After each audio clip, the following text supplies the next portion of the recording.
That's always a good sign, isn't it?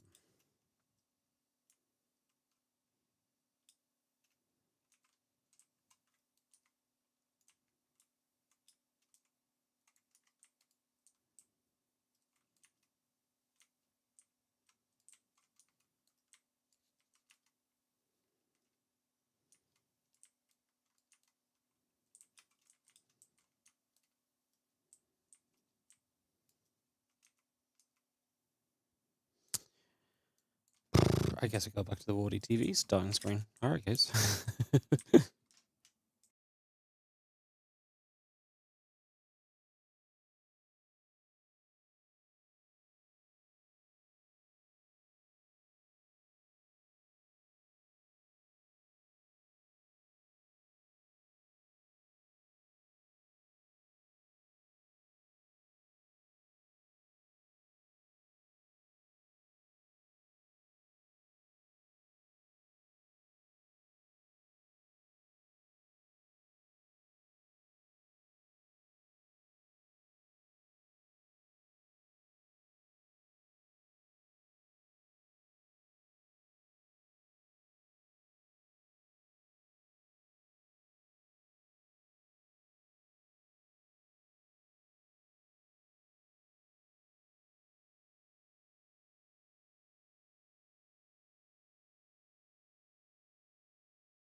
Okay, so the clean feed is down.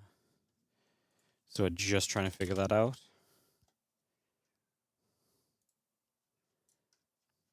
What I might be able to do is watch the SC Boy stream for now. But the clean feed has a benefit of like no flying stuff across the screen and stuff like this, so I don't know, it looks like their stream is down as well. So I think their stream is dead at the moment.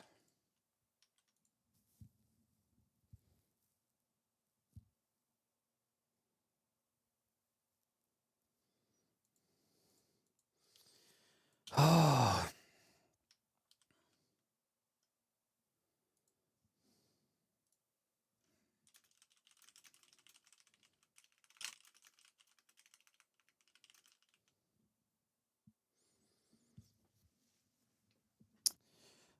I'm not impressed, guys. They changed the start time of today while I was asleep. So I woke up, got set up, sorted Ellie, came here, sat down, was about to click go live, turned the clean feed on, wasn't live. I was like, wait, what? So I've been up for like an hour and a half for no reason at all.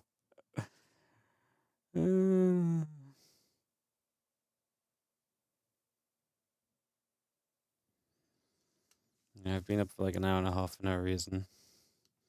And now the clean feed is dead.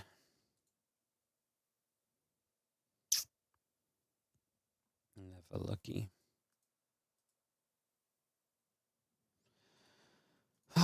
Also, my entire YouTube stream from yesterday got demonetized because the Maestros of the Game music that if I asked was safe for YouTube was not safe for YouTube. And multiple different points. Pretty much nothing they used was safe for YouTube. Oh, pain. Pain. It's from 7:30? No. The tournament was meant to start an hour ago. It was scheduled for an hour ago until 3 hours ago. So yeah, it's they changed it while I was asleep.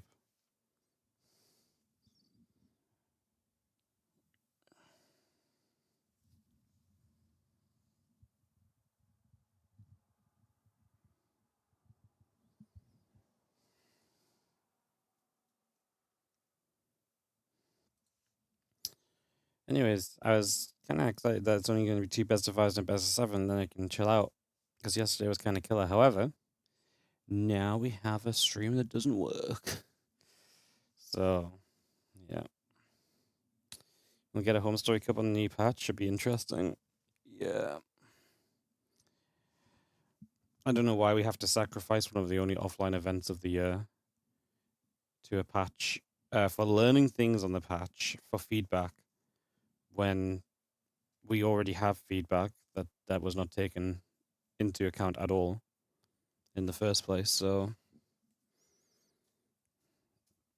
it's pretty stupid.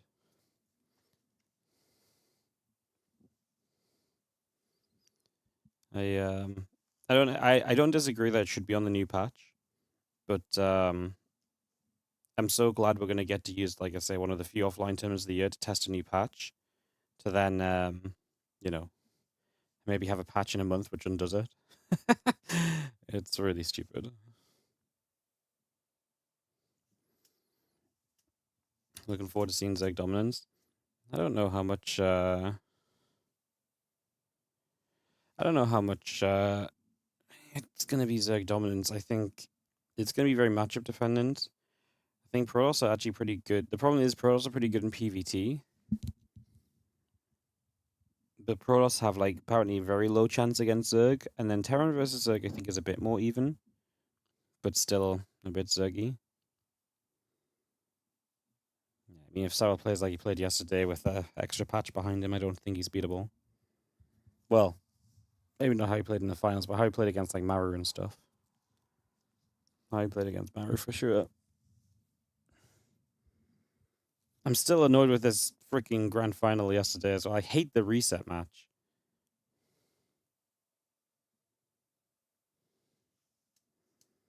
I really hate it. There's three things I want removed in StarCraft 2. The patch.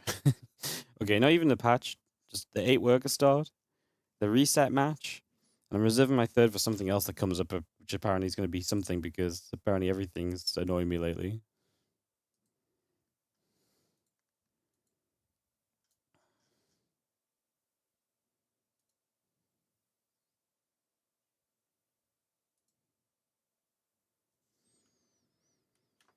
Hmm.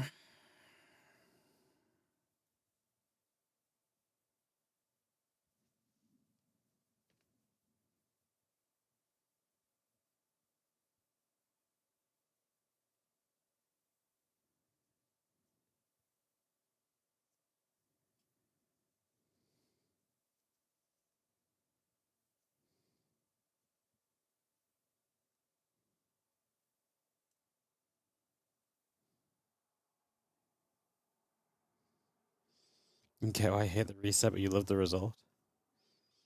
What, the Serral 3-4 victory?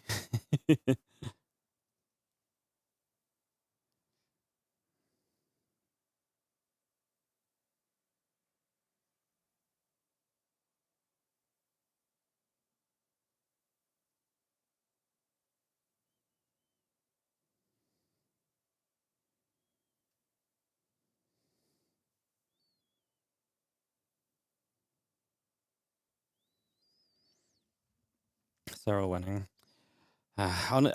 Like, people are going to call me out for being negative, but like, the moment Hero won the best of 7 and then we had a 10-minute downtime, my entire hype was lost.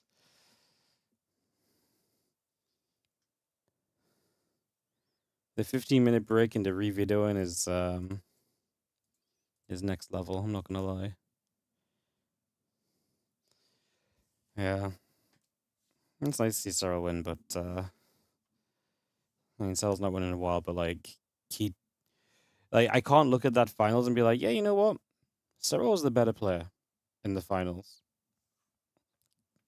Because I think if you take a if you take a 15-minute break and you get to completely calm down and reset your strategy. Yeah, I mean Cyril had a whole best of 7 to figure out what was working for Hero, and Hero gets 2 games to figure out what Cyril's changed. It's like all that advantage that Hero generates, just gone. It's so I don't like it at all. I think it's very I think it's very rough. I think I think reset matches only work if you play the same best of, because otherwise you're asking the guy from the otherwise it's always going to feel silly.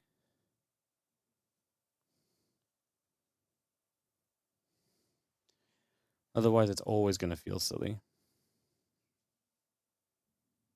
Apparently the venue lost power. Oof.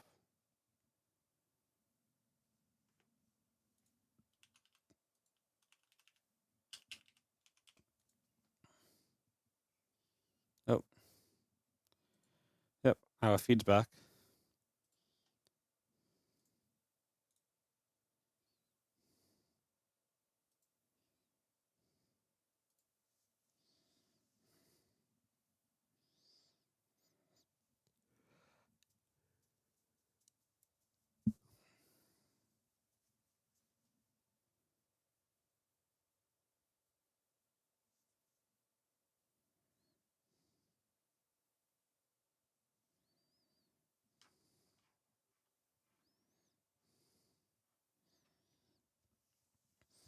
I think the only reason the reset match has been liked before is because the scorelines have made it likable.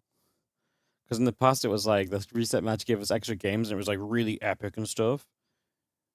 This was like the worst. This is like the exact scoreline, which I think shows the downside of the reset match. Low bracket player goes 4-1, then 0-2. Just feels horrific. That and when Zaun beat Clem in Stellarfest, and then he had to replay a best of 7, and then Clem just 4-0'd him. That was also silly.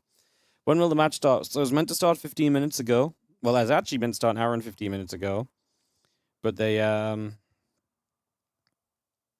delayed the start while I was asleep. So it was then actually meant to start 50 minutes ago, but the venue lost power just before they were about to start. So yeah. TLDR. Any minute, but they might be recovering from the power loss, so it might be a bit longer. We're not really sure.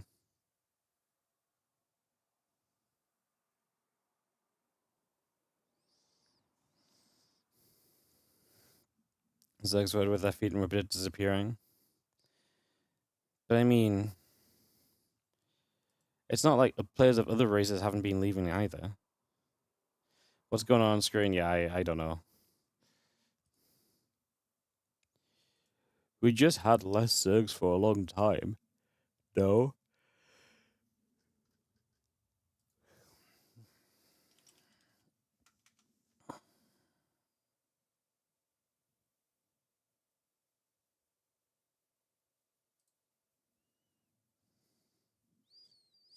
You just don't feel it when the Protoss and the Terran players quit because there's more of them already.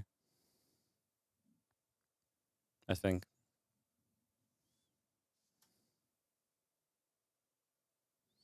It really hurts results like Clem Hero Maxdox play at everything.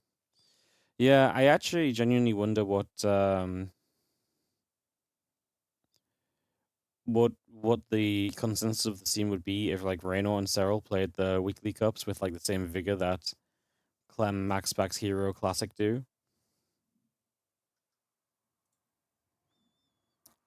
Meanwhile, we have the Zergs that are... The thing is, as well, is if you have, like, say you have... I think it would even be better if, say, Solar, Shin, and Rogue played every week, right? But Solar, Shin, and Rogue don't play every week. They, like, Solar signs up... Like, they... Like, the chance of all three of them signing up to the same event happens so rarely. And yeah, sometimes when they all do sign up, they all still lose, but, like... The chance of a Zerg doing well is so low, because... They barely sign up, and then they're unfavored against the top guys, you know? So, now don't get me wrong. I really am for Zerg being more fun to play. Honestly, I'm not even against the patch. I don't love it. I'm kind of like the patch gets me excited because it's new and stuff to talk about. It's fun. But my goodness, watching this event the last 3 days, the A worker start is just so slow. I can't explain how irrationally dumb it is. Like, I don't feel rational in feeling like how I do about this. Because I don't think, like, the amount of time it delays should make it feel so bad, but it feels so bad. You know?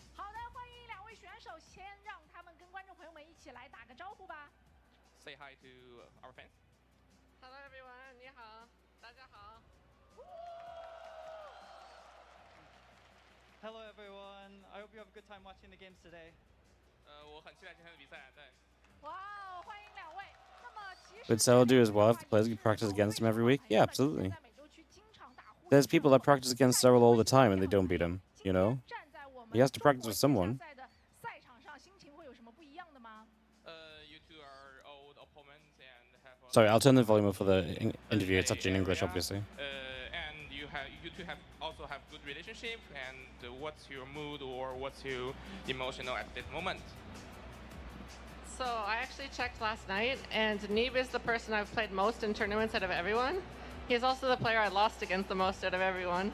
So today, I'm hoping for some revenge. 就是说他虽然跟他打了好多次了，但是他其实输得多，然后他今天想要报仇啊，想要来一个 revenge， 然后看看今天能不能干回来。哎，我们也问一下 Neeb 学友有什么想说的吗Neeb, what do you want to say about this question? Yeah. Yeah, I mean, it's a new patch, so anything can happen. I've won historically, but I think Scarlett has a good chance this time. 他说，因为现在是新版本嘛，一切都还没有定，所以呢，他没有对自己抱有太高的期望啊，就说这次嘎姐可能是一个好机会对他复仇。那其实之前你不是已经打过 PVZ 了，也是很轻松取胜了嘛？问一下他觉得当前版本打虫族怎么样？感觉You have played PVZ tournament first at yesterday, and what's your feeling about the PVZ in new patch? I think it's very new, so there's a lot of stuff that Zergs don't know yet, and I prepared some things, so I hope I can show them in these games, and maybe it's good, maybe it's not, but we'll see. 他说现在一切新版本，所以都还未知，很多重组的流程都还没有确定。但是这对大家都来说都是一个机遇啊，然后也许他准备了一些流程，也许会有用，也许可能效果不太好，谁知道呢？让我们看看。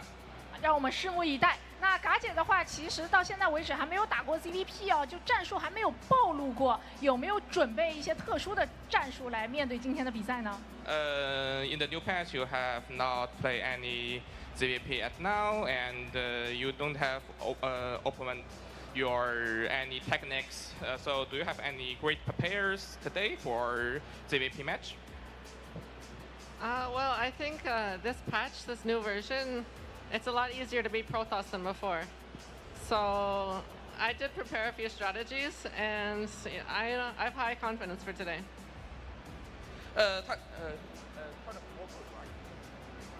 OK。他觉得这个版本的话，神族可能就没有那么强了，因为上个版本他说神族很强，所以今天可能是一个好的机会啊，他准备了一些流程来那个进行那个 CVP， 所以说这个新版本是一个好的机会，我们来看看。今天的这场比赛一定会非常的精彩，我们把掌声再次给到两位选手，期待他们给我们带来一场精彩的对决吧。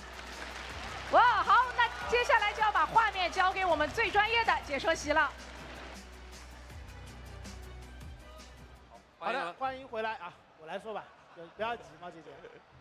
是这样的，今天这场比赛其实第一场对于李培兰很重要。这场比赛将决定他的决赛队友谁。他 I feel like this stream's quieter than yesterday. 所以说，我觉得他今天 Put up a little bit. 的。All right, guys. 到第一场比赛中 I don't even remember what I was complaining about. 版本来说的话， Patch? I think I was just basically saying that it's just that, like, to me, like, I can't even take the patch seriously because of the lower worker start. I wish we had, I really wish we could just see the patch without the worker start difference, because, like, I don't know.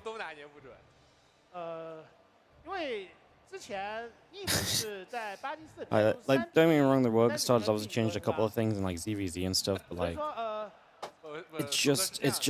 it's like saying, it's like, well, ZVZ's changed. It's like, well, yeah, ZVZ would also change if you, like, you know, change the price of a spawning pool, you know? It doesn't necessarily, like, yeah, it's going to change a little bit of what happens, but the general concept of what happens in the matchup is probably still very similar, you know? Yes, like, certain builds have to do certain things. Maybe that refresh is nice for some people, but, like, we honestly could have just refreshed it in so many more interesting ways. Like, the patch alone, people saying they're having so much fun, but I truly don't believe people are having fun because the worker count is lower. I think people are having fun because the game is different, no? Yeah. What stage of grief are we in about the 8 worker start? It's not even grief, I'm just irrationally angry about it still. Like, it's just like the energy difference I felt casting going from yesterday's Douyu Cup to the Maestros of the game was just ridiculous, you know?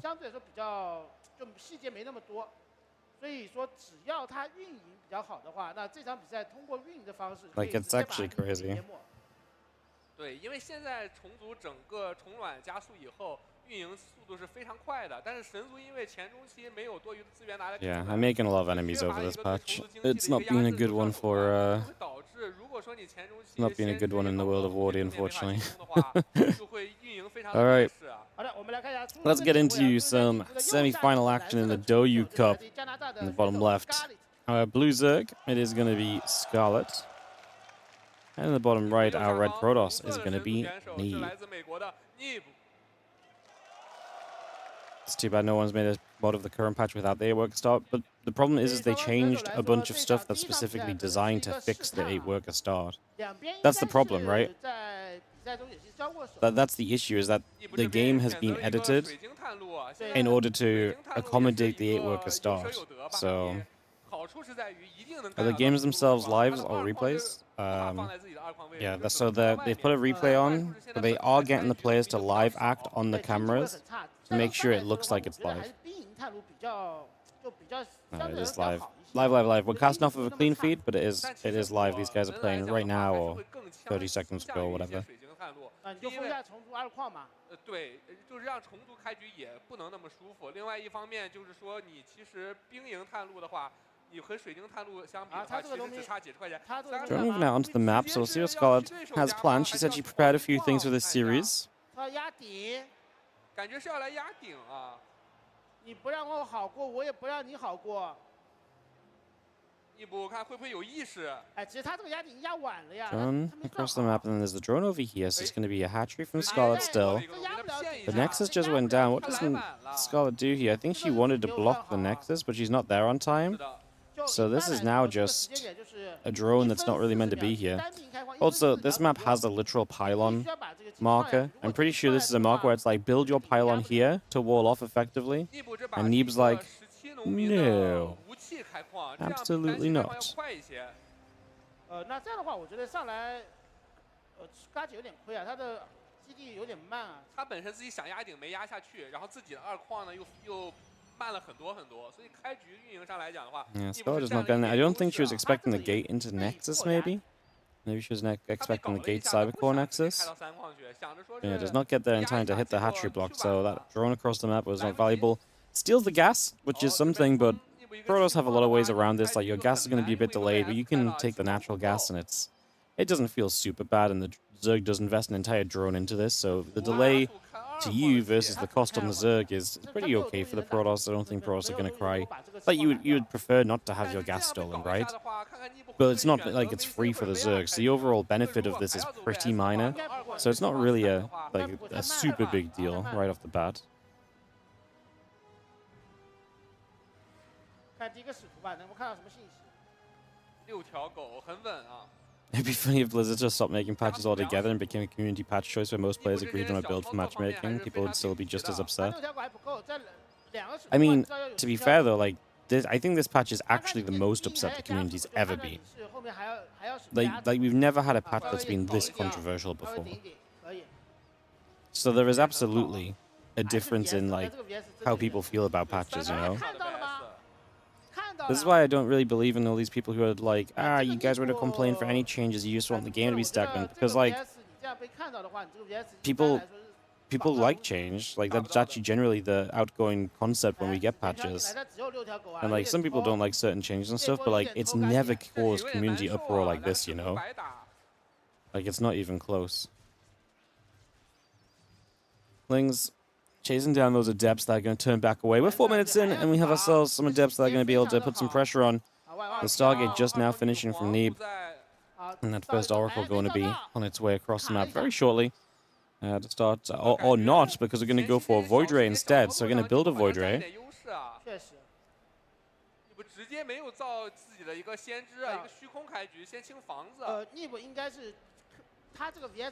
As you can see, the 4 Overlords building up. The hatchery is going to be finishing on the side of Scarlett. So she gets her 3rd base up. The Ling's going to run in looking for a probe initially. Probe gets caught. A couple of depths there to push the Lings back. And we're ready to throw the 3rd Nexus down. Fortunately, this patch has stopped early expansions and fast economy guys, so Neeb should just die here. Even if Scarlett drones, I've been told that this is unviable, impossible, and should never go through, so let's see if Neeb does just combust spontaneously or so.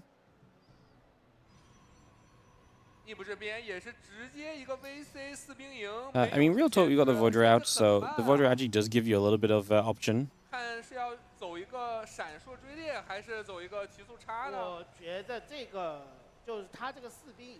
the Void Ray can get rid of the Extractor. I wonder if that's part of the reason why he made the Void Ray, but I just don't know if we really care about that Extractor so much still to make like an entire Void Ray over it.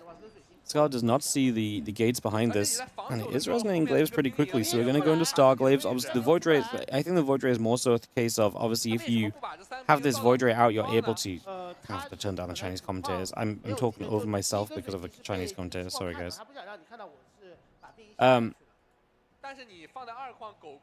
The Void Ray obviously denies a lot of scouting, which means that the Resonating Glaives is not easily seen. So if that's the case, then Scarlett could be in some trouble pretty quickly here. We'll see what is going to happen in the next few moments. There's the Oracle. Just settling to towards the left-hand side. Vodra coming over. And Zerkin's going to pull back. We do have the Rotoron, Evolution Chamber, and Hatchery all on the way up. And like I say, Scarlett with her Lair as well, but she needs something to defend against these Adepts. She needs these Roaches to start coming out sooner rather than later.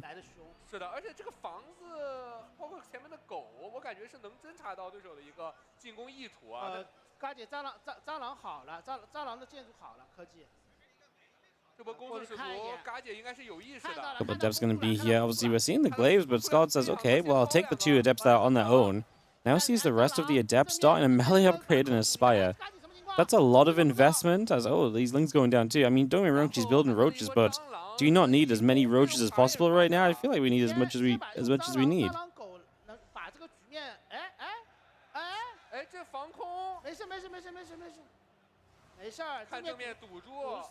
Adepts is going to shade forward, going to come back over. He's going to hit this hatchery. The Queen's going to take some more damage. The Lings are going to continue through. Adepts is going to jump on this a little bit again. Lings, Roaches, Queens all gathering. We have the melee upgrade coming by. The stasis ward coming down already, hitting a bunch of those drones as this hatch is going to remain under fire with these Adepts still putting some work in. And the hatchery continuing to take some damage at the moment. So a little bit more being done. I mean, Scarlett's only lost 2 drones, pretty reasonable. And the fact she's going to have a spy here is really nice, although Neeb, if he knows about it, 2 more Stargates is going to obviously shut that down in a pretty hefty way without too much problem, I would say.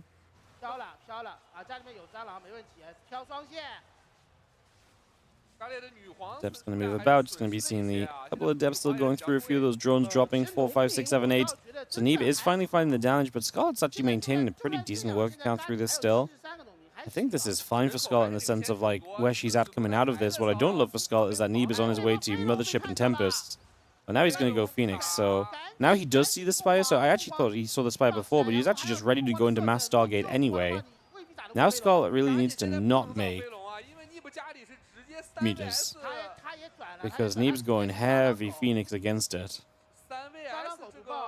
So really needs to try and keep that one from coming around at all. Just going to be seeing the Stargate spotting over there for a couple of moments.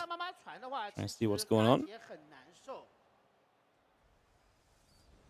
Again, plus 1 missiles, flyer attack upgrade coming through. The Banner Nest is halfway done. The 4 additional Overlords are building up.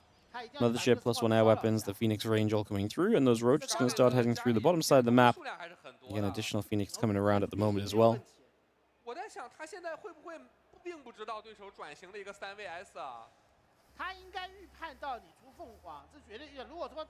Scarlett is going to be alive and kicking. I'm curious what she... I mean, she's going to have to... I mean, at least she has the Spire against the carriers and so.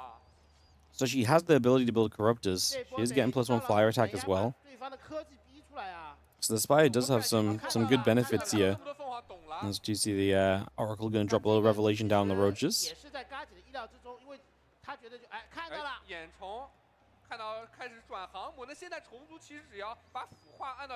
The commentators are so loud you can't hear the game audio. Yeah, it's pretty much that.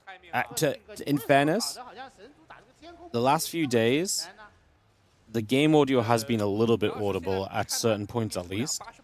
Today, it is not even slightly audible. It is absolutely, it is just completely... it is just completely... yeah, it's not audible at all, is it? Like before, like the last few days, we would have been able to hear the Nexus canceling, the Roaches fighting and stuff, but they're entirely mute. I'm just going to turn them down a bit further, guys. I need something in the background audio-wise to hear the game with, because otherwise I get too distracted and so even if it's the Chinese casters getting excited or something, sometimes it draws me back from reading chat and stuff, you know? So I'm just going to turn it down. It's, yeah, hopefully that's better for you guys. Like I say, it's frustrating because this is actually a downgrade from the previous days. Like, it wasn't great the previous days, but this is a downgrade. This is also not great for Scarlett, who has an absolute lack of A, detection, and B, just a ton of Ling Bane, which I guess has some worth on the Adepts. And obviously, if you kind of run the Ling Bane through on the ground, maybe there's nothing else for Neeb to really defend with, and that would become a factor as well.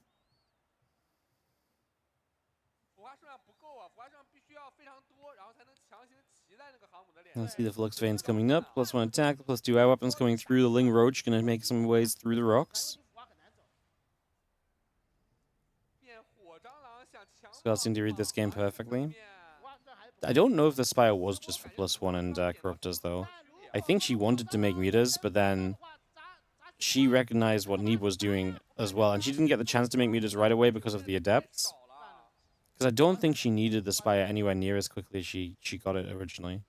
But, I mean, maybe I'm wrong. Maybe she was expecting Neeb to go into the extra Stargates, and hence, maybe she did just get that Spire early for that purpose. It just felt like she wanted to kind of play Ling Muta, though. It's going to see Neeb pushing forward, Void Rays and Carriers. Scarlett's going to get more Corruptors up. She's already counterattacking onto her base. Neeb's army into the middle of the map already.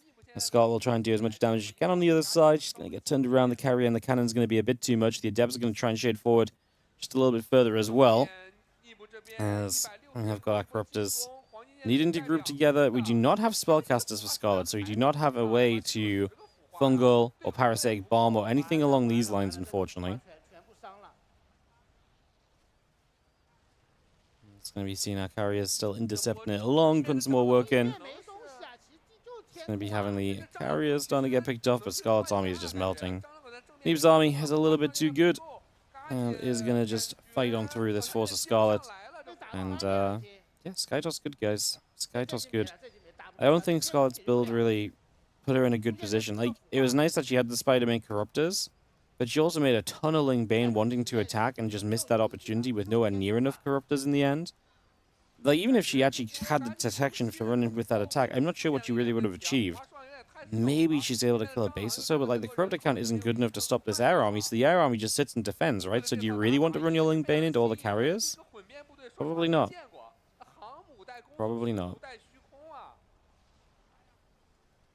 Neeb, I'm going to rock our worlds into a 1-0 lead in this best of 5.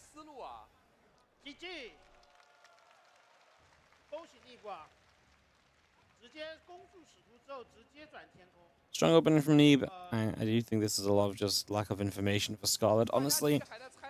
Put it into some weird positions in the grand scheme of things. And rounding out our opening game of the series.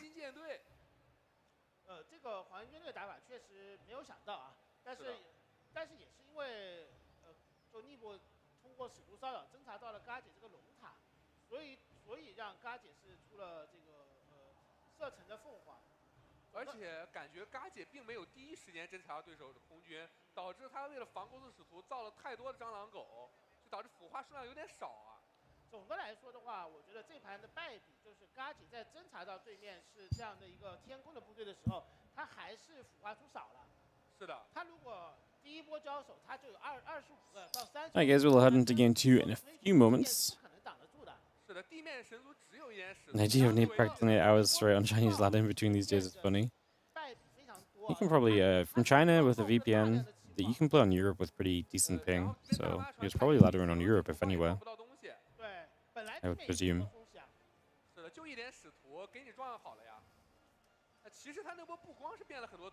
Get some real practice in.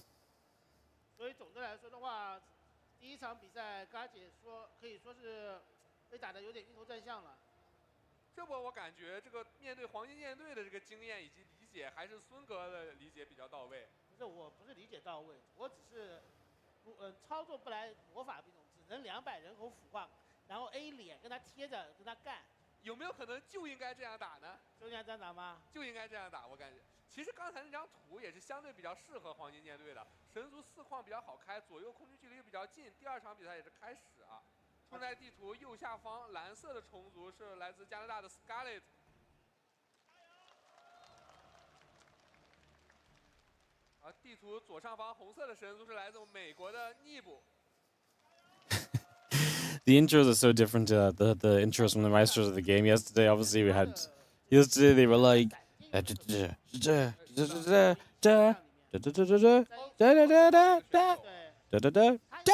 like to finally intro someone. The Chinese cast is like, semi-finals of our big tournament, offline, massive crowd, Scarlett and Neebu. I was gonna say that doesn't seem like a good sign, but we come back, we recover from it. 姐就看出来，整个战术设计可以说是理解也是非常的一个先进。Hello, Ellie. What's up, babes? 这盘没有探路，也是有些变化。Ellie's here to watch some StarCraft with us. 终于可以安安稳稳的把自己2冠开成。 Can play on career ladder with 40 ping. Problem with playing on the Korean ladder is the Korean ladder is dead.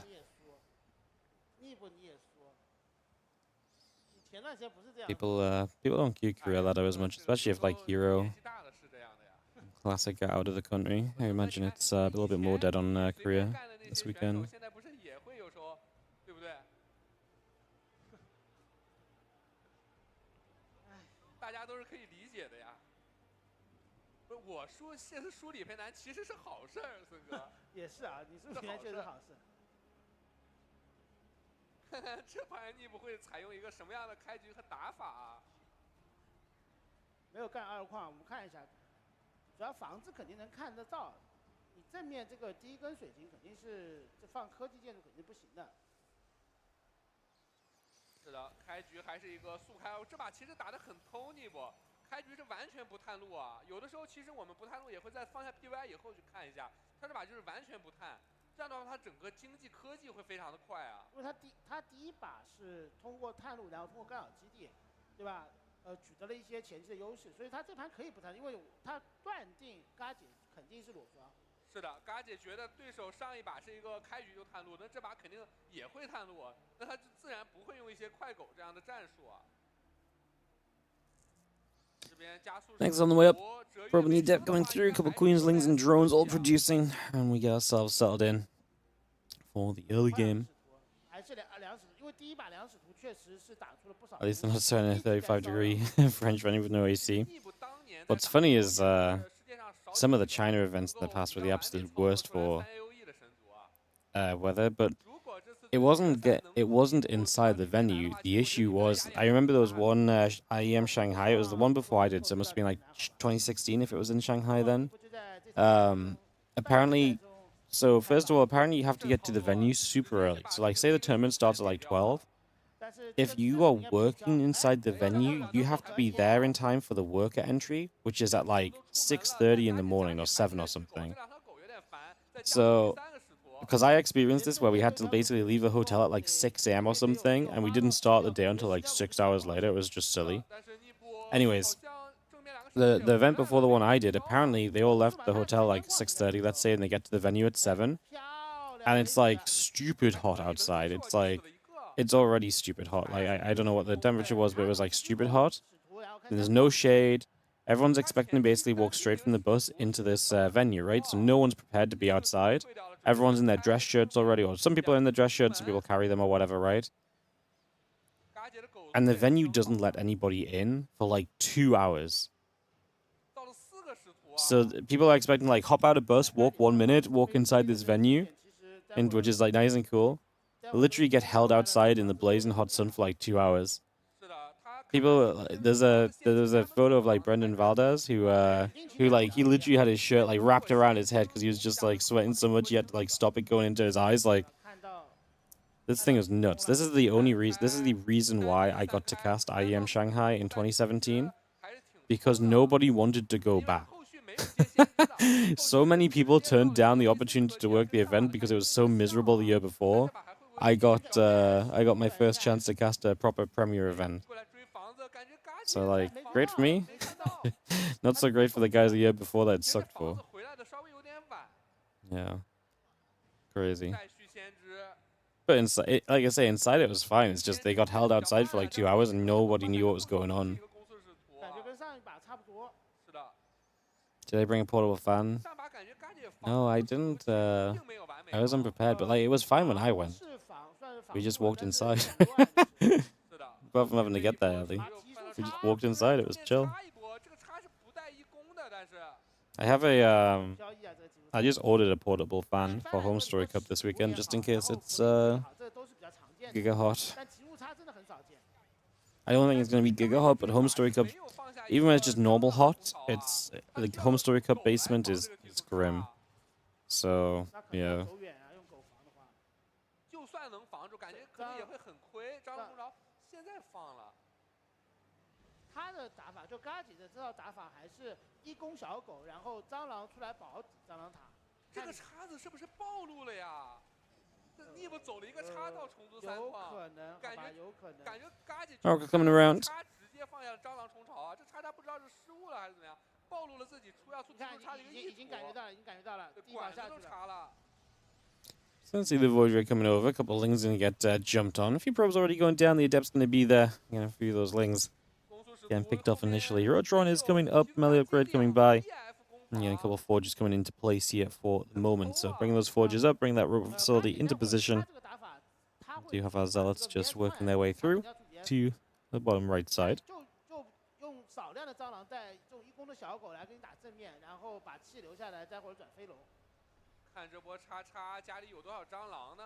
感觉房住应该问题是不大，因为有建筑学，3矿还有一个没有问题，这建筑学很完美，好吧？是的，这不可能打进来，不可能打进来。So that's going to be there. A couple of Queens of the Spine Crawler going to hold position quite nicely. Just going to be trying to slow this attempt of Neeb to break through down, and it is doing exactly that, slowing it down.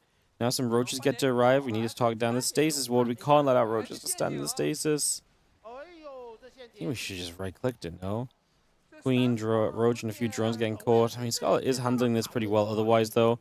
These Zealots will fall, and with these Zealots going down, the pressure is alleviated, and Scarlett is going to come out of this able to breathe with a pretty good army supply moving forward from here.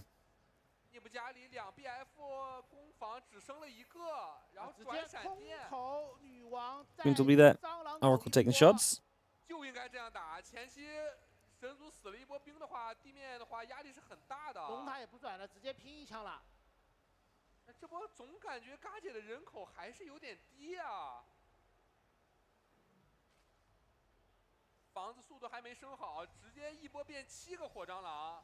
这波神族 Battery's still gathering up. +1 attack coming through. We got a drop a load from Scarlett, so she's just saying, you know what? I want to put some pressure on from here. I like it because you gave away a lot of units already here as Neeb, right? All of those Zealots went down. And the thing is like, charge lots are good, but charge lots in low numbers like you would maybe get right now is not ideal.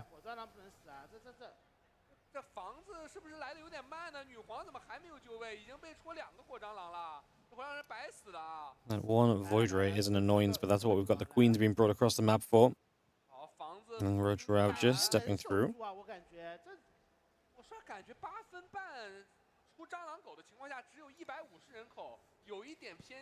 Big shift forward. Again, Ravage is going to be here.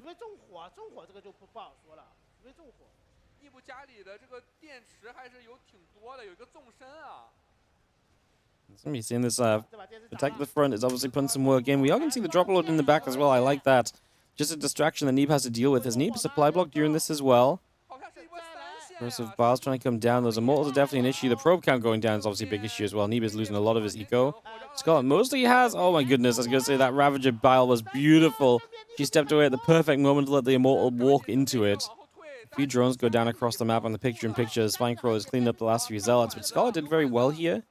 In terms of a lot of damage done, she didn't preserve a lot of her army. 6 Ravagers remain. She doesn't really have a huge amount to go for wave 2 of this, and she's supply blocked, so... I'm not sure if Scarlett's going to come around for a second round of this attack. I mean...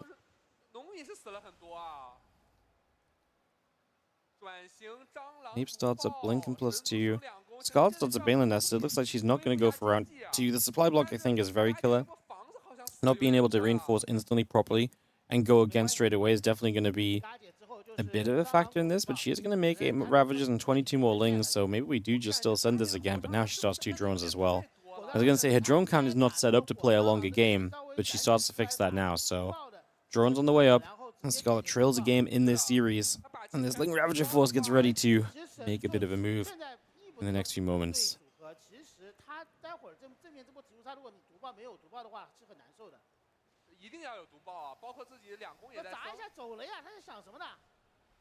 A few more shots going through, Lings, Ravagers. Continue to kite back, going after a few more of those Zealots. Stalker's still trying to press forward as well.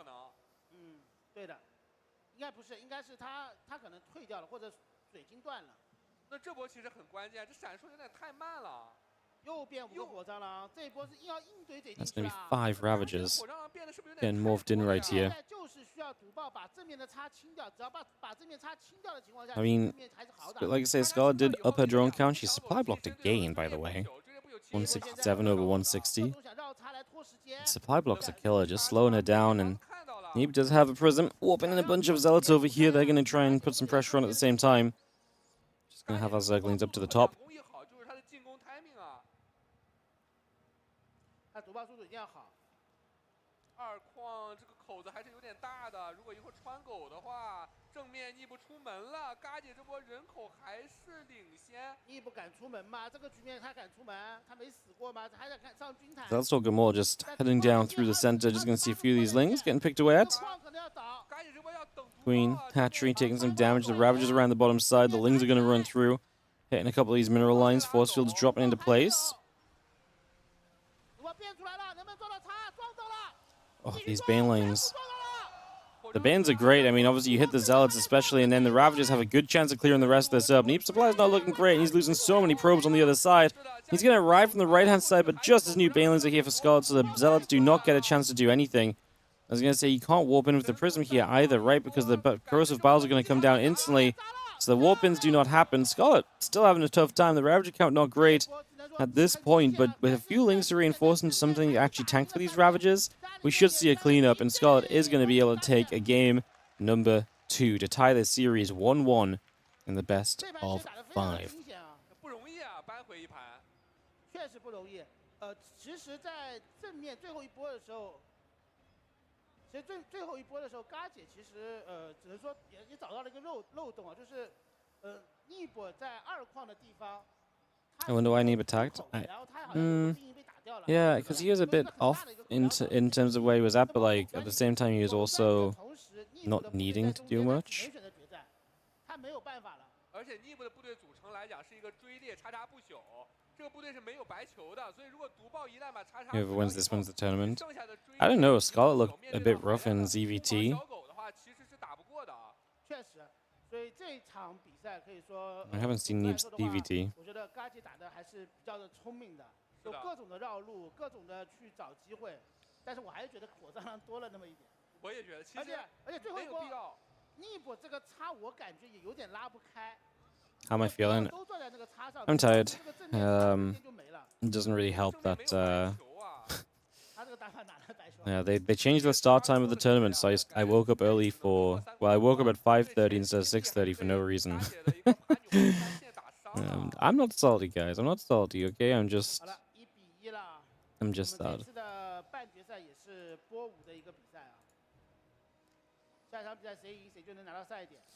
The extra hour of sleep would have been nice, because the last few days I've woken up before my alarm by like a few minutes, so like, you know, I feel like that's always a good sign of being like mentally ready, and it's also really nice because you're waking up naturally just feels better than you know, bow, bow, bow, bow, bow, get the fuck up, you know. Today I woke up to the alarm, and then like I say, got myself up, sorted Ellie a little bit, sat down. Tournament doesn't start for another hour to what I thought it was. Pain at that point, pain. Not fun, not fun.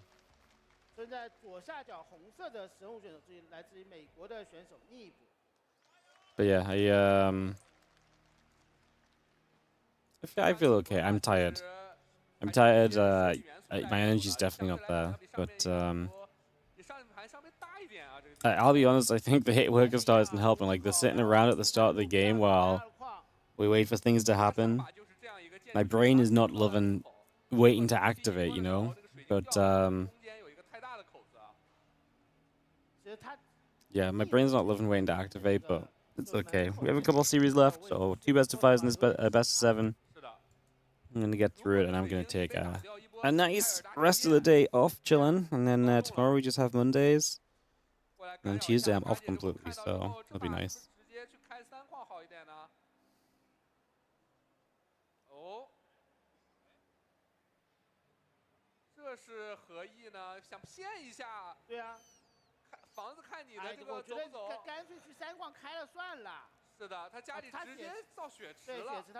Spawn pool coming up.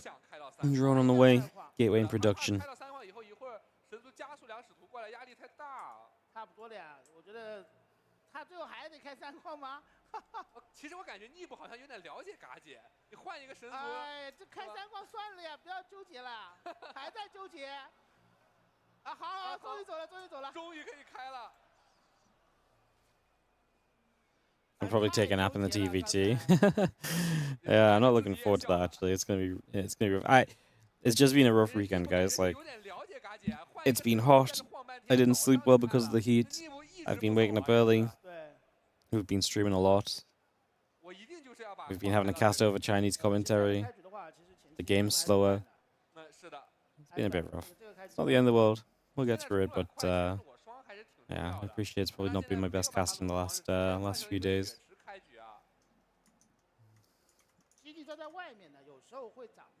Who do I think will win? I actually don't know. Neeb is honestly looking pretty solid in the grand scheme of things. How hot is my place? It's honestly not hot here compared to the rest of Europe, honestly. I think yesterday I only peaked at like 25 or something. Very muggy though. Very humid. The issue was the other day, it was like the night before the first day of this. Obviously, my sleep. Oh god, sorry, I knocked my mouse. The first no, obviously my sleep schedule's not set up for it straight away anyway, right? It's not too bad. It's like getting up at 6:30 is not terrible. Like, it's whatever. It's very doable. But it was just that first night, it was just so hot in our bedroom. It was like, literally like, it was just, I think it's the warmest my bedroom's ever been. And it's just because it wasn't even like warm outside, so it was just, there was like zero breeze and there was just no removal of the hot air at all. Even with the fan on, it was just, well, not doing anything. 25, yeah, and trust me, it's, I'm not complaining. I appreciate I've got it easy. But, yeah. I only mentioned the heat because, like I said, it affected me sleeping for this event, but it's very much still whatever. You work with like 31 in your bedroom. It's frequently, because my bedroom's in the roof of the house, it is frequently warmer, especially in my bedroom. It's frequently warmer in my bedroom than it is outside. Like, we actually have been stepping outside to, like, cool off. The heat retention is nuts, honestly. Why don't Europeans have aircon? Because it was never needed here, basically.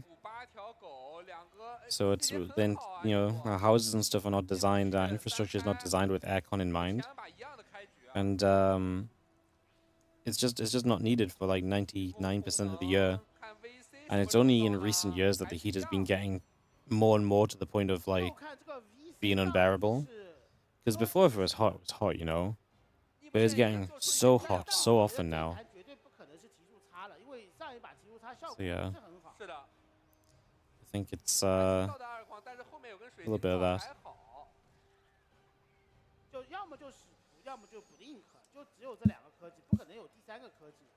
尼布现在 PVZ 也是有些变化，它的先知其实出的很慢。 It's coming through.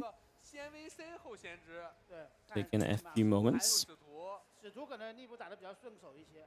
他觉得第一把嘎姐防攻的时候防的也并不完美。对，最重要的使徒这个打法是神族使徒可以操作。你插又操作不了，你 A 上去就这么回事了，对不对？是的。 Well, I have great coming up. Again, resonating glaives coming through. A few of these adepts continue to build by. Just gonna be having the probes coming across, and the Ling's gonna get jumped on by a Void Ray for a few moments. Just gonna put some work in here.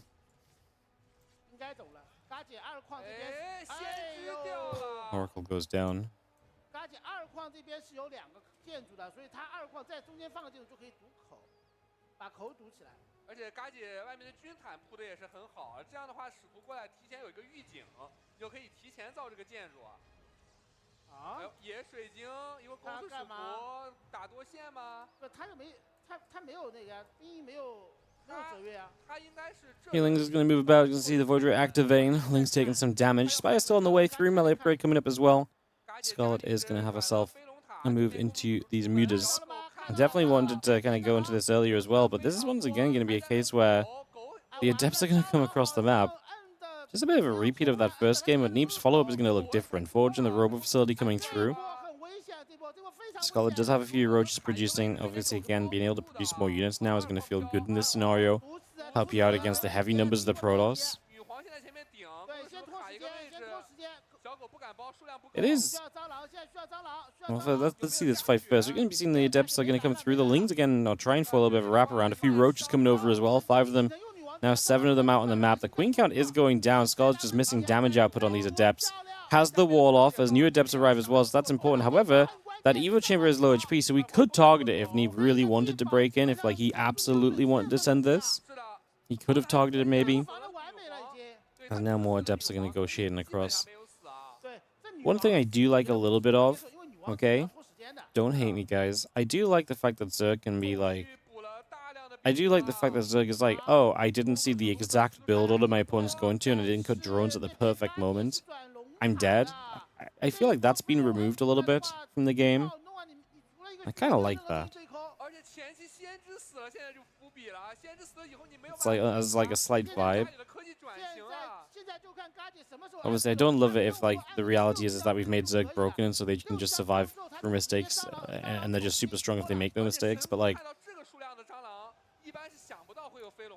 this patch is very conflicting. Like, I like some things that come around with it, you know? I like a couple of the things that seem to be consequences. It's just I feel like the other consequences are so damning it's hard to really appreciate the cool little things that have come from it as well. Maybe gets the Scout and the Spire.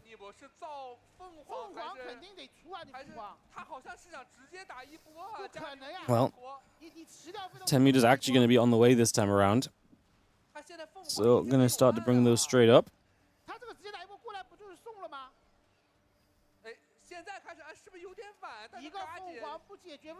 One circling to kill us out. These few Zards here are going to get hit by the meters. Now Neeb starts the Stargate number 2 and the Phoenix, so he is going to commit into those now, maybe waiting a little bit to confirm meters instead of just trying to blindly go into it like he did before, which was not too big of a deal. I don't think this attack is it at all from Neeb. Like, the Roach count is still decent, and if the meters here as well, there's just no way that this fight's going to look good for Neeb at all. Scarlett's going to overrun this. And the Adepts are going to shade. The meters should just go kill that Immortal, no? I guess maybe we don't care about an Immortal, but like the Roaches have these Adepts on lockdown and these Lings themselves on lockdown too. I don't think Scarlett needs to be as slow as she is with these meters right now. Like I said, there's an Immortal that could have been up for grabs.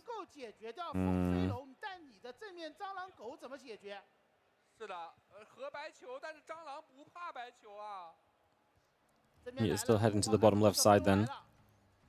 Few Lings run into the 4th base. The problem is there's cannons up and there's Phoenix up, and this is the issue with kind of holding back with the Mutas a while. You give Neeb time to prepare against the Mutas. I think the Mutas are probably the least scary thing from Scarlett right now, although the best part of these Mutas might just be that we are forcing so much production into Phoenix, and that might just keep the ground army from ever being strong enough to deal with Scarlett if she just goes Ling Roach and just sends this.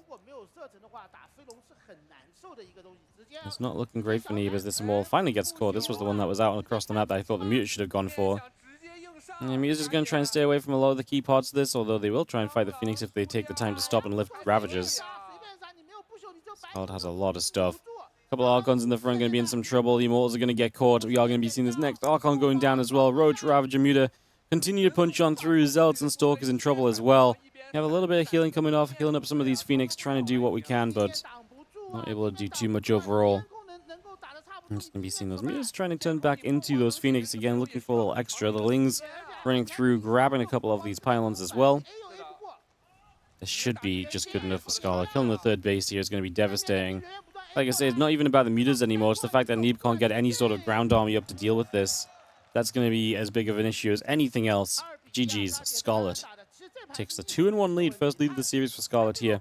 And she takes that advantage and is ready to roll into game number... I can't remember what comes after 3, 4. Game number 4. Okay, guys, you're gonna have to forgive me. It's late, okay? It's late, it's early, it's some kind of time of day.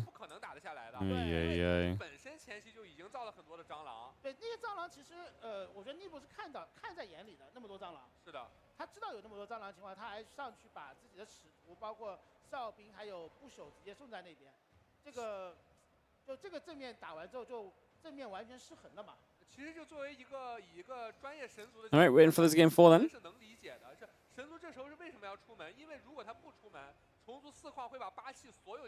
Isn't this the effect of 8 workers? Protoss would have still defended this with 12 workers by making tons of batteries.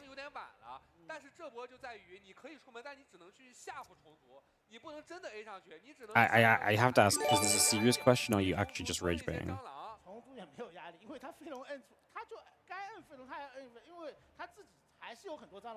Because I don't want to presume, but it's not really yeah.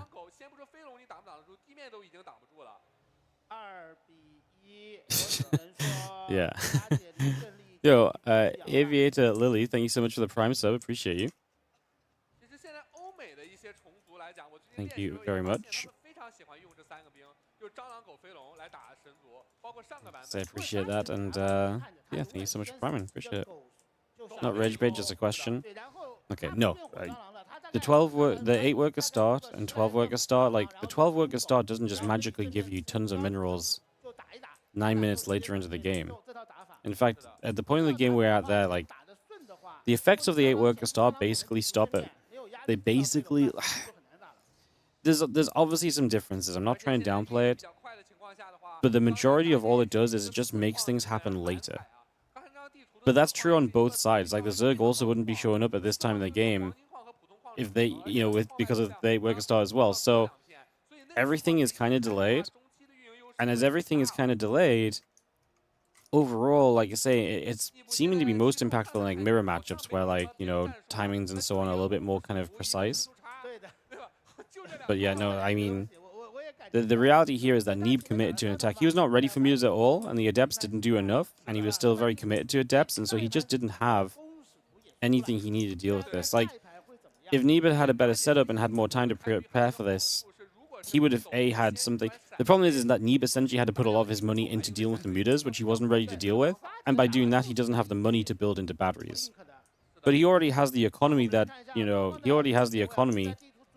that would kind of, allow him to do this. It's just what he has to do at that certain point in time. So we're beyond the point of the game where the 8 worker count is going to have any impact, essentially.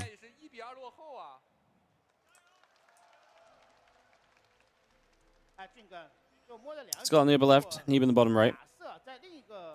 Simply put, it's way too late in the game for that to matter. Yes. That is the super much easier way to say it. Yes, it was way too late in the game for it to matter. At the end of the day, like when you get to, when you get to 60 workers, getting to 60 workers from 8 workers or 12 workers doesn't matter. At the end of the day, 60 workers is 60 workers of economy, Like that is the amount of resources you can afford. The best presumption you can make with 8 workers is that it's having 0 impact on anything once the players are saturating 2 bases. I think even that's generous. I think it's honestly even less than that for the most part.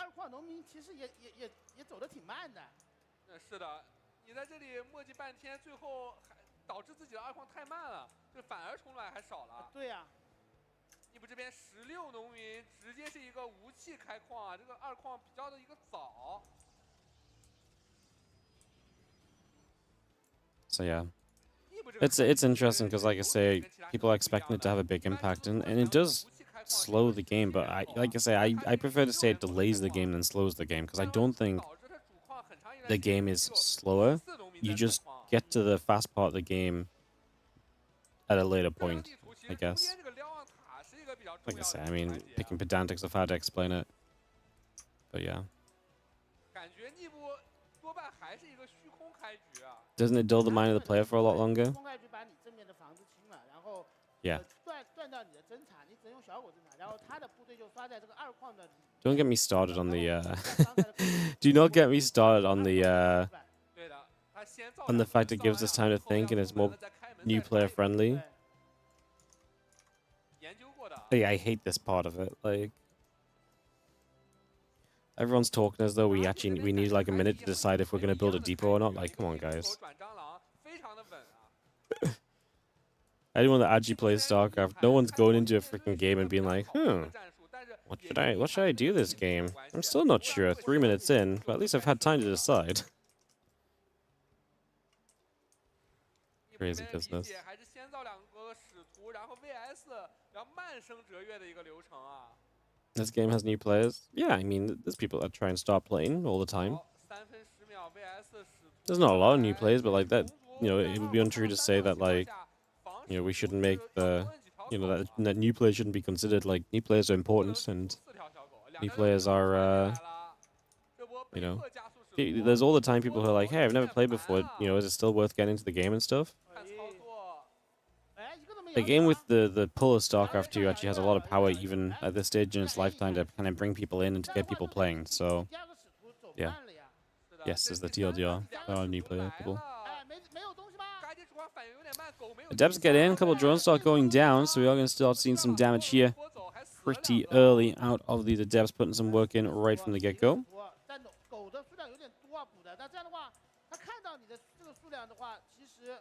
就没有必要Neeb那么快来开这个3矿了。而且嘎姐这里有点乱，40人口也是卡了一个满的。这波其实没防好啊，这2个使徒稍微有点亏。这就是为什么嘎姐她不愿意开在3矿的原因。开了3矿以后，防这个加速2使徒确实是。Let's try and counterattack. They actually have some good damage on this first adept. Neeb is getting ready to put the wall off down. Oh, and the adept shade is going to keep it alive as well. Beautifully done. That's a bit of a pain for Scarlett. Commit to killing that and it just doesn't quite go your way, unfortunately. Not ideal.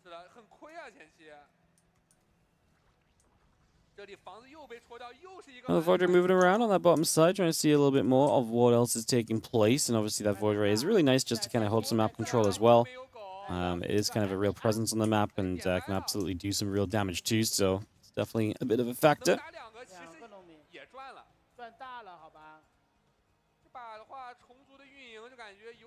Twilight Council will be building through. So bring that on the way, getting this all settled. Taking some time. This Oracle heads all the way up to the top. Again, next is Twilight Council. The gateway's coming through. The probes are coming up.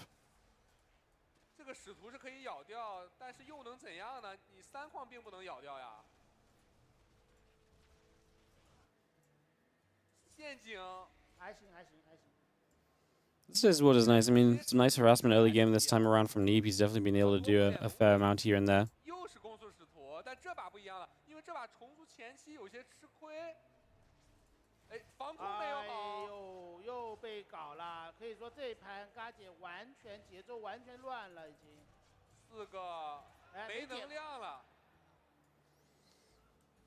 Oracle super low. I mean, again, getting some more drones, nice, but we do want to keep the Oracle alive. We know how much value it provides later in the game as well, so we want to do our best to try and, like I say, keep that healthy if we can. And at least keep it alive and kicking. Void Ray activating, chasing the Ling away. Has an Enclave's coming up, the extra depths coming through. The Oracle pops out of the Stargate and begins to go across the map.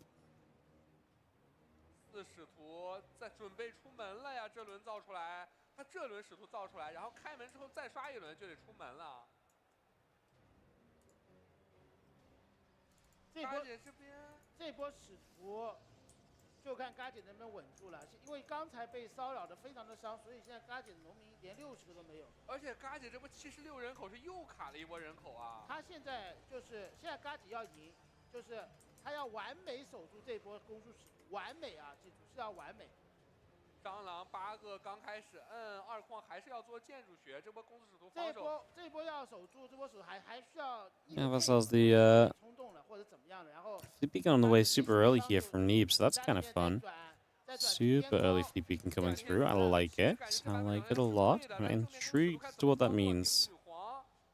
What that's going to give us as we just have, again, Flea Beacon, a few probes continue to come up then for a little bit, so we get that on the go. And yeah, let's see what Neeb is able to commit to on this one.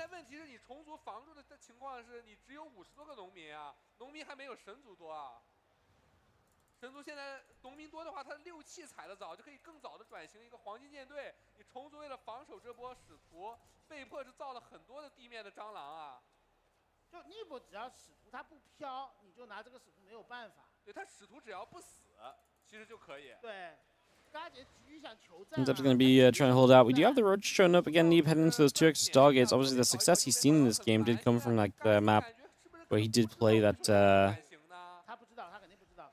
是的，那他现在转sky toss kind of style. So 舰队的话， 四蛇没用，你一定要有腐化。是的，因为这个大妈妈船其实是一个对神族正面提升 definitely a factor I would imagine in terms of how he continues to approach this right now. 直接开始转型凤凰啊！他看到虫子家里开了一个6-7张的狗，判断你是一个转飞龙，但其实这把嘎姐并没有造飞龙啊。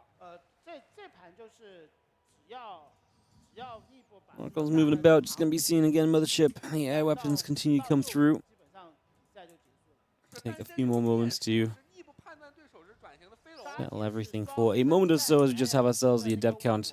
是的， Still very much so, 反而 kind of holding through. Scarlett has a lot of roaches in the middle of the map. She's on her way to Hydras. Obviously, the question is going to be how did she deal with the air army this time around? That was something that was definitely a bit of a problem for her previously. So, 车站在里面，其实航母小 definitely things we've got to think on there. And we'll see how it pans as we just have Phoenix are gathering around. Again, the Hydra count continuing up. The infestation pit is building as well, so bringing a lot of that into place. 因为并没有看到嘎姐带气的一个实质的部队。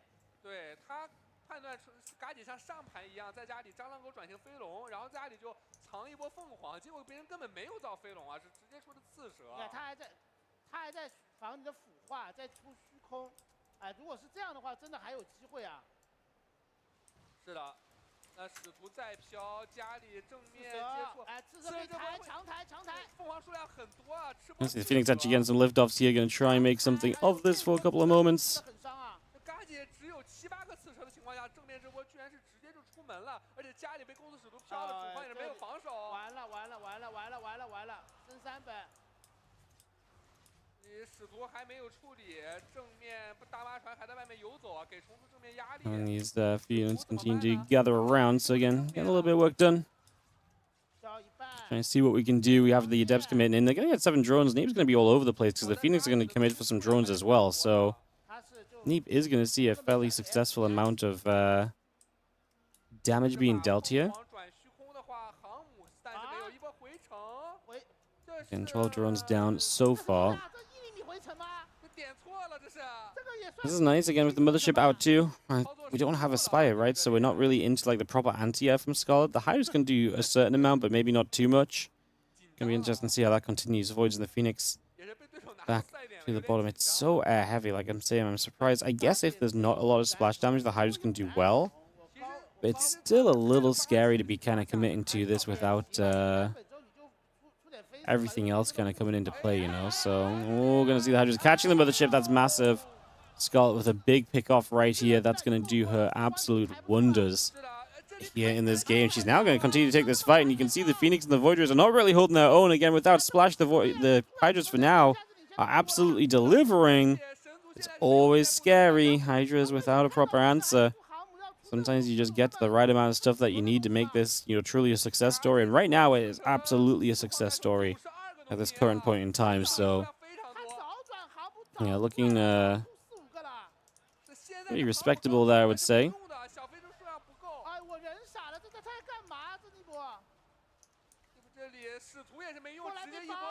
We have ourselves the Hydras just at the front now, obviously hitting this force. It really starts to feel very, very rough if you're on the side of Neeb. Scarlett's maxed out and reinforcements are coming as well, so we are going to see more and more just continue to make its way over as well. So really just having a ton of stuff continue to come into place and getting into a better and better and better position realistically at this stage. Bunch of gateways. Finish moving into wall gates over here as well.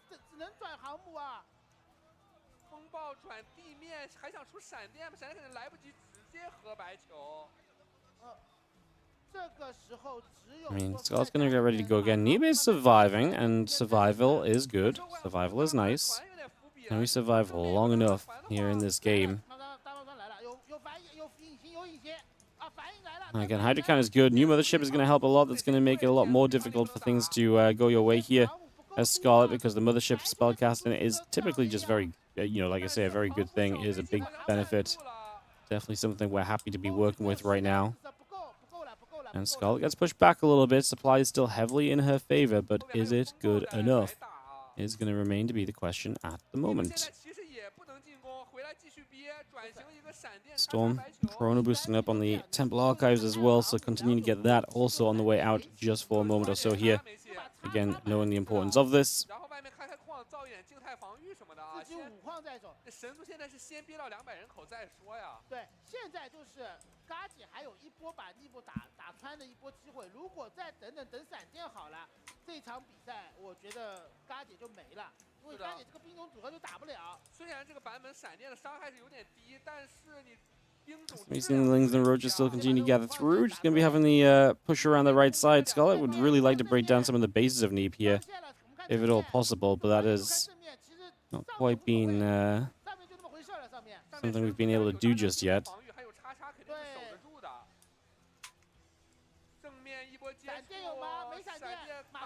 And now they have High Templars. They're about to have a Storm, and I think that alone is going to be a pretty damning situation toward the end of this all.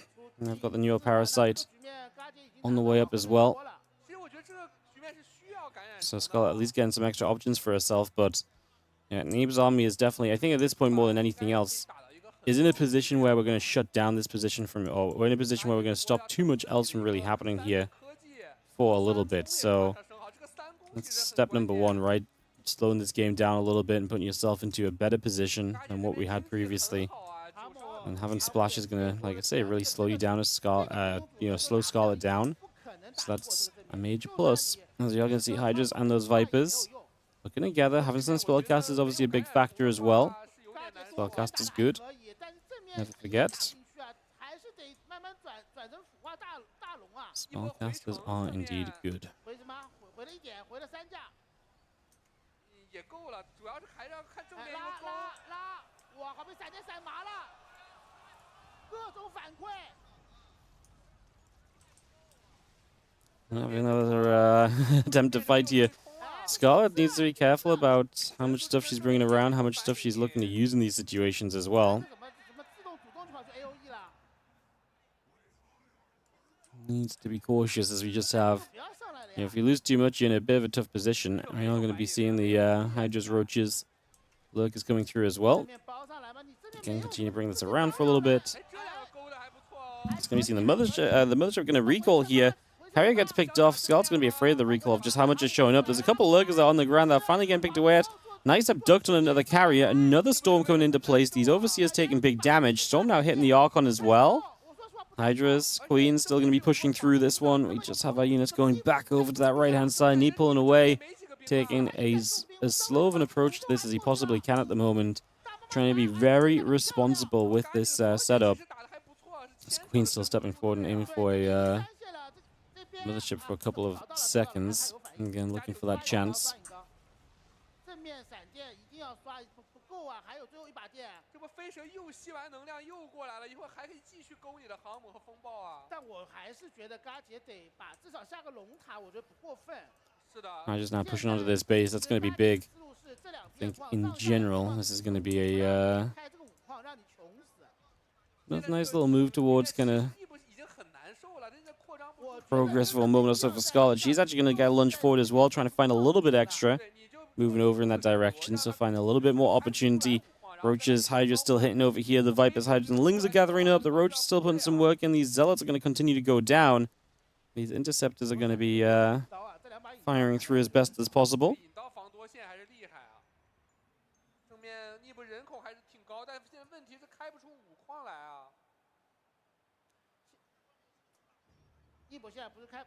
Scarlett obviously has a good bank. She has a lot of the map. Neeb is somewhat stuck on 4 bases. That matters less on this patch because of the economy changes. It does mean that you have a little bit more life left on these bases. They're still mining out the natural and so on, though, so we are running out of economy. A 5th base is still necessary, just it's got a little bit more life to it than you typically would see, as the Hydra is going to take a chance to work through these couple of gateways.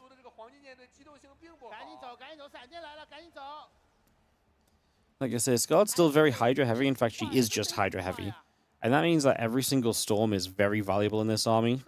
Scarlett's got the numbers, but I still don't necessarily love her overall tech. Like, if it was maxed out with, like, Corruptors and so, this would typically feel a whole lot better. Maxed out with just the Hydras is always going to feel a little bit worse in these scenarios, I think, because you're very susceptible to Storm. Scarlett going to dive forward, but she's used her dive. That means we got to go for this. There's only one Storm that comes off of those High Templar. Wow. I thought she was diving so that she would be able to, like I say, like knock the High Templar down, but she didn't really get close enough, and then she'd had the lunge used. I thought Neeb was going to hit some great storms, but it didn't quite happen either.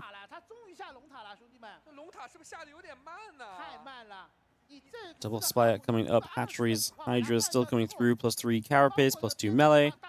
Coming into place, we do have the weapon upgrade coming about, the Mothership on its way through.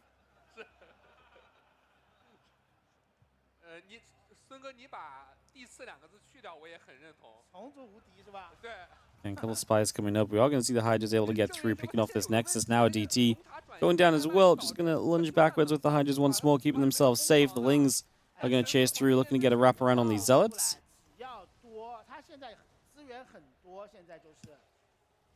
The Interceptors going down. The Changeling stepping forward. The Vipers are going to be right there. Lings breaking through at the front. It's another round of Zealots warping in. Nice abducts. 1, 2, and 3 carriers going down. Big abducts right there. Now the High Templar in some trouble too. Time Warp does drop down onto these Hydras, putting a bit more damage out. On the top side, we do take down a base as we move around as well. I mean, nice that Neeb has some counter-attack presence kind of ongoing at the moment, but it's not really enough just yet.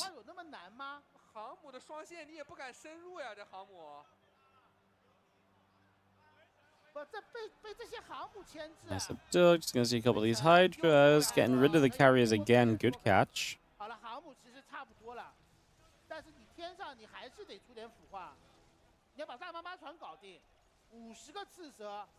And it continues to come over. Just going to be seeing the Interceptors flying through. A couple of these Hydras taking damage. Overseer's still going to be sitting there.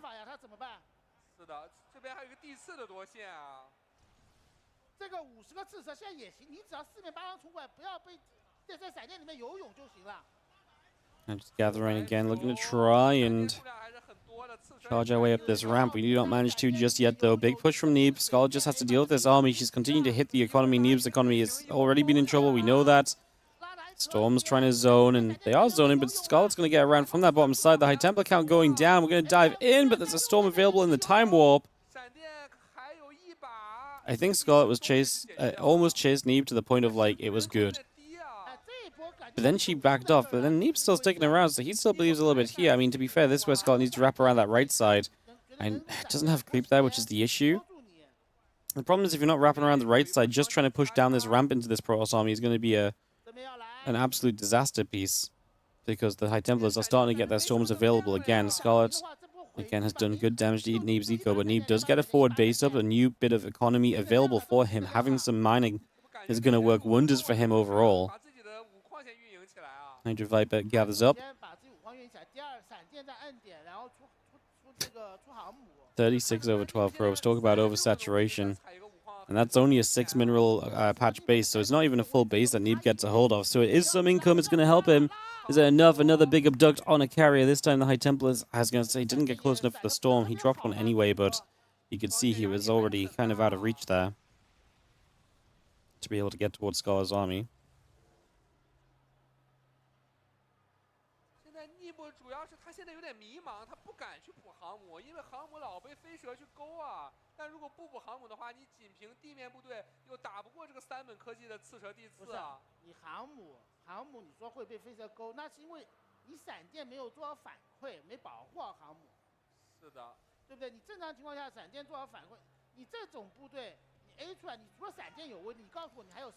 I'm just going to pull back. I'm just going to eat a little feedback on one of the Vipers as well.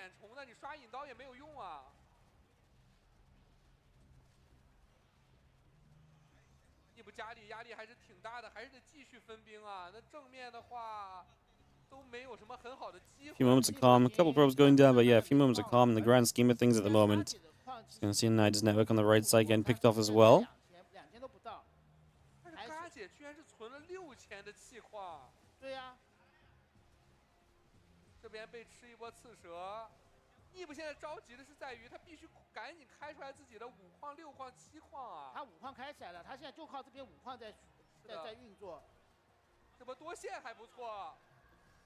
Archon still pushing through. He's going to gather up again. The few Zealots going to sit here. I mean, we are going to break through this gold base.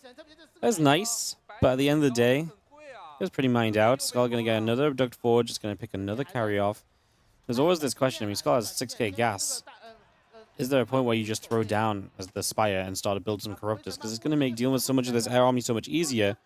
But you're also maybe going to give a bit more time to Neeb to maybe recover as well and get some supply back in his favor. Scarlett chasing this on creep is going to have a chance to catch. The moment it's off creep, she will not have a chance much longer. The Archon's turn around for a drone kill. This Hydra's going to go. The ram into the storm. If we get 2 Archons, it may be somewhat justifiable. We get 2. I mean, I still don't think it's a good trade for Scarlett, but considering she's got a lot more income and so than Neeb, it's a bit more worthwhile, like I say. Anti-air? The Abduct does nothing. Yeah, the Abduct does not do anything there. It just, the carrier lives. Scarlett did not have enough Hydras on hand. She's building 5 more Vipers at this point. There's a few Zealots show up on the other side again. Going to recall some units in here. The Archons get recalled in. The Lurk is obviously great against the Archons. The Lurker count is making it difficult. Neeb's going to start losing productions. The Natural gets hit by Zerglings. This push, maybe the last push of Neeb. Storm coming down. The Ling's getting some rounds.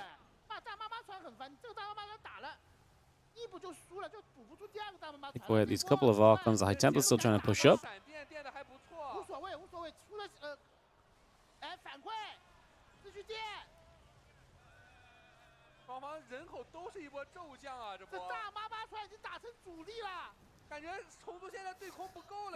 Scarlett's actually having some trouble, man. Like she needs units to actually clean this out. The High Templar.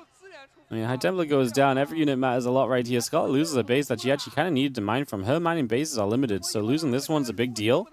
Again, she has a ton of gas, but basically no minerals. Now we're going to reposition back to the center.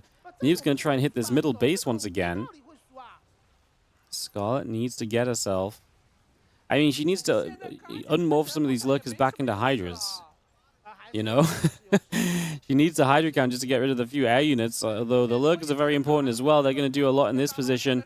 They're zoning the High Templar out from the upper side, and now a few more Archons morphing in. I think this is where Neeb's actually going to have some issues. Do we have detection? Yes, we do. So the DTs moving forward are not going to be able to do enough. The Hydras need to get in after that mothership. No? Oh my goodness, what is going on? This Archon's going to die as well. We have Vipers, Parasitic Bombs available. Can abduct a carrier twice over to make sure we can kill it with these few units. Hydras are going to get the kills. We need more Hydras. 8 only. The anti-air is not enough. A couple of Tempers are being very annoying. There's not a lot left from Neeb. 2 Tempers, a Mothership, and 5 Zealots. As he chases down the Hydralisk of Scarlett. Scarlett, with every mineral she's getting right now, needs to be going after Hydra production, which I presume that she is. She's got a couple of spores to help as well. She denies the entire forward base of Neeb. GG. Scarlett is going to get the win. 3-1. 26-minute epic on At Eternity's Edge, just to get our heart pumping a little bit at the end of this semi-final. It was a fun semi. It was a fun semi. Scarlett with the win over Neeb in 2026. Neeb taking home $1,500. Scarlett going to the finals. $2,500 guaranteed, $3,500 for first place. She will play ZVT in that final against either TY or Oliveira.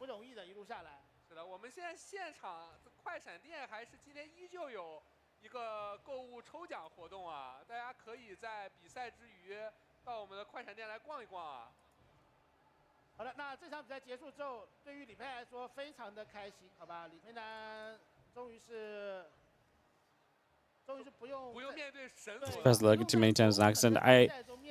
Yes, but also like the lurkers were important, no? Like having that many made it very difficult for the ground army to do anything from Neeb. So while the Hydra count might have been better, I think there was another way to look at that too. 1,500 is the first place prize.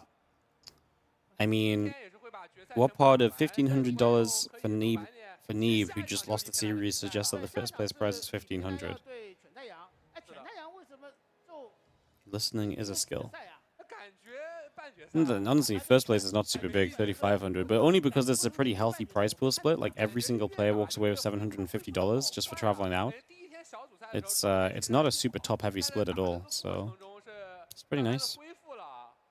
I mean, it's a $20,000 event. I mean, $20,000 is $20,000. Put on by like, I mean, the problem is people wouldn't shit talk these events. if we still had our biggest events, the problem is that these events always happen and people love them, and no one ever had an issue with the prize money. Now, because our biggest events ditched us, we're going to hate on the fact that that these events still exist. It's crazy talk. Who won? Scarlett. 作为一名老将，他其实虽然可以看得出啊，他虽然是有恢复了，但是总的来说，其实他的这个恢复的，就是功力感觉也大概只恢复6、7成的样子。是的，就没有巅峰的时候就那么强了。是的，而且他打法至少在 PVZ 这个比赛中啊，就打法就只有这么1、2套。对。嘎姐最终还是就摸得很透嘛。对，他核心就是围绕着一波攻速使徒中期，就飘一波攻速使徒，然后来建立一定的运营优势，后续转型一个黄金舰队，是这样一个思路啊。所以说我们也是最后要恭喜一下。Just waiting for the winner interview, guys. There has been a winner interview the last couple of days. 稍事休息会儿吧，兄弟们，稍事休息。These games are played on the new patch, guys. 另外一场半决赛 TY 对李培南的比赛，我们稍事休息会儿。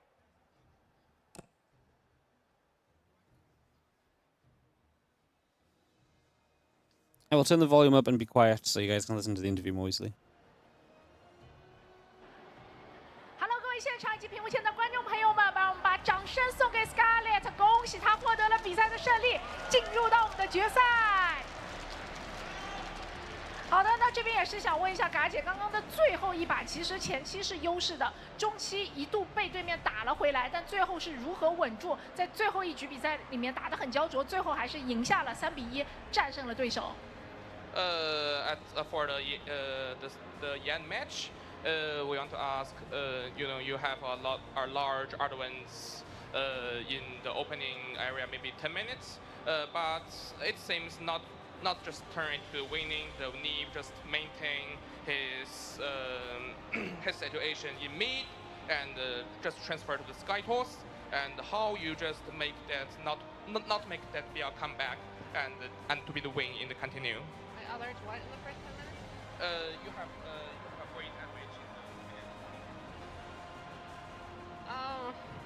I would say it's just easier to defend the ups this version. I actually practiced with Neeb 2 days ago before the group stage because we didn't know we'd be playing each other yet. And back then he always played Blink and I defended it pretty easily, so I thought he would be doing something different this time.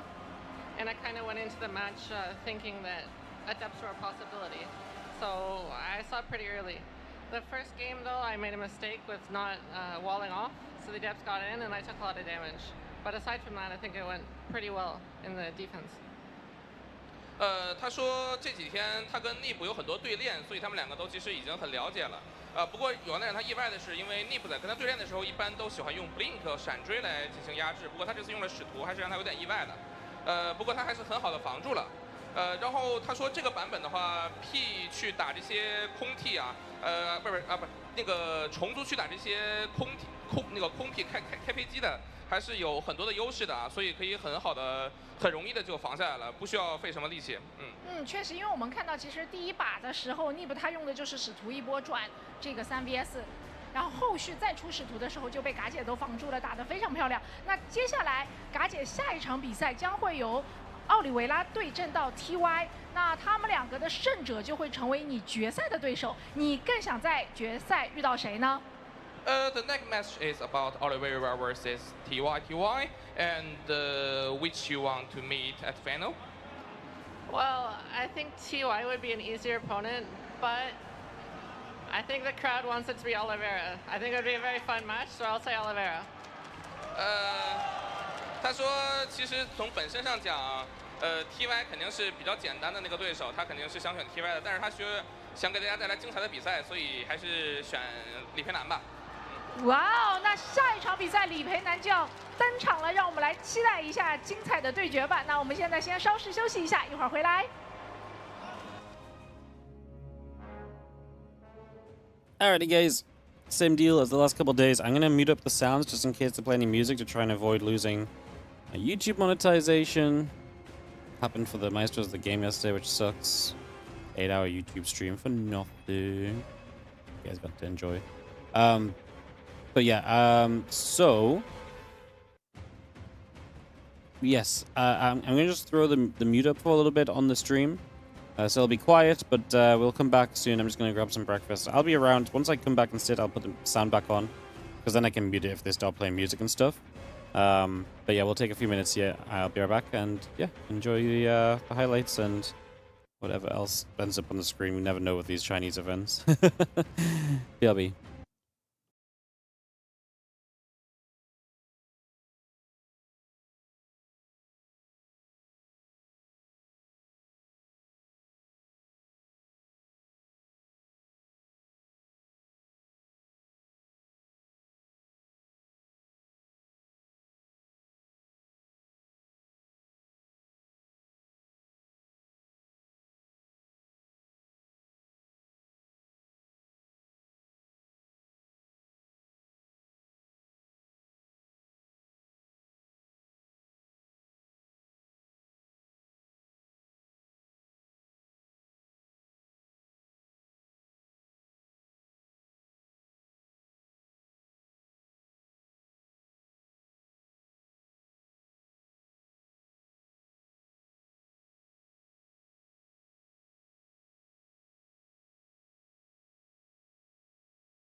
Next semi-final should be starting up in about 15 minutes, guys. That's the timer that we have on the Wikipedia, and that would probably be pretty accurate, to be honest.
So yeah, guys, just a little bit of downtime. We're just chilling. Get back into this soon. I'm not gonna lie, I'm freaking tired. I don't have the energy to fill downtime, but unless you guys have something fun to talk about, maybe we do.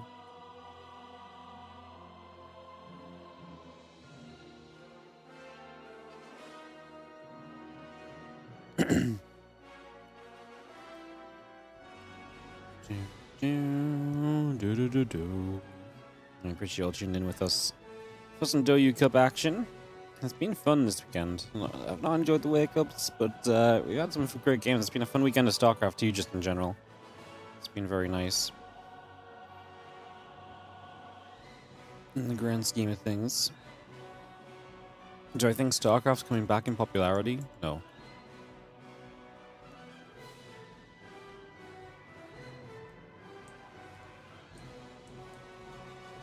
Not at all. As much as I love to say that it is, it's just not. Viewership is down. Player counts are down. Yeah, it's just it's definitely not coming back in popularity. It still exists. It still has it still exists. It's still a good game as far as I'm concerned, but it's not regaining popularity, I think, is a very, very fair statement.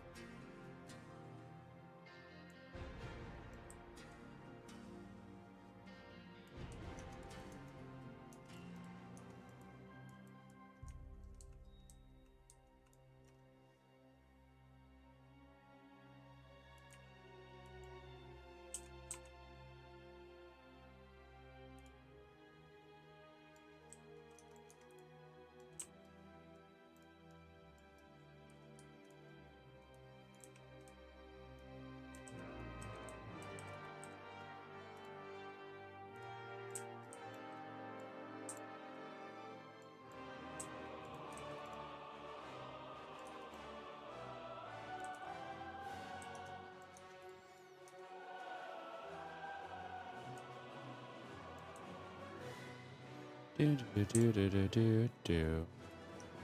Boom boom boom. Bada boom boom. Do I plan to stream and commentate Zero Space in the future? I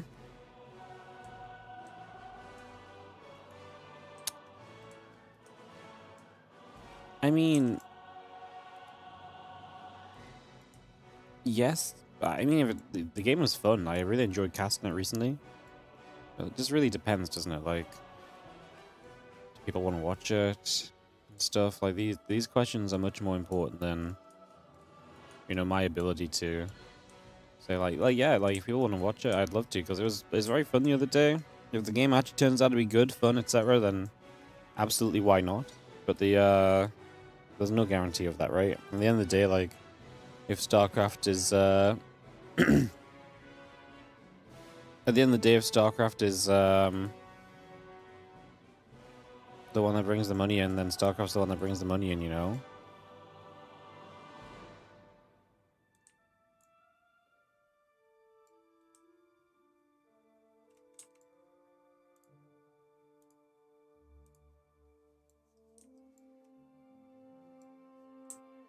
So yeah.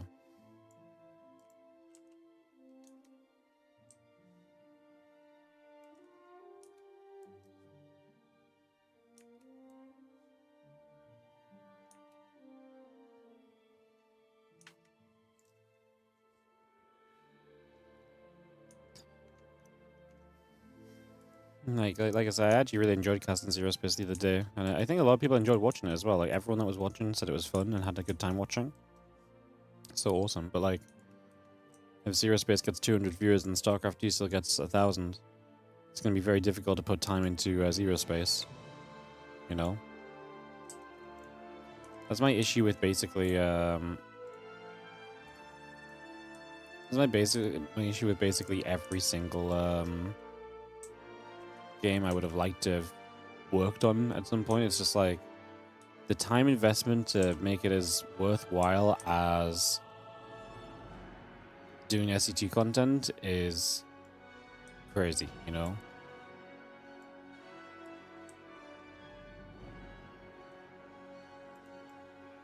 Like, at the end of the day, it's not like I just randomly woke up one day and bam, I was making StarCraft 2 content.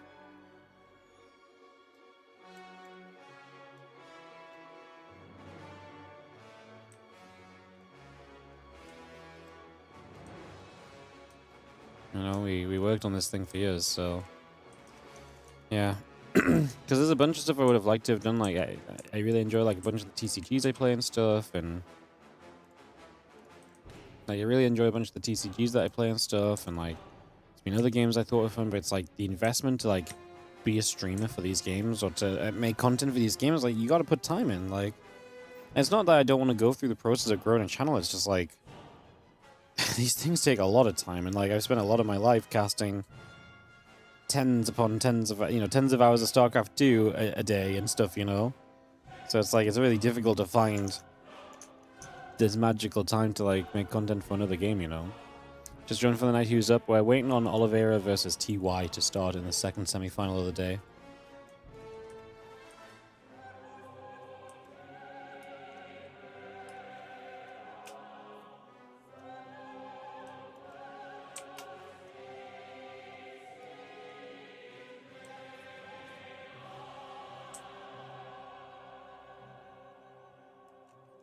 Yeah, if it takes off and all there's tournaments and stuff, I would love to. But yeah, it's I don't even mind running my own Zero Space tournaments, like $50-$100 weekly or something might be fun. But it's very difficult to commit to it. It's very difficult to commit to like a weekly like that, you know? Because like what happens the moment I have StarCraft to cover, you know? Like then I have, you know what I mean? Like I wouldn't want it to get in the way of StarCraft, so then what do we move it around? Consistency is so important in these things. Yeah. Zero Space, I mean, like I said, I'd love to cover Zero Space, and I probably will do. But the reality is obviously, like I say, it has to be somewhat popular.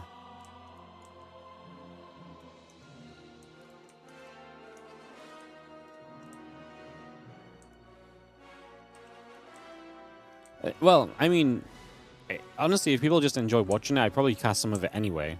But, like, the consistency of it would obviously be a bit more varied. Because if people enjoy watching it, and even if it's not super popular, I kind of enjoy casting it, then we might just do it anyway. But, like I say, it's just very dependent on the situation.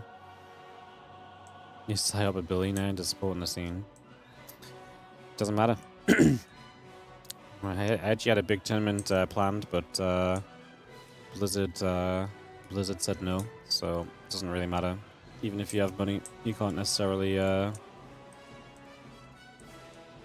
do much to help it all the time. Sometimes it's out of our hands.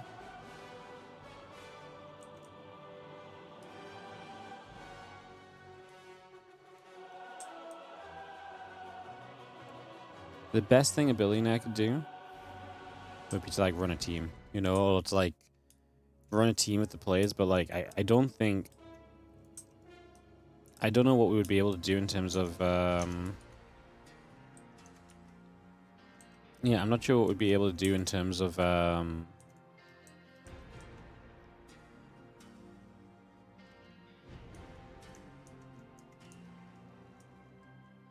I'm not sure what we'd be able to do in terms of like running tournaments, because I think Blizzard would be a little skeptical about letting people run like massive tournaments still.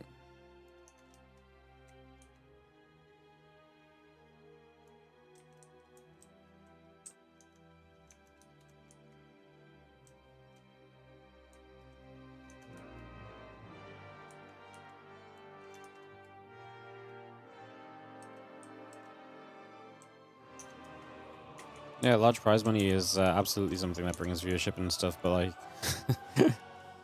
yeah, I mean, like I say, it's more easily said than done. TR and Oliveira setting up. Oliveira's been really good. I think TY started to get a lot more comfortable yesterday, though, so it's going to be really interesting, because TY started to look a lot more like TY when he was, the more he played yesterday, so I kind of have some belief in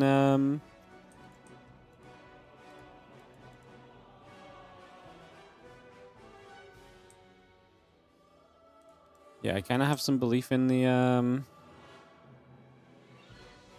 I kind of have some belief in TY in the TVT. But yeah, I think Oliveira is just much better practice and so on, so there's definitely an aspect to that as well, right?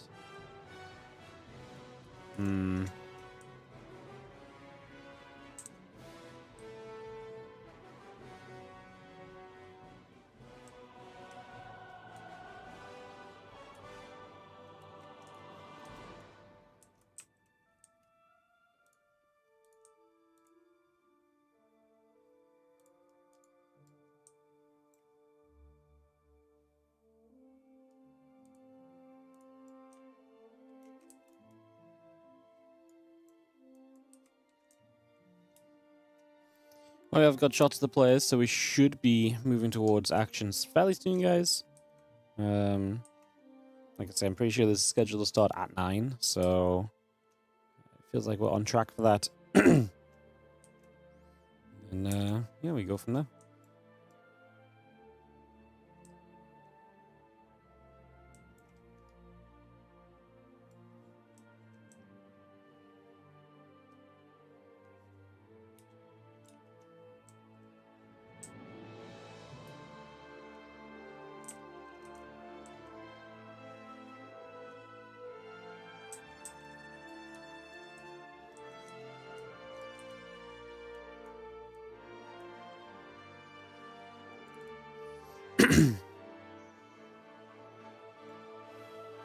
Oliveira is basically a celebrity. China, he definitely is, I think. With the Chinese fans, yeah. Why is his bride there? That's not his bride. That is his. That is the host of the tournament. They're all good friends.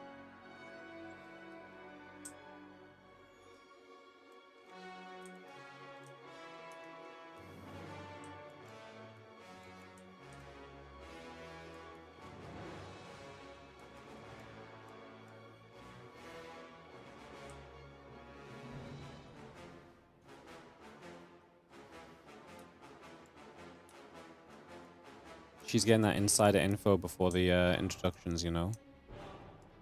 She's doing her job. She's getting the ins and outs from the players before she brings them on stage. Well, at least from Oliveira.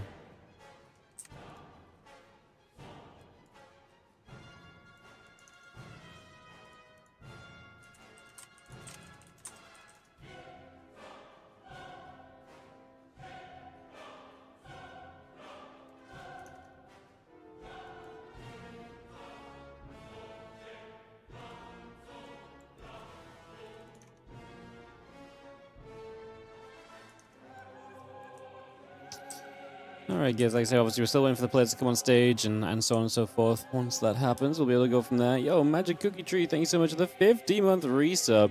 Subbing at tier 3 for 6 months in advance. That is some crazy business. Thank you so much, appreciate it. Looks as though we might be about to have ourselves the intros to this one starting up soon, guys. So, fingers crossed, we're going to get this started and underway and get ready to kick this off.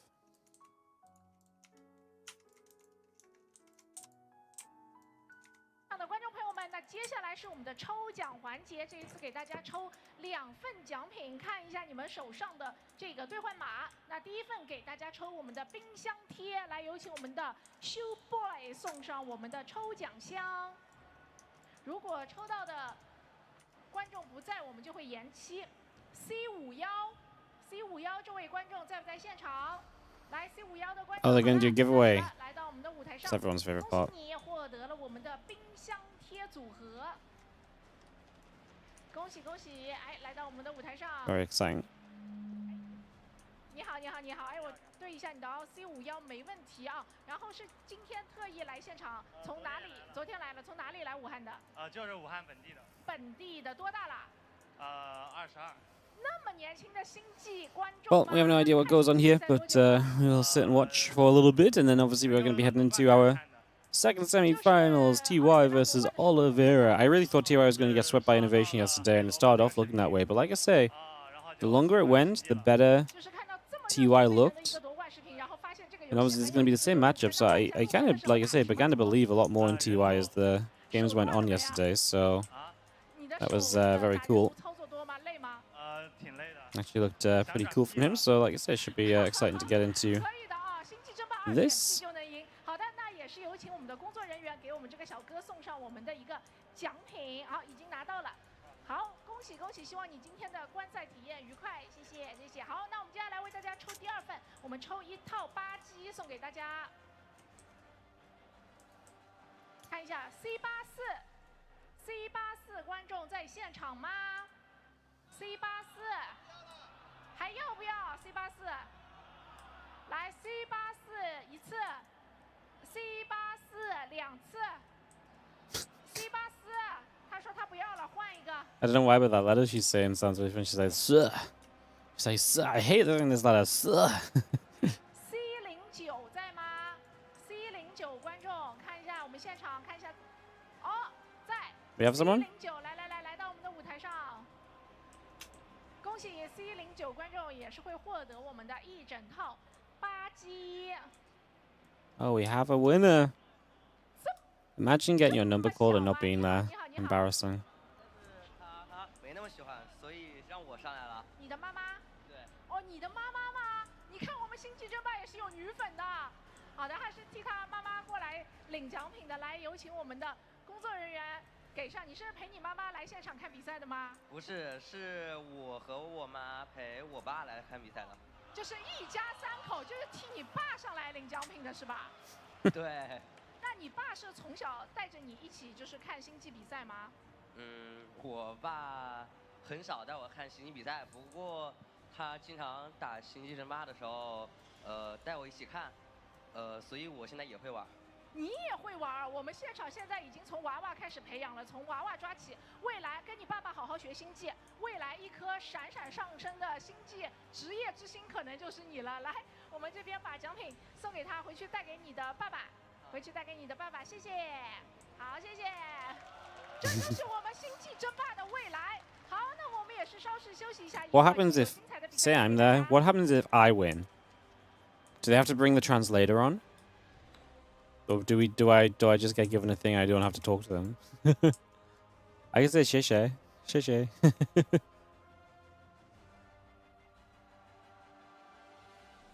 He and his mom follow his dad. Oh really? What? So they just he's just there because his dad's there? Oh, that's funny.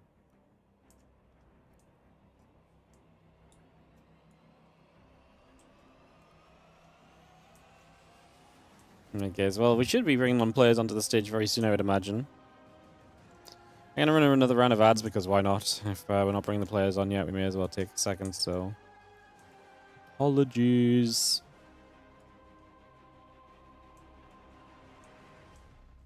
But alas, this is where we currently sit.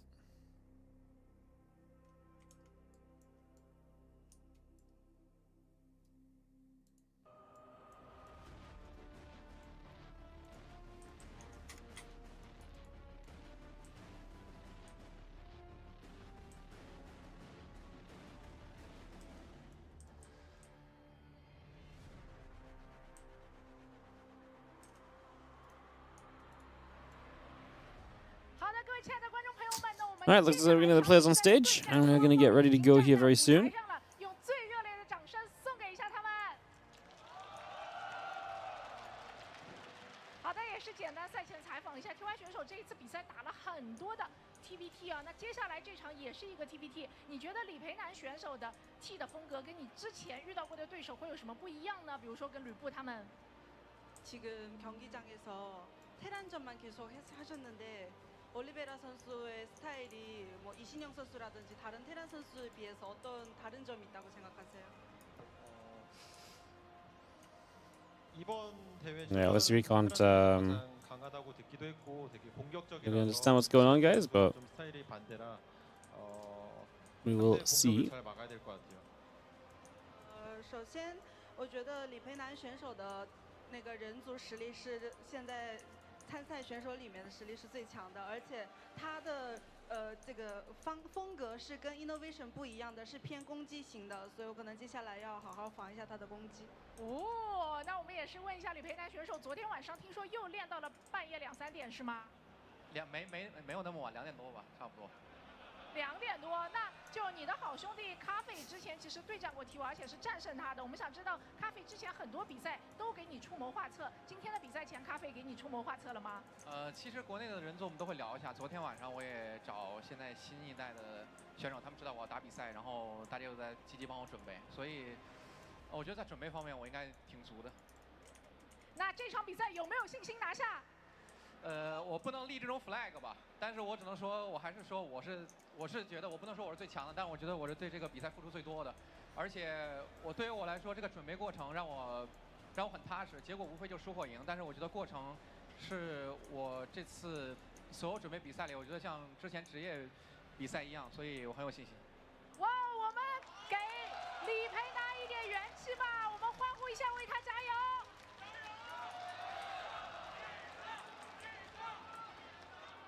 好的，谢谢大家。那么我们精彩的比赛马上就要开始了，把画面交给我们最专业的解说席。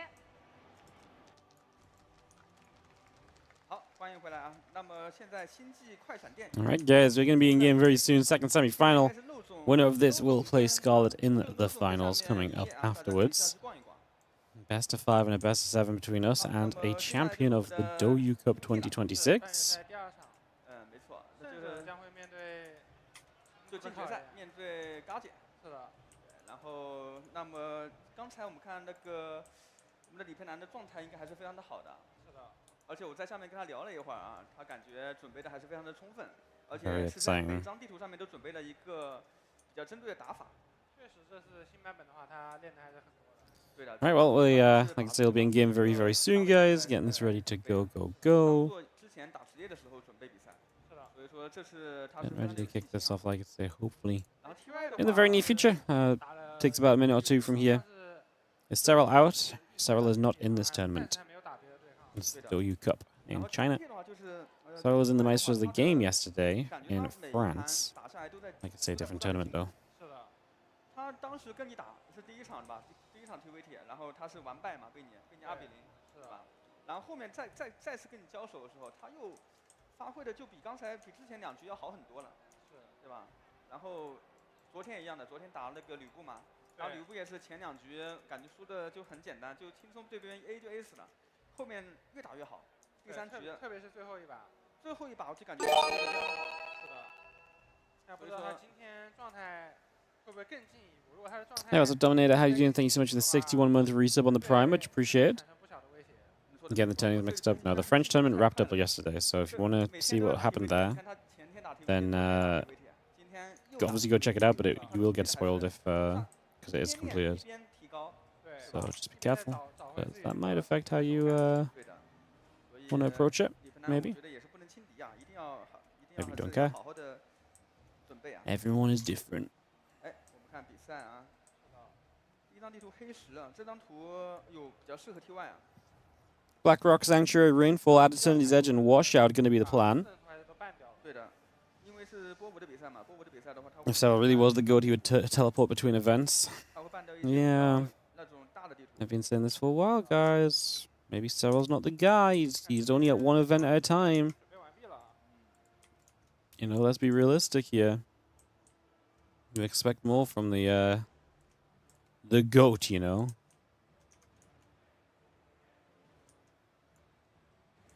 Imagine having such minimal amounts of passion. Crazy business.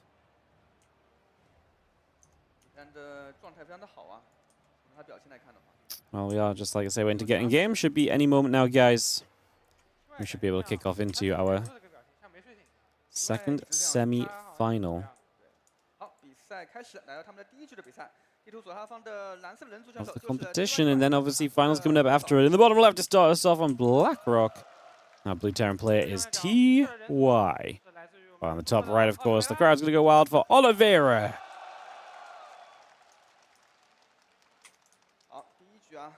我刚刚说这个图比较适合 TY， 因为这个图呢，它很多的一些比较难受的点，那个比如草丛很多很多，然后中间还有很多的岩石了，非常适合 TY 这种。Alrighty, Oliveira is going to lead us into this one then.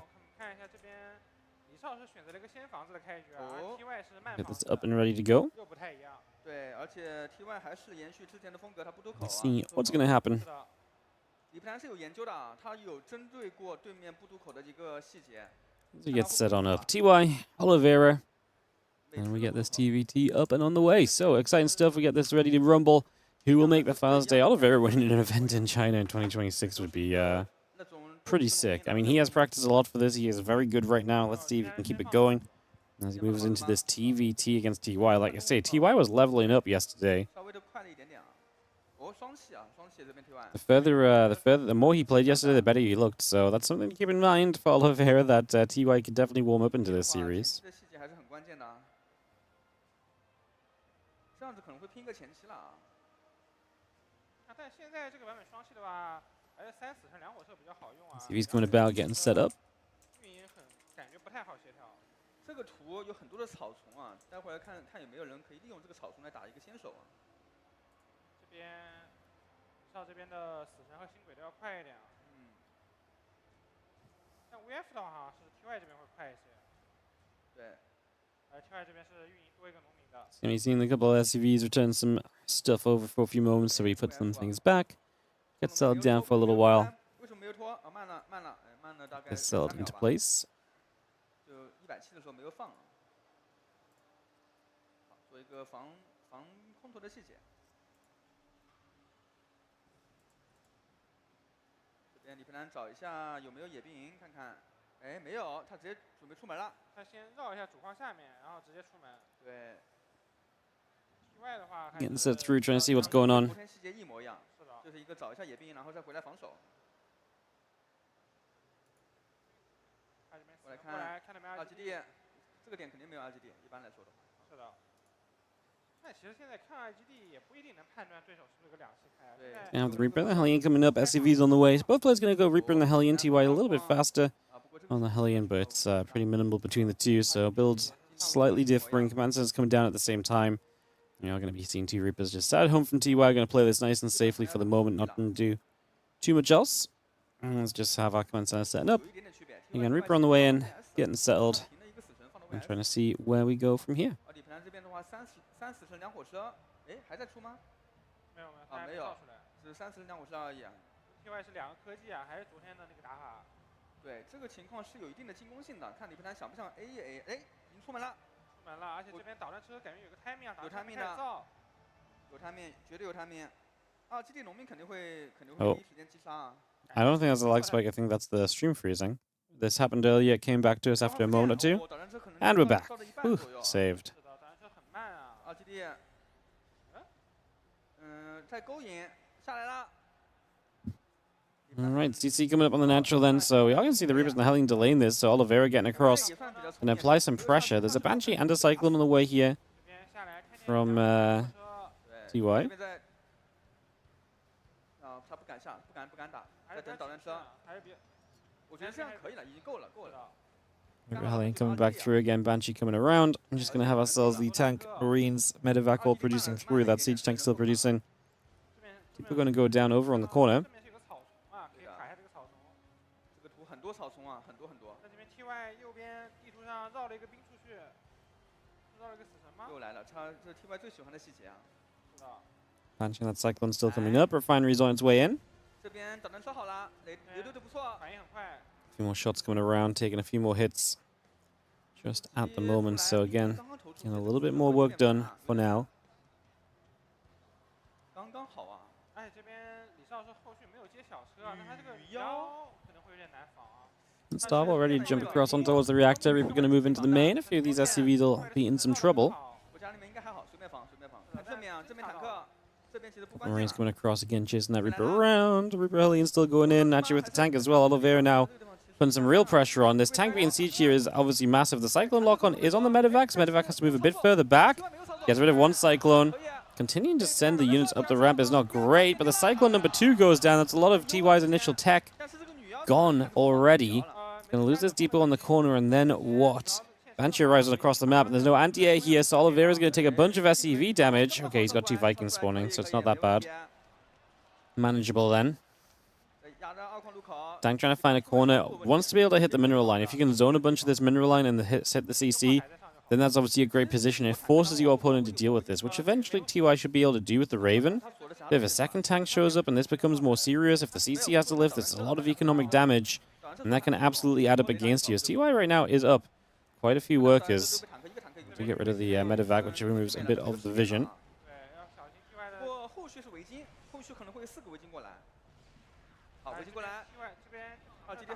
SCV's pulling off. Repairing that orb. A couple of Vikings going to come through. Does have the air control here. Oliveira, as he's going to commit a Viking for a Viking against the auto turret. And he does lose one siege tank. TY pushing back with what he can so far. Trying his best to break through on this one.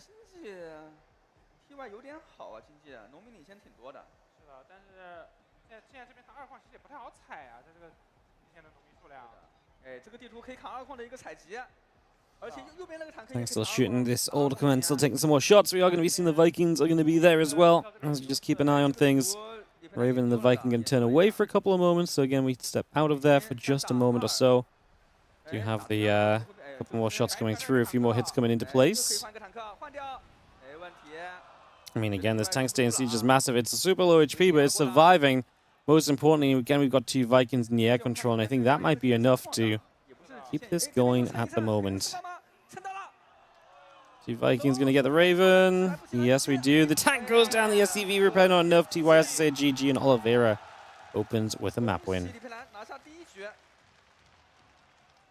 战术还是准备的特别棒啊！对，这个图很适合这个打法，维京坦克的一波，而且都不能算一波，因为他3矿点下去了。对，它就是一个比较正常的空投坦克接就是不出就是空投，然后接尾金嘛，没有接渡压就。是的。然后就坦克，然后接尾金的一波。确实比较。Guys, we'll take just a moment or two. 对，这个图的2矿。Get back into this. 非常的好，坦克可以架着2矿的一个农民，让2矿采不了矿。 然后尾金可以慢慢的蹭，而且 TY 这边操作前面也失误了。对，我觉得 TY 输在操作，他当时两个。TY with that disadvantage now, then down by a map, as Oliveira will take the initial edge. 对吧？但当时他前面没有枪兵的，没有枪兵无所谓啊，他就一个坦克，当时上面没东西。他其实不太好防，他要先丢炮台才能防，他那个兵力不太好防。反正我觉得如果反过来的话，让李佩兰来防的话，应该可以防。啊，操作好一点就能防。是，他那个地方渡鸦要先交一把炮台，因为他的兵营前面一直在给。TY and Oliveira lining up for a couple of moments to getting this ready to go. 扛第一炮是熟人的坦克，然后利用那个雷达来换掉坦克，不就？但是你没有别的兵的话，我可以直接追上来。你还是要先丢炮台的。我反正觉得我可以防。确实，这边 TY 操作也失误了。而且就算你真的觉得防不了，我觉得你防不了，你不防也可以，不防那个点也没有太多威胁，是的，确实。 In the bottom left-hand side, the SCVs belong to the blue Terran player, TY.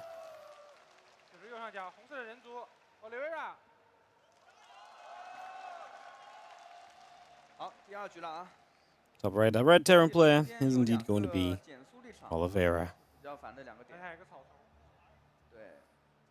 这2个点，昨天我们看 TY 是利用到了，他每次2个坦克去卡对面4个坦克。 Game 2 of this best of 5 series, then we get this up and running. SCV in the depot on the way, as we have the depot starting up now from TY as well. Get that on the way up. And Oliveira with a 1-0 lead. And Oliveira's Scarlett finals really would pop a little bit as we get ourselves underway here on this game 2. I hope TY at least takes a map. Yeah, I think we all hope TY takes a map at the very least. I think that makes a lot of sense to hope for. 哦，没有第一时间下气，那就是说他会出一个枪兵啊。 We all want to see good matches. We all want to see good games, right? So. 这因为2矿是高地啊，这个图比较适合单兵开矿。是的。Yeah, we all want this to happen. Trust me.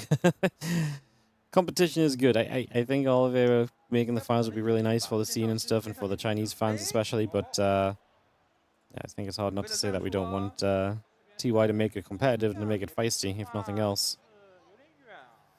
有一点点危险，因为李培南这边没有下第2个气啊，这个是枪兵死神开局啊。但他只要枪兵不停的话。Yep, new maps, guys. Need another map pool came in with the patch. 因为2矿是个高地嘛，一般来说这么开局会点在上面。会吗？会。TY building that 1 forward barracks, not super far forward either. This is going to be T-Rex Reaper, but pretty casually with a little bit of a faster reinforcement wave. Going to be interesting to keep our eyes on. 点上面的话就比较好防，点下面的话可能会有点危险啊。我跟他打的时候，他都是点上面。来看看吧。哦，点上面可以，稳。那这两兵死神。 Again, CC getting set up. Reapers are coming through. I'm just going to be seeing multiple coming in. So let's see how this defense goes for Oliveira. He is going high ground, CC. So he is going to decide that that is going to be the best course of action for him to have a chance of defending this effectively here. So opting for that initially. And this is obviously very nice. Choosing the high ground command center definitely puts you in a much better spot. Because otherwise you got to defend the low ground, that becomes messy. Obviously TY will be able to put the low ground setup on.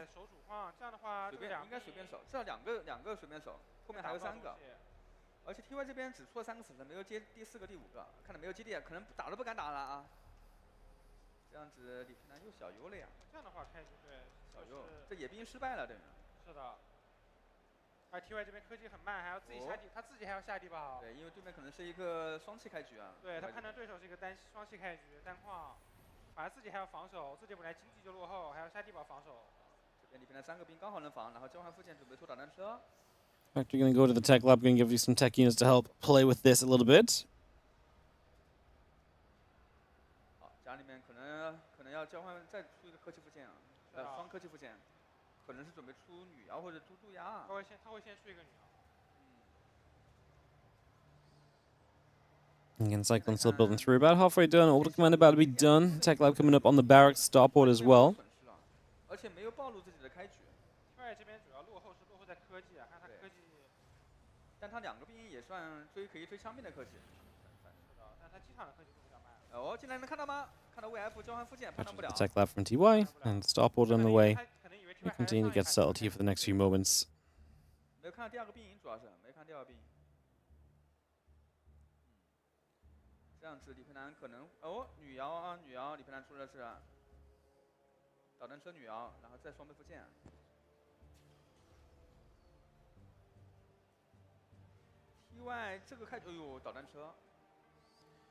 And starport, Cyclone, the Marine still coming through. That Stimpack is settling. We are going to see the Banshee and the tank coming about. Command center building from Oliveira as well. Have the siege tank coming through. The Cyclone's going to get there. Picks that Reaper off. Going to be a nice catch. That Reaper already going down against Stimpack building here on the tech lab. Factory just going to move over in position. The Raven joins up with this. The Marines and the Cyclone gathering. And this Banshee from Oliveira to try and do some damage early before he moves into his own Raven production. TY is very quick to the stim for TVT. I mean, this would be quick on 12 worker start, never mind an 8 worker start. So very quick to stim pack. That is obviously due to the fact he opens 2 racks Reaper. So he has double racks, so he has stim available to start much earlier than you would do otherwise. So that makes sense.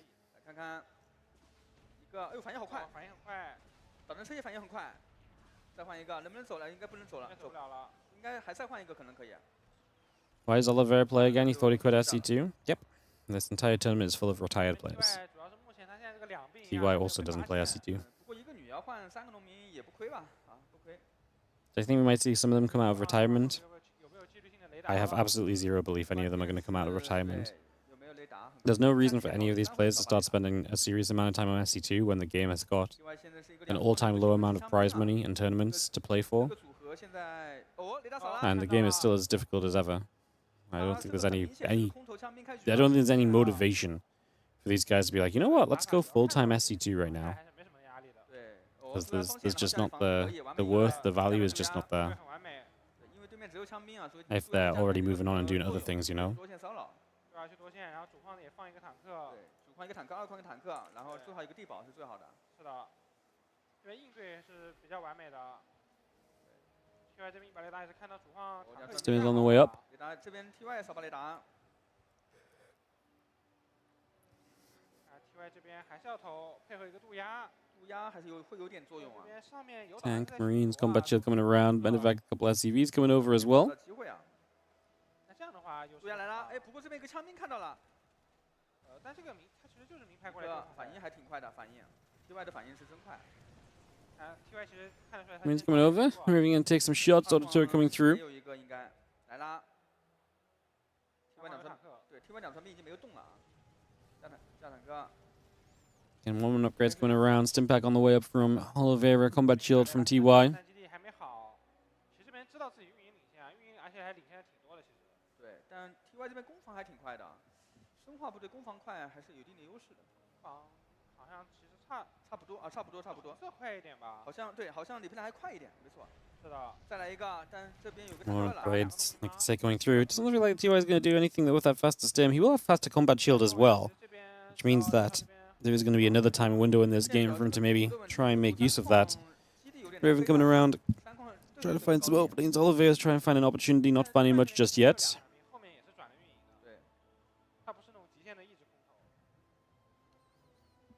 So Raven comes back around the top side. A little bit of a push here. Again, 1-1 upgrades coming through. That combat shield coming over. Just having ourselves a tank and a few Marines continue to build up at the moment. So again, getting that all settled at this point in time.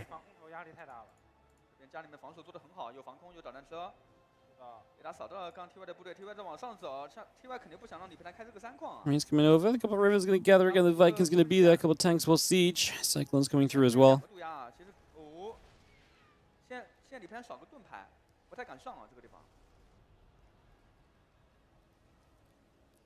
Vikings and a Raven just going to try and head over to the left side a little bit. Again, a lot of units. Ready to press forward here. The orbital command will set up.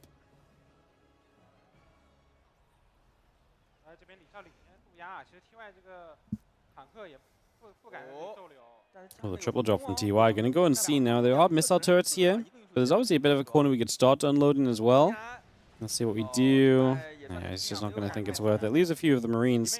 You get a turret or so, obviously that's still nice. And forces a response from your opponent, but yeah, no point committing everything into that.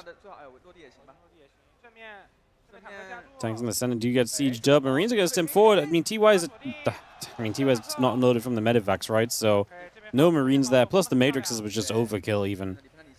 I mean, I guess the Matrixes make it an even better trade for Oliveira, but like, he would have won this even if he didn't have Matrixes, is what I'm trying to say. Obviously, you're right to use them, but like I say, it just was not necessary.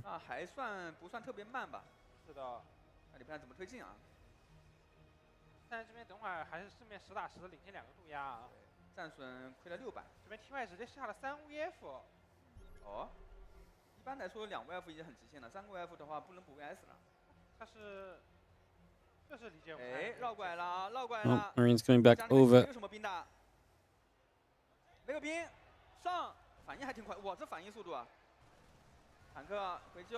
Marines just going to stimulate this natural expansion. TY losing the tanks, loses a lot of your defensive capabilities. Now SCVs are going to start melting. Oliveira going to put some work in. He can lift up and go into the main as well. The Vikings will do damage, but okay, he's just going to fight on the low ground. I think he could have gone in the main and just chased SCVs there. The Marines would have had to run after him. The Vikings wouldn't have killed a medevac before the unload happened. I think this would have been fine, but it was also just, you know, it was good as it was anyway, so we're kind of good across the board. 2-2 upgrades, vehicle weapons all coming through into place as well.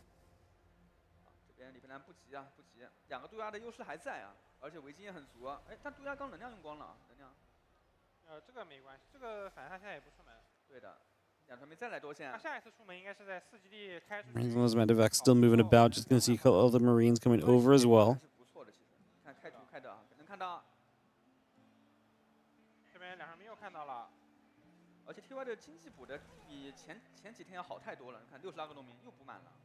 但他这边还是跟昨天赢得微信一样的问题啊。虽然你3矿经济补满了，但是你的4矿会很慢。现在4矿好了。对。哎，刚才 TY， 而且刚才 TY 这边主要是连下了2个 VF 啊。对。 CC coming back down again. The SCV's coming over. 2 upgrades plus 1 vehicle weapons all coming up. 这个点，杜鸦刚才能量回了一点点，可以锁2个坦克。TY 这边一个加，哎，这兴奋剂打是什么意思啊？一个减防啊，这好急啊 TY。 Gonna have that scan coming down again. The tank's gonna come across. Group of changing positions on the group of. God, my brain is mush. Group of these Marines changing position a little bit. We're gonna try and engage back forward again. A couple of tanks and the Marines hanging about. A couple of Marines in the center. We're only gonna get caught. 这边1把雷达意识很好，直接锁到了 TY 的主力，可以往下走。往下走会好一点，因为减速立场这个东西还是有点影响的啊。来，这个角度目前。 The Vikings already shooting. Medevac gonna get caught here initially. Oliveira has a lot more stuff. He is not going to be sieging his tanks, but he does get the Matrix on 2 of the tanks of TY. Now he sieges his tanks. Now he wipes the tank count out again, and Oliveira is just still taking better fights. 这坦克领先的也太多了。制空也领先。这边还有2个坦克。对，刚才莫名其妙放了很多的 VF 啊。直接上可以。直接上。 And tanks just sieging those Marines still stepping forward. Oliveira's going to have more than enough here to overrun, and TY finds himself 0-2 down in the second best of 5 TVT within 2 days. 是的。因为 TY 感觉刚才运营了半天，莫名其妙放2个 VF， 反而发现没钱出坦克了。我觉得几波都是把自己又像昨天一样，他每次进攻都是佯攻嘛，他每次一进攻就把。 All right, Oliveira has himself a 2-0 lead in Wuhan. 3个坦克架那里，然后被锁了，然后枪兵只能跑，坦克送掉。 然后第2步也是一样的，然后架了个地方，坦克又被锁了，坦克又送掉，然后坦克的差距就越来越大了。最后面你看这个坦克里边还有10多个坦克，对面0个坦克，对吧？然后战术方面 Game 3 with Oliveira a chance to go to the finals on the line here. 把基地放了主矿，然后一个防守对面的一个进攻的一个打法。然后 TY 这边是个野兵营嘛，什么都没打到，被迫回家打成一个2矿1波，对吧？那他其实也没办法，他主要上来单矿野兵，对面还是开矿。 他还不知道，他还以为对手是2系，他还要防守。对的，这样一来一去，就差距就很大了。对，属于战术准备上面，李佩娜也是要领先于 TY 的，发挥的不错啊。是的，我觉得有机会3比0。看第3场 TY 有没有调整吧？对的 ，TY 准备战术就相对简单一点，就是这种野兵营什么的没什么用。其实我目测李佩娜可能都不知道对面野兵营。应该不知道。不知道对面野兵营。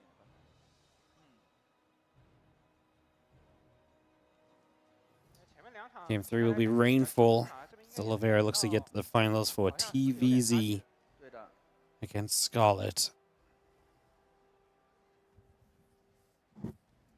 Guys, sorry, I forgot I have to be RB real quick between this game. Just have to check on Ali. I'll be right back.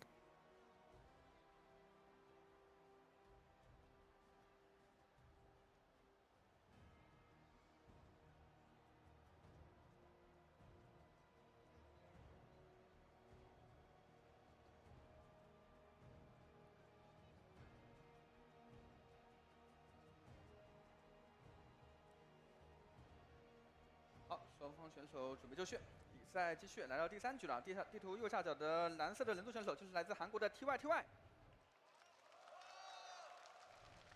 地图左上方红色的人族就是我们的中国选手 Oliveira。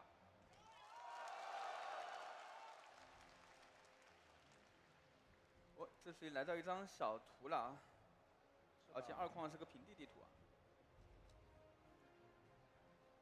李佩兰还有准备的，他基本上每张地图都有一个自己的打法。是的。好 ，TY 一样的不吐口，还是想偷一点运 ，TY 还是前面偷运营啊。这边的话就打的还是标准的运营开局。对。好，兵营，看要不要停工农民放弃了？应该不会。 Sorry about that, guys. Let's get back to it. Game 3, Oliveira leading 2-0 in this semi-final.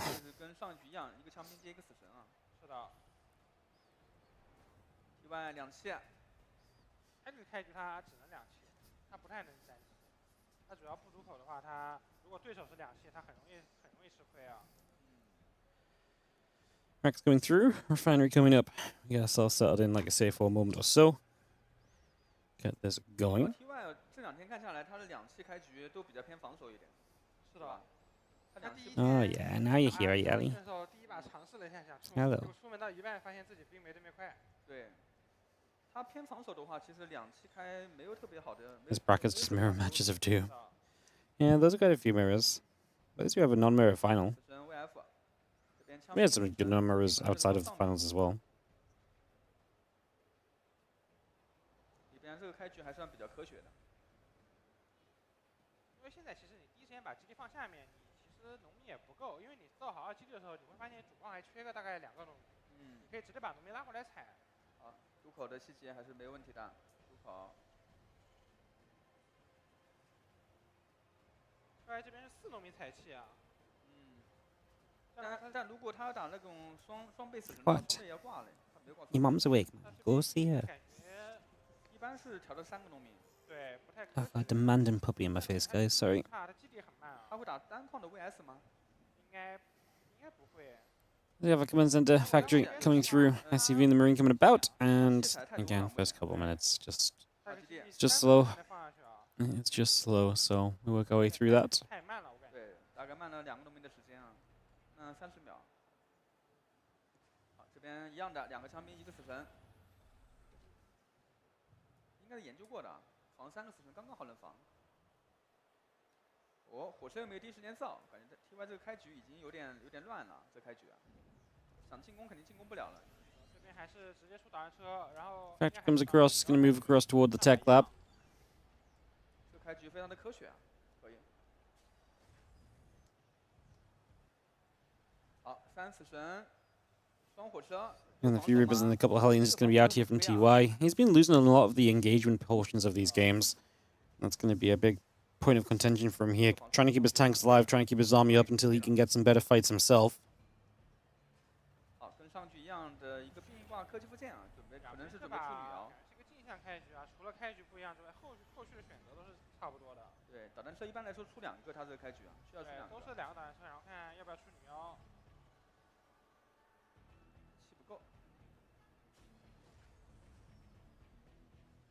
果然这边是按下了一个女妖，看 TY 这边也出女妖。Managing the cyclone coming up from both players. Actually, going to see this part looking pretty similar across the board at the moment. Again, we get settled into this. It's going to be having the SCV coming down to the low ground, so we move around there for a moment or two. And again, Banshee, tank, SCV, orbital in the reactor, all continue to come about. Oliveira 这边开局是一个开矿，所以他经济会占一个绝对的优势。多4个农民了，看。 Let's see that interference matrix coming up here as well, so bring that matrix into play straight away.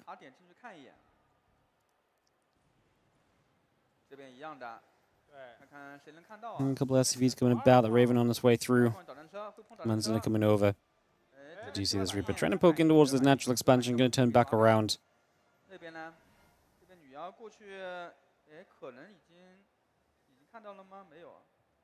And a couple of Marines, that Raven coming up, interference matrix is going to come through for a couple of seconds.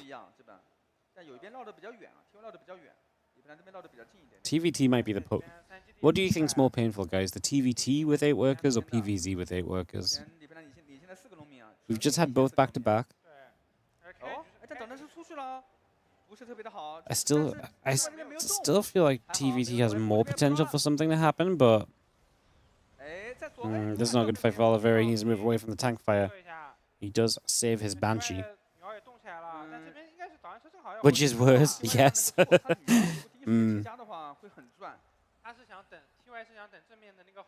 Alright, Command's going to lift off from the main base. Oliveira will be able to take a third pretty quickly here. Does TY have a third base of his own? Looking at the mini-map, I can't see if he does have a third CC. He's going to go for some Vikings. It looks like TY is a little bit more kind of poised towards being aggressive here anyway. Banshee is going to go down. Nice for Oliveira. The more you can clean up, the better, of course. Ellie, out from under here. Gone, out. Super warm under there. Thank you. Cyclones are going to go and Pick off this Banshee Oliveira, just lose a little bit of something in the middle, still trying to find some value with his Cyclones. He would like to slow down this offense, because if he can slow it down, he gives himself more time to prep against it. Like I say, he is ready to try and move to a third base, whereas TY is committing forward. TY going to build his third on location while pushing. So that's going to be the plan of this right now.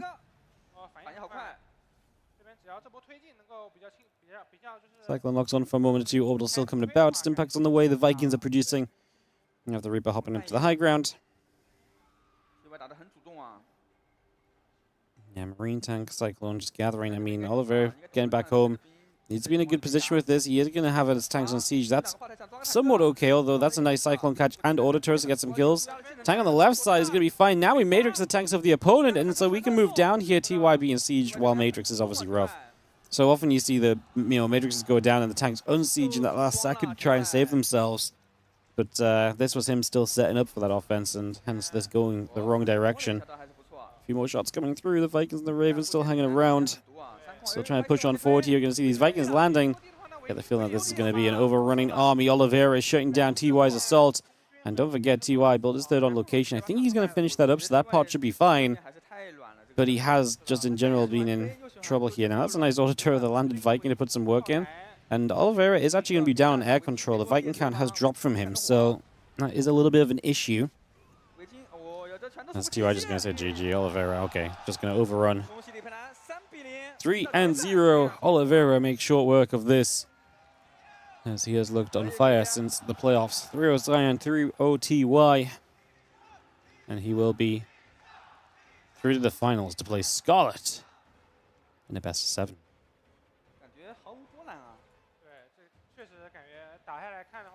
Not sure if we're going to have any downtime or a show match or something or anything happening, but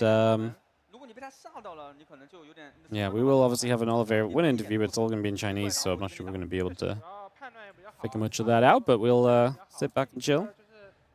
Ellie. Right, I'm going to see what Ellie wants, because she's just hanging around me, so BRB goes. I think she's scared of the fly, so I'm going to go save her. 这也是抓住了一个 TY 的特点啊，RX比赛。而且 TY 这边其实他也没办法，他这边最后应该是看到这边对面370已经造好了，自己370刚刚放上去，他这波一定要推进打到东西。他不打到东西的话，他也很难打。不管怎么样，很轻松啊，3比0。是的，就感觉实力确实强了一个档次啊。那么接下来就是李培南要打那个了，打嘎姐了。是的，决赛之前好像还是有个表演赛啊，有个表演赛嘛。对，我没有记错的话是由 可乐柱啊对战 emo。哦，这样子的吗？好像是。那等会儿可以期待一下，可以期待啊。你觉得嘎吉打李培南怎么样呢？可以分析一下。我对李培南比较有信心。比较有信心。我对重组也比较有信心。那到底？所以我不好预测谁会赢。不好预测吗？是的。我觉得李培南。 主要地图的问题，你知道，因为我觉得比赛决赛是波7嘛，波7的话只能办2张图，是啊。而这个赛季地图其实很多图都比较大，人族也不太好打。人族如果只能办1张图的话，很可能会出现会有一张4人，而且会有一张4人图会露出来。好，我们来听听李培南的采访。让我听到你们的欢呼声，送给奥利维拉！恭喜李培南3比0战胜了 TY， 进入我们的决赛哦。 赛前如临大敌，结果比赛的时候非常轻松的拿下了。你赛前有没有想过自己会这么快的3比0拿下？也没想过吧，因为我看他打吕布还有咖啡的时候打得挺好的。There he goes. Ellie, I've just deposited Ellie downstairs for some breakfast, so she'll stop breathing on me. Trying to guess the game, and every 10 seconds she's like all over my lap. I'm like, God damn it, Ellie. It's already freaking hot. 之前练呢，我就是跟咖啡还有其他人都说，我说我要打一个全防流，就是我可以不侦察的情况下也能防住他的部队，因为我感觉新版本的话太早飞2基地的话也踩不了，所以基本上我就后边就把所有基地都放在上面了，而且我这套整体运营下来比他快很多。 是的，那还有一波就是你是2个防空防住了他的一个空投，正面又偷掉了他3个坦克，还杀了他家里很多农民啊！那一波记得吗？其实细节把控的也很不错，那一波是算到了吗？因为说实话，他这个先2兵的打法最开始和我练的，他当时最能打的时候就是我当时我觉得我的 TVD 还是可以的，因为当时在韩国人族他们这帮人最巅峰的时候，我当时都能赢他们，所以现在我觉得我更能赢。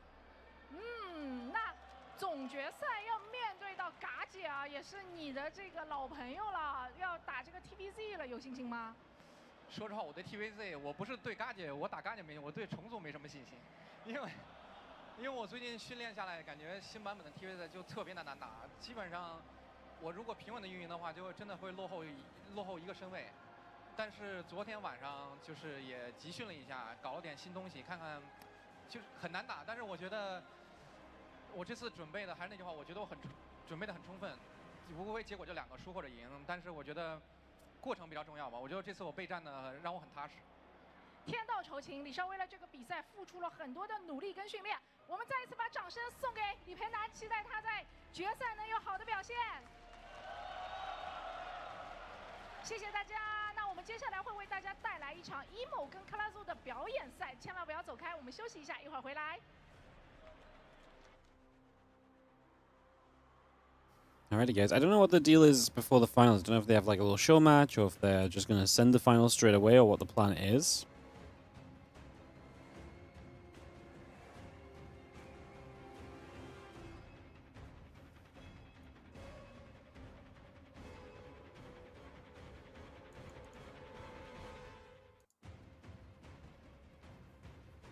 Yeah, not sure what the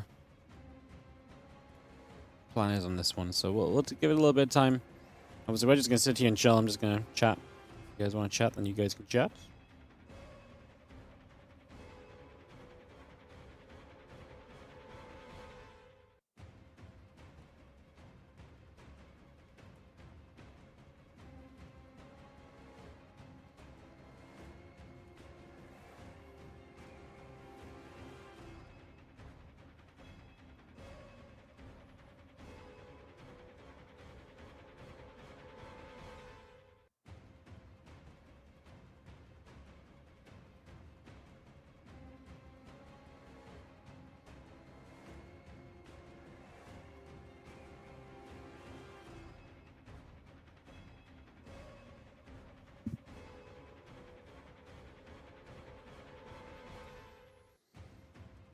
A lot of Oliveira fans in the crowd. Yeah, he's super popular in China, obviously, and he is the Chinese hope. So yeah, like I said, I'm gonna try and just check the Discord. We don't have any info. There's a Keller's show match listed on the Discord, so I don't know if that's gonna be before the best of 7 finals or if it's like after. Like Wikipedia has it in like 5-6 hours time. That feels very wrong. Wikipedia does have the final set for like an hour from now, so it makes sense if maybe the show match was in 10 minutes and then we go from there, maybe?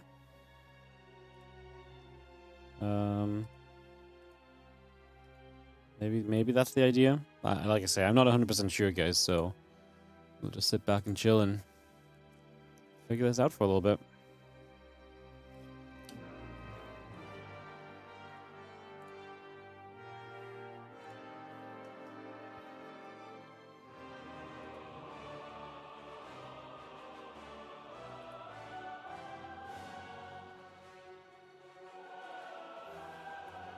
Sit back, chill, and figure it out. It's a good combo, isn't it? Do do do do do do ba da ba boom.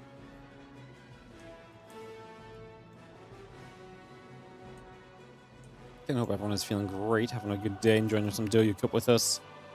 We're just getting into it. It is finals either up next or after a show match. Like I say, we're not quite 100% sure, but we should be expecting something.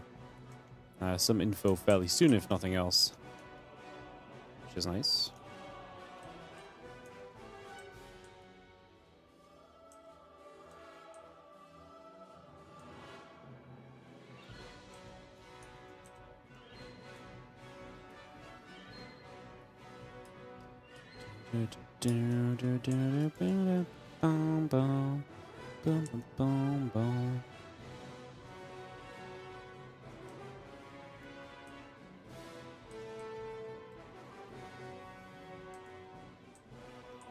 Yeah, Adversity finally got a new patch. I mean, finally is... I mean, we get a patch like once a year. This was this year's patch. Are they using it in this tournament? How's it affected performance? It is being used in this tournament, and it's kind of doing exactly what we thought it would, which is slow the game down for no specific reason. The patch is very unpopular amongst the majority of players.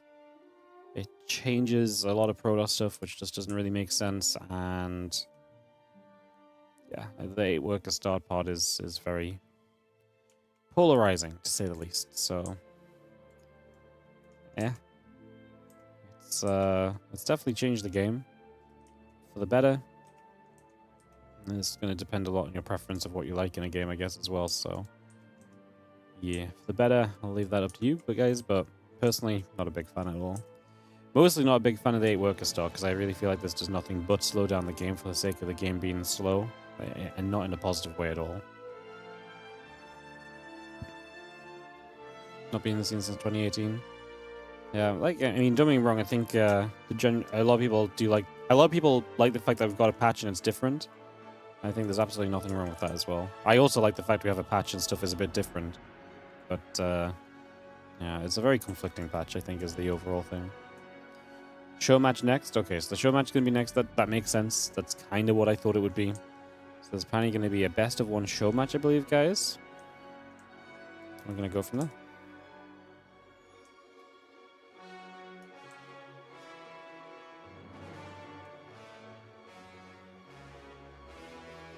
Did I play much myself? No, not really. I stopped playing. Well, I didn't really. Well, I did stop playing, but I find it very frustrating to play nowadays because I used to be a lot better.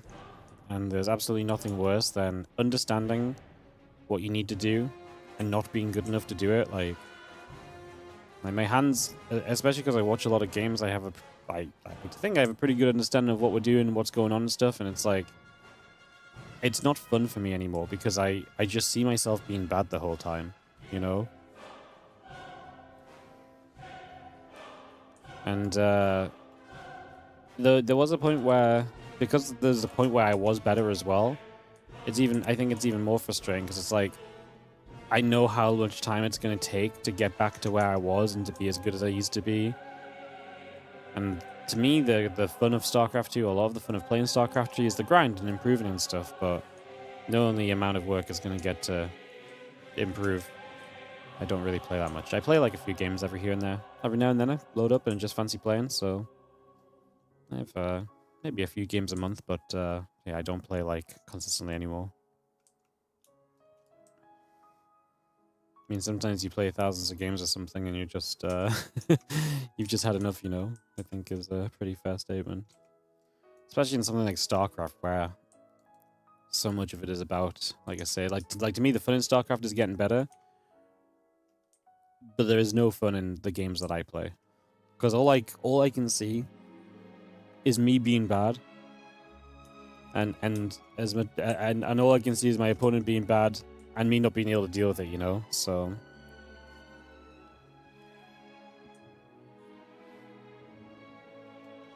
depends what your mindset is. My mindset's terrible.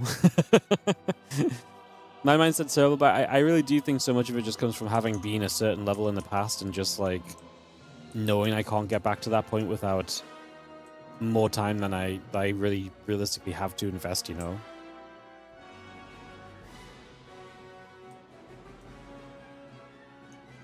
So yeah. It's my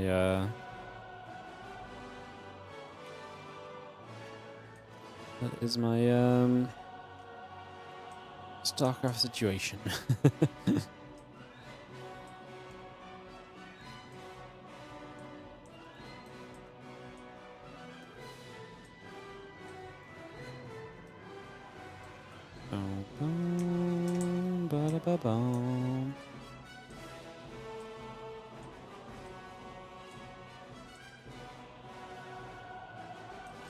Either way, I'm a great caster. Thank you for the kind words. Appreciate it.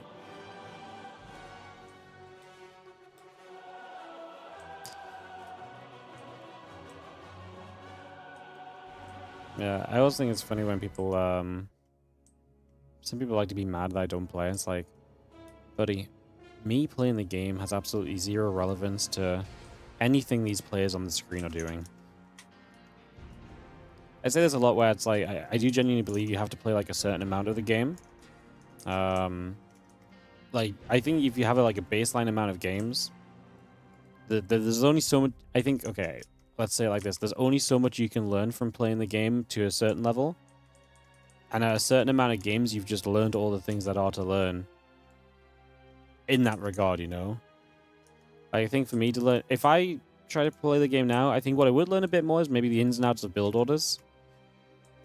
But that's not something I'm really like, you know, when I say ins and outs, I mean like this exact timing here or there, and that's just not something I'm like a big fan of. Like, I don't talk about this stuff when I cast much anyway, because that's not the sort of stuff that excites me in StarCraft. I like watching the control and this and that. I don't care if the 213 Marine is 1 second better than the 214 Marine for the 2 minute down the line timing, when, you know what I mean? Like, that's not the level of analysis I'm interested in or going to, so I think that's the sort of stuff you pick up on more. And you know, people like Lambo, when they talk and stuff, and they're super smart, and they, you know, say so much cool stuff.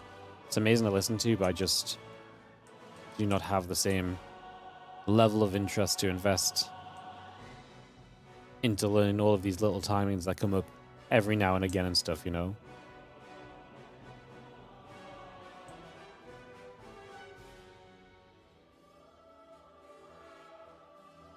Personal experience does give some perspective. Yeah, that's what I mean. Like, I think if you have like a baseline level of this perspective of playing, and I say baseline, I mean I think you should have.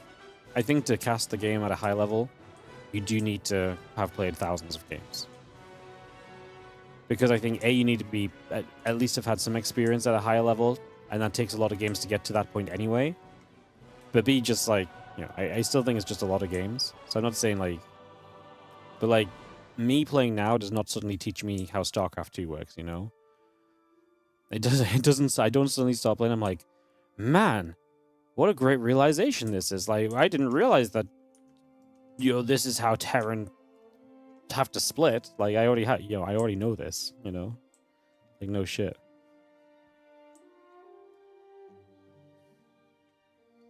But yeah, some people are really mad because they think if you don't, if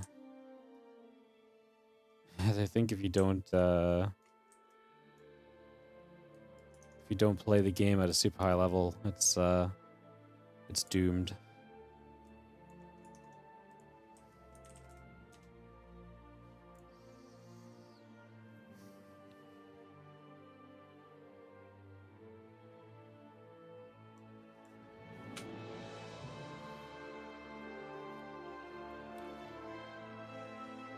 Nobody watches for the perfect build order breakdown. I think it's like a fun.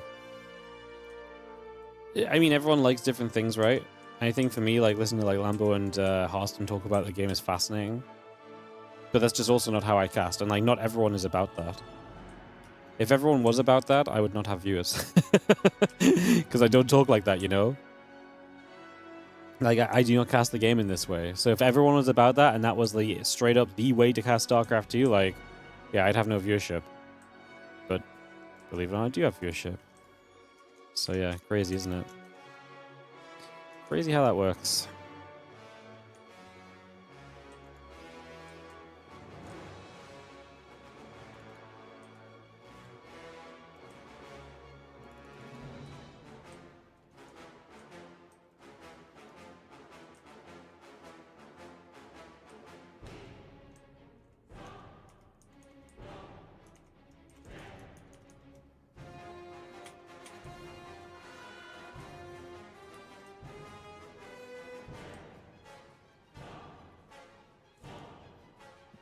This looks show match. Oh yeah, no, they are doing a show match. I think it's just a best of one between Kellerza and a guy called Emo, I believe.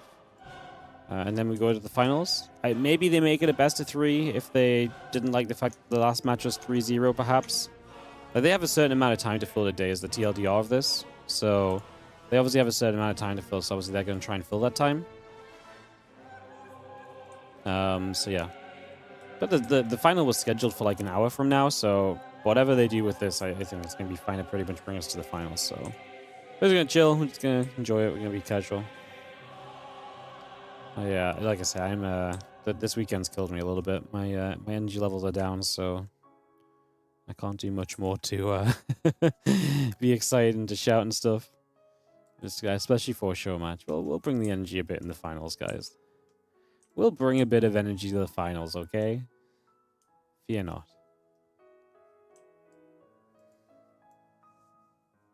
I'm not gonna go shouting about the best of one show match, though. See, this is what we mean. Wardy has no passion.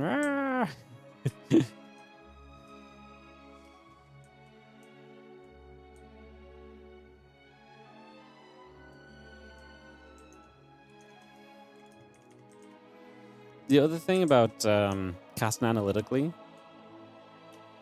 is that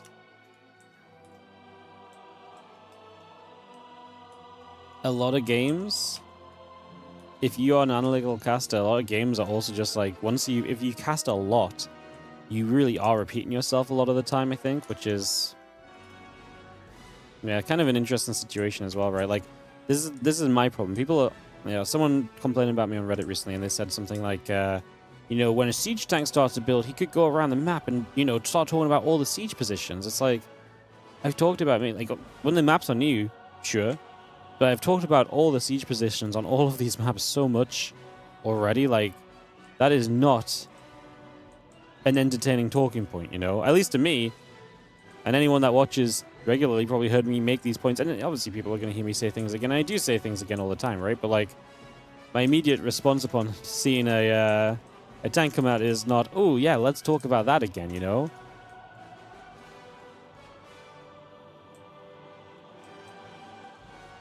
So, casting's an interesting one. ZG was always interesting to talk to you about this, because ZG was very into, like, learning the ins and outs of casting, not just in StarCraft, but, like, in eSports in general, and just, like, she was very into, like, the kind of the theory behind commentary, I guess, as a way to say it. So it was always fun talking to ZG about it. Although she had a podcast where she talked to casters from different games as well. I can't remember what that was called. But that stuff was always really interesting to listen to and stuff like that, I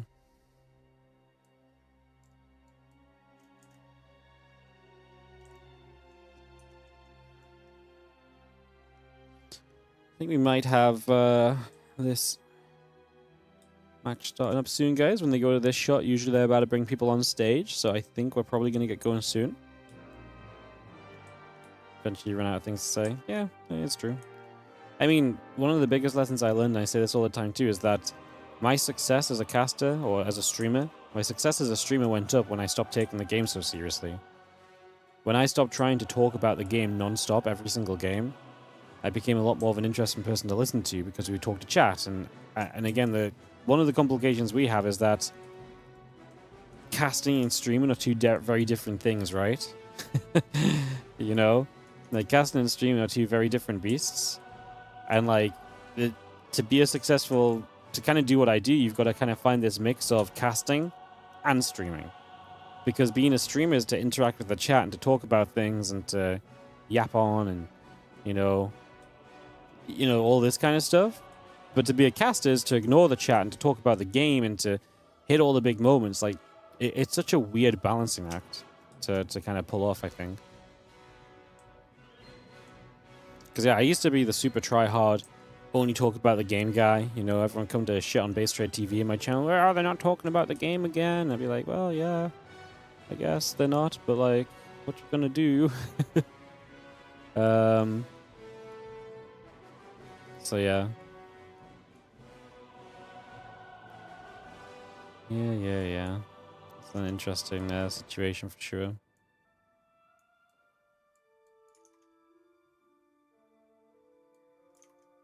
Hello， 各位现场的观众朋友们，又要到我们的抽奖环节了。这一轮我们会抽3个幸运水友，送上克拉祖的亲笔签名的 T 恤，也是会由他来为我们抽3件 T 恤。那先让他跟我们大家来打个招呼吧。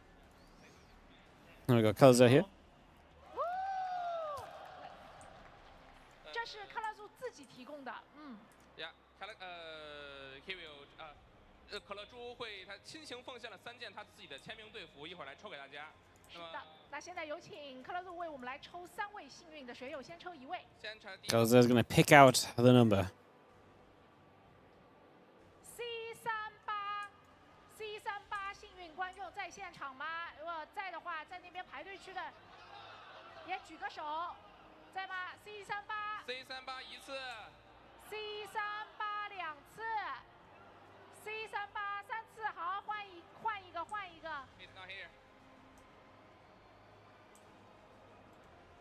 Wouldn't person be able to get it with travel casting? 哦，欢迎来到我们的舞台 But 上。 viewers do understand. Yeah, I mean, yeah.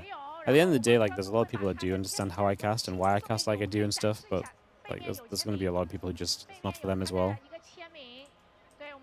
A lot of people want like the full-on ESL level casting for like every single series. Oh.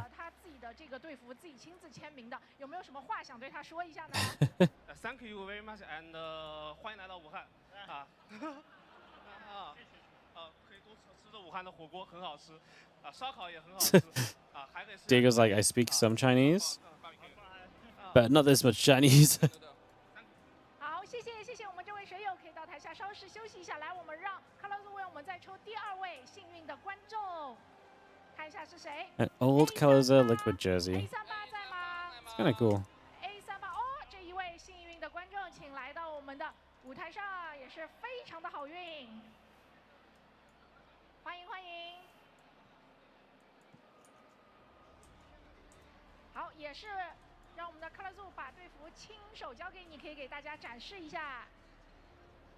来，我们一起展示一下，然后背面有签名，可以展示一下。哦。 好，有什么话想Diego's like, man, I've got too much crap in my closet. I'm gonna bring some stuff to China to give to them. 欢迎来到武汉，啊，非常感，然后武汉的不仅热干面好吃，豆皮也好吃，可以尝试一下。这孙哥严选的。武汉热干 noodle is good. We also have the soybeans. We have that. I agree. 好的，他也同意武汉的美食很好吃。好，谢谢这位水友，我们可以到台下稍事休息一下。那最后抽最后一位幸运观众啊！ 这个真的是超级好运的啦！来看一下。I hope Diego's at Home Story next week. It'd be nice to see him. I don't know if he's going to be, but it'd be great if he was. It'd be heckin' cool. C92 2次 ，C92，他说他不要了，来，我们再抽一个新的。看一下这一次花落谁家 ？C83。 Oh my god, how many Kalazur jerseys did he bring to give away? This is crazy. 来到我们的舞台上，恭喜你！我们最后一件克拉祖的签名队服就要被你拿回家啦。好，有请我们这一位水友来到我们的舞台上。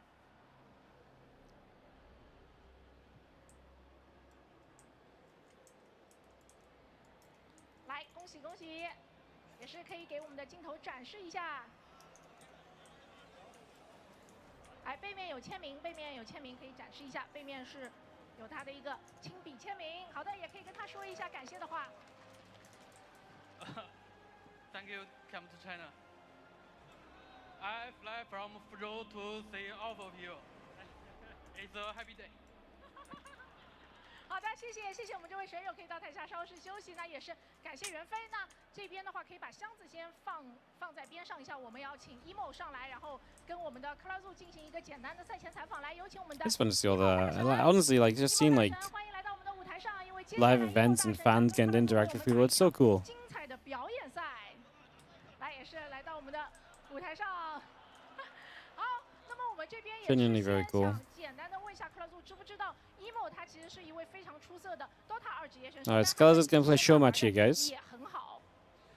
Do you know emo is a very great Dota 2 pro player and he also good at StarCraft? Oh. Yeah, I know. In Dota, he's a legend. I know he got top 4 in TI. Oh. He's a hero to many people. And I heard in StarCraft, he is even better because he is getting coached by Maxed. 他说 emo 他早就有所耳闻啊，是一位传奇的 DOTA 2选手。 So yeah, apparently he's actually, I didn't realize this. He's a freaking top 4 TI is nuts. Damn. 他星际被我们的赛德老师教导过啊，所以是一 That's 个不可小觑的对手。That's crazy. Holy shit. That's funny. He's getting coached by Maxad. He must be really good. My MMR? Yeah, MMR Dota. Maybe 5,500. 5500呀，5500分吧。哎，那 emo 大神的这个星际分差不多，emo 大神的星际也是5000分的神族左右，很期待你们的一个表现。我们来问一下 emo 大神啊，平时都是打 DOTA 的线下赛，第一次是不是应该是人生第一次站在舞台上打星际的比赛？是第一次打星际的比赛，感觉挺特别的。那有没有让你的老师 Michael 赛德给你支一些招数呢？有，我今天用了他的鼠标。光鼠标有用吗？有没有战术？我觉得我有一定的准备，但是不知道有没有用，但是我会尽力的。哎，那如果说我们这个星际上面万一要输给了职业选手也没关系，我们未来有没有机会去 DOTA 上面找场子找回来？哎，没有问题，我会邀请他来打 DOTA 的。哎呀，我跟你说，孙哥布这个局布了那么大一盘，就是等这一刻。那我们也是期待 emo 跟克拉祖给我们带来一场精彩的表演赛，把画面交给我们最专业的解说席。Getting ready for this epic show match, guys. 好的，各位观众，欢迎回来。那赛 All right, 季决赛 we'll get into this in a moment or two. Then it seems I think we're pretty much good to send it. I think we're going to be done with the chitter chatter and everything. So into the show match. I think it's a best of one, but I guess we'll see. Like I say, if they want to make it a best of three or something fun. Like I say, it might just depend on how much downtime they have, or how much time they feel like they need to buy for the finals. So that's a factor for sure. 没有问题，我们还有个3800分的打神族的，到时候一起带上，我们就可以找洋人了。主要是那些洋人确实有点嚣张，他们点名要 potato 上场，他们才能打，所以这个时候，对，我们也找几个，我们也换一换，对不对？这个换一换没有任何问题，好吧？对，所以今天他们两个交手的话，说老实话，emo 要想赢，我觉得不太可能。他今天但是他很有信心，他准备了很久，emo 准备了很久，因为他昨天我跟他说了之后，要参加这样的一场表演赛，他然后就在各种准备战术、准备自己的细节流程都准备好了。他今天准备了之后很早就跑过来，在现场。对他很有信心。Yeah, appreciate you all hanging out with us and joining in. Yeah, appreciate it. Again, the energy's not here today, guys. I'm sorry. The energy was left behind yesterday. I tried to put some effort into that Maestro's cast. Apologies are a bit quiet and tired. It did not help that I can't believe they scammed me with waking up today as well. It's really, it's still on my mind. Changing the start time after I go to sleep, so I wake up early for no reason. Like, pain. 我很有信心。那鸟哥呢？鸟哥，我过一会儿下去就干他。So rude. I know. Isn't that crazy? In case I want energy. Yeah. 这个版本虽然他们俩现在打 PVT 嘛，人族说起来好像有点弱，但实际上这次比赛打下来，感觉还是能还手，就是 TVP 是能还手的。I don't even want a. I don't even think it's like an energy drink thing. Like, I just need to have a nap. I just need a proper night's sleep is all. It's just not easily had waking up early and then it's hot and yeah. It's all good. We chill out after this today. Say, well, we'll have a good cast of the finals. I'm not going to cast this show match super seriously, guys. I'm going to save myself for the finals, obviously, but yeah. Yeah. 真赢不了，除非卡拉佐尔自己浪啊。但我觉得emo的实力可能会给他一点小小的意外，就是一交手发现，就是他可能刚开始觉得emo是一个DOTA 的爱好，DOTA选手嘛，是一个星际的爱好者嘛，不会打成这样。但一交手会发现，其实emo还是有点实力。我感觉emo是有机会的，你信我，emo肯定有机会。 All right, GLHF getting called. It is looking as though it is a best of one, guys, based on what they're putting on the bottom of the screen. So it looks like we've got a best of one coming up here. Let's get this ready to go.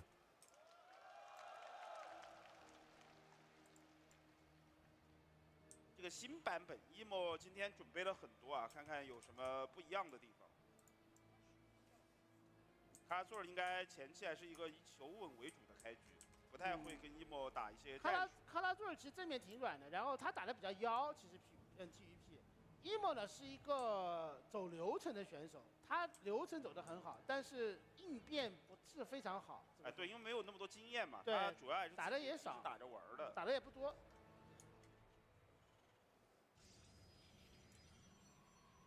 All right, so Scarlett is in the upper left. Emo is in the bottom right. Get this set up and ready to go. 探路，兵营探路啊，emo 的打。我看 emo 这个就最近应该是打的不多啊，这个新版本。Cracks on the gas both going through.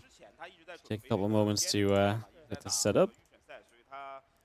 See where we're going to take things. Scarlett looked pretty good across this weekend. He's definitely shown us some pretty good games. It was actually really fun to watch him play. Yeah, did enjoy the Colors games.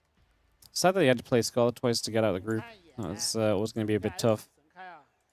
Scarlett was definitely looking a bit better against Colors. So that was just unfortunate in the end. But yeah, like I said, it was fun to see Colors. Colors played. Colors played an event recently. He played Homestory Cup like last year, and it's kind of fun to watch him play then and listening to him talk as well. And he was like practicing. It's so interesting, like, you know, he was playing his games, and then downstairs in the basement after, he's like, oh, you know, he's asking someone, oh, like, am I meant to win this position? Like, how does this work? Like, how am I meant to approach that? Just hearing, like, the discussion of, like, oh, like, I clearly have a good understanding of this game, but, like, I need to figure out these ins and outs was really interesting, actually, so, yeah. Yeah, Colors is playing against Emo. He's a Dota 2 player. Apparently got top 4 at a TI, which is very impressive, and apparently is pretty good in StarCraft as well. So there you go. So there you go.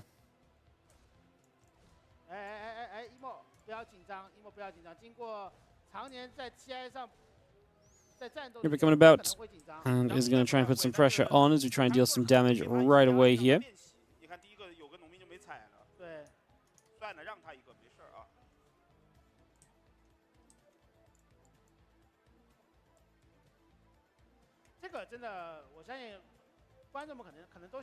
emo 会出现在星际的一个表演赛上。啊，这么妖吗？哎，你打个爱好者，你至于这样吗？ We're just going to show up, just going to get after a couple of those probes, some pressure in. So, I mean, Colors is sticking around this mid base for quite a while with this little bit of harassment, so definitely starting off pretty strong and doing what he can. Say putting some difficulty into the game for his opponent right from the starting point.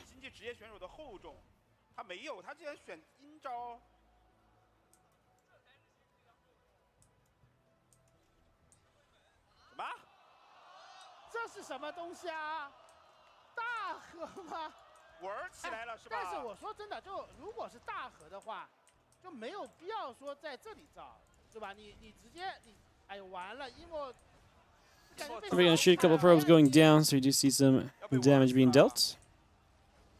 I mean, this is going to be pretty nice. Damage being dealt early. Colors, Reaper and the Hellion going to continue to micro for a couple of moments. Going to see that sentry. If that sentry goes down, this is really bad for you here. The Reaper Hellion micro has been on point. We try and force field to save it. We didn't really want to use the force field, I don't think, but we didn't have much of a choice in the end. Reaper and the Hellion is still going after the probes. Oh my goodness. Colors is putting on a micro masterclass right now. Actually, truly a micro masterclass, I think. You know when they say show match? This really is a show match, actually. They're really taking the show match part of this and running with it, huh? And now a proxy battle cruiser. Okay, guys, I got a feeling we have a favorite in this game. I'm not sure about you guys, but it's seeming like Colors might have the slight edge.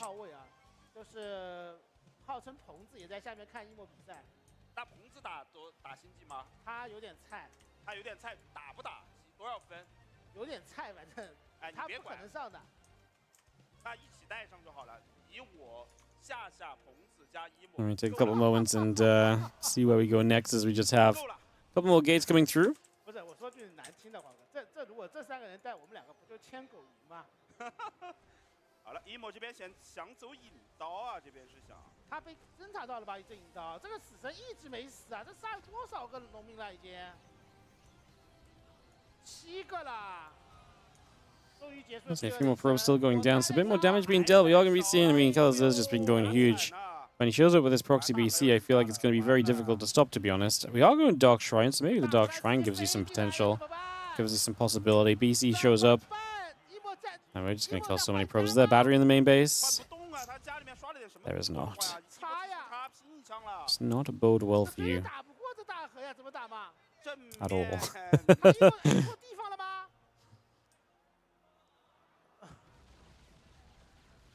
Yeah, this BC's having a very good time, guys. Not really much else to say about it. It is just having a good old time right now. Colors is having a good old time right now. I think it's a very fair statement too. 8 SCVs down on the other side. Some Zealots running by actually going to have a bit of a better opportunity to do something. To be fair, he kills 17 SCVs. That's pretty nice. BC teleports home. Can be a bit of additional defense here as well.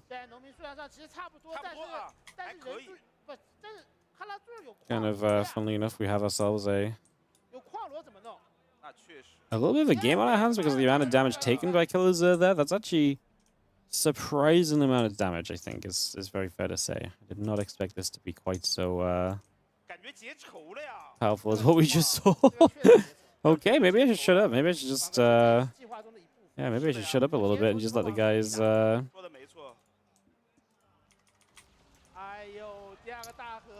play, because apparently I'm wrong so far. I mean, then again, the BC shows back up and starts to have an absolutely wild time once again.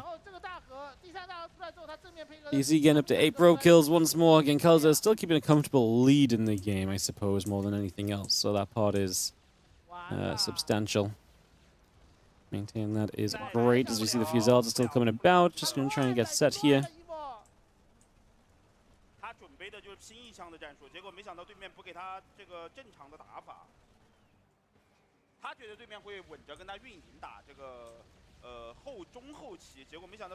BC now up to 16 workers in recent history as well, and that's just recent workers. Obviously, overall, this BC has actually been able to do a bit more than that.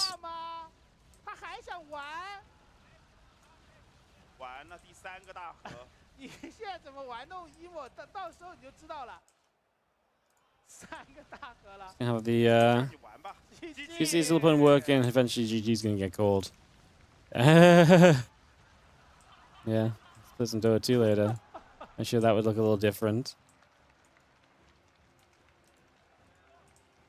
事实证明，emo 果然是个星际的爱好者啊。对，确实面对职业选手的时候，漏洞就。Sure, that would indeed look a little bit different.就已经把emo节奏全部打乱了。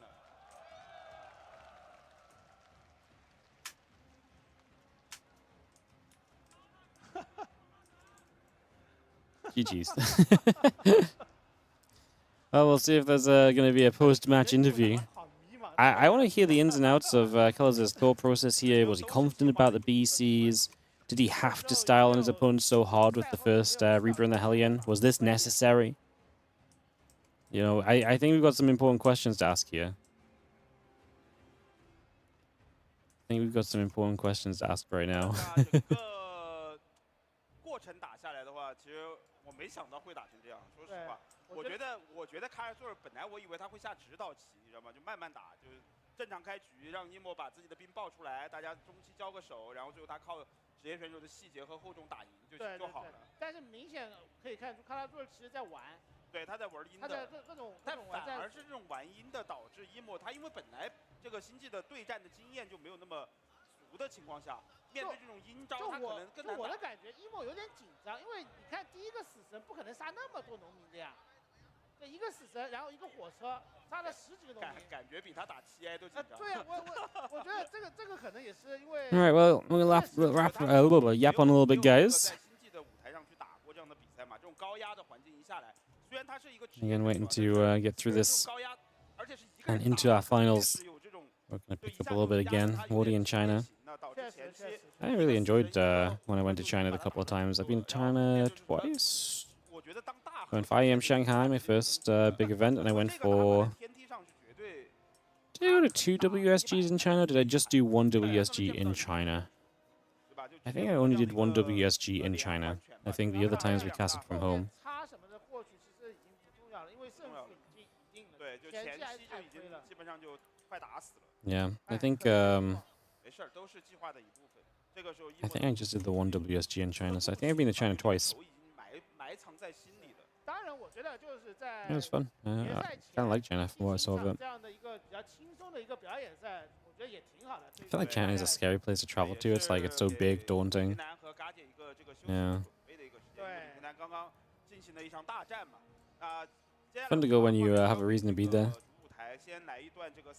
People to hang out with and stuff. Definitely helps. 好的，欢迎来到我们的赛后采访，先想。Alright, gonna go to the stage and we'll just listen in for a little bit again, you guys. I'll be quiet so you guys can hear. 用出了这样的阴招呢？ Let me check. Okay. Ooh. Why you play with semi pro StarCraft player use this technique? You know, you're cheating him. Why? Well, I think there have been no battle cruisers this tournament yet, so I wanted to give something for the fans. 这比赛里没有人开大河啊，于是我就来给粉丝开大河吧。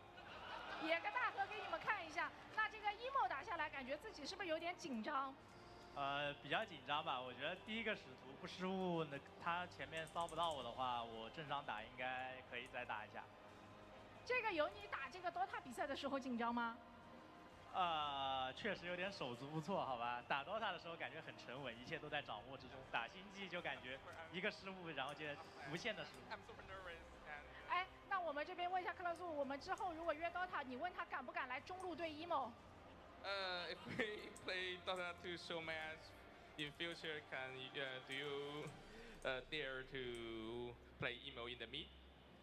To play in Dota or? Yeah, Dota in mid.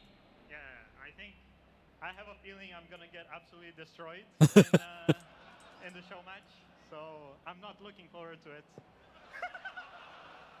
Maybe Sasha can. 他说他跟他对线肯定会被打爆的，所以他不会来。怂了也玩你大河，然后不敢来中路跟你对线，怎么办 ，emo？ Yeah, I mean, I'd also be terrified of playing a freaking Dota Pro. 好吧，我在欧洲，到时候我进了预选赛，我再去线下找他 solo， 好吧。When I play the Europe tournaments offline, I will go to Fangio offline and play Dota with you. Yes. Okay, that's good. 好的，那也是非常感谢 emo 跟克拉索给我们带来了一个有意思的娱乐表演赛。那我们接下来 Fun on stage, guys. Always fun to see. 对阵到嘎姐，让我们期待一下总决赛吧。休息一下，一会儿回来。I think I'm gonna take a second here.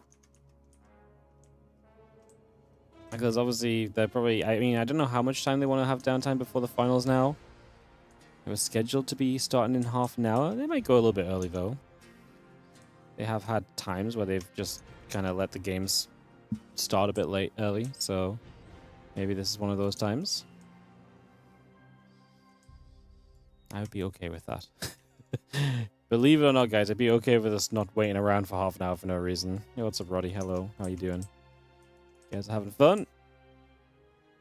Hope you guys enjoyed the semis and the colors beat down that we were witnessing a moment ago.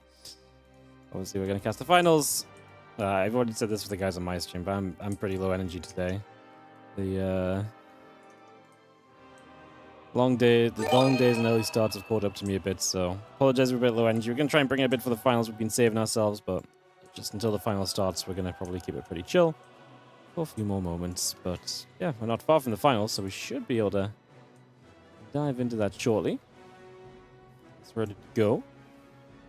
Like I say, I'm expecting this to be maybe like a few minutes or so. Yeah, not sure how long exactly it's going to take us, but I don't think it's going to be too much downtime.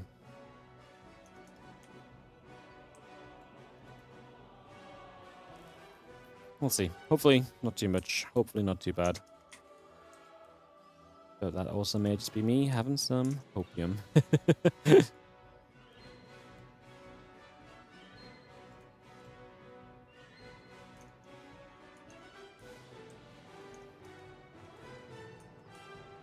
And Kipster, what's up? Thank you so much for the 25-month resub. Can't wait for the WardiTV Monday weekly nap. No.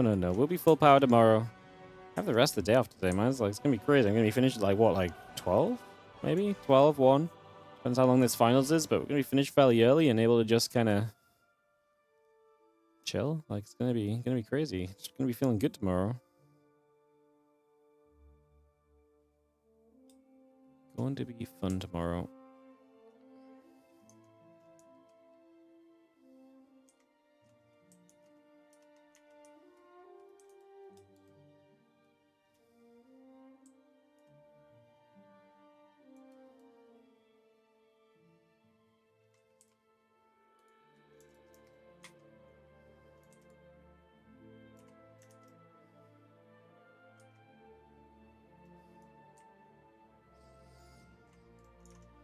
Oh, it's cheer for Sasha. Yeah, I think it's going to be a fun one. So there she is, chilling with Neeb just before the finals.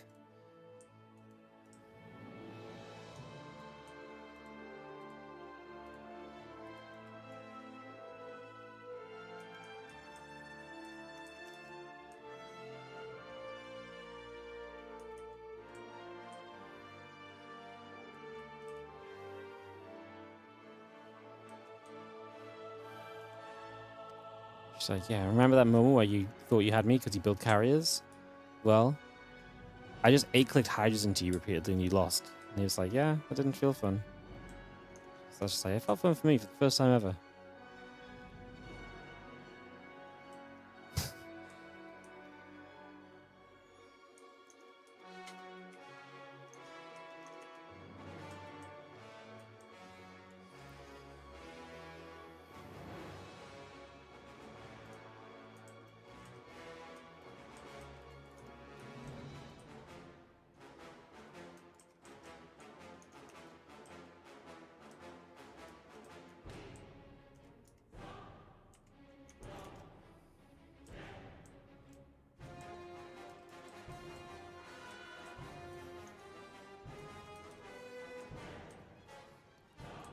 Something's going on. Is that TY and Inno? It's quite the legendary combination of Terrans. That's not Inno. Thought it was Inno. It was not. That's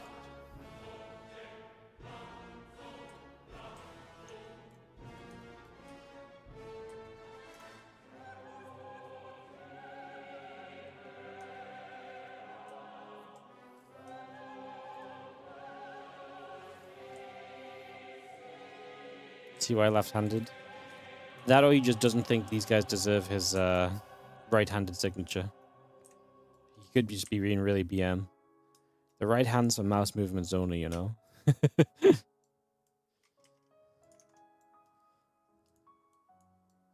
So you guys support this guy that just beat me up in the semi-final? Ain't no way. Ain't no way I'm signing your things properly. Get out of here.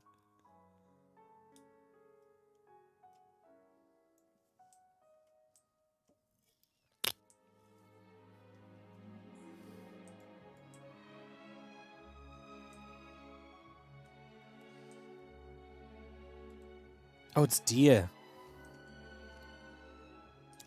Honestly, I would have not recognized it was Dia without the shirt on his back.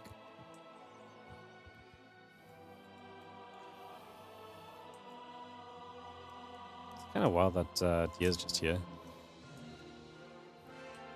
It's like TY still playing Brood War and stuff and so on, but like, where do you find like Dia and Impact from to play in these tournaments? Like, this is... This was one of the crazier things for me about the lineup. Like, when people asked me about the lineup, what I thought, actually, what I really thought was, like, I mean, how do you get Dia to play in this? Like, has Dia touched StarCraft in any amount of recent history? Crazy. Cool, though. I mean, very happy that we did, but that he's here. But, yeah, genuinely Genuinely surprised.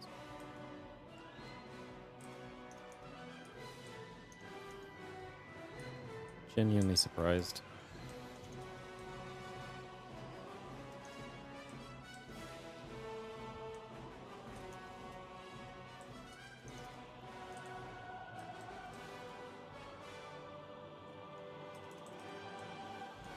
Money talks. I know, but like money talks if you already have contact with the guy. Like how this is what I mean. Like where are we finding Deer and Impact in the first place to find out they have money or they want money?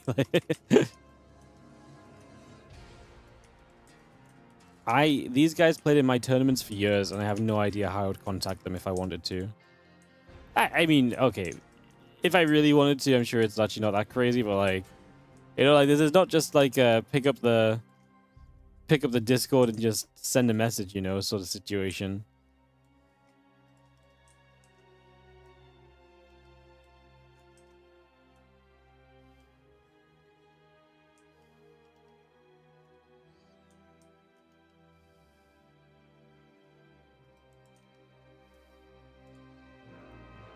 Oh, maybe it is. Maybe I could just reach them out and reach out to them on Discord. Hey, you want money? Hmm.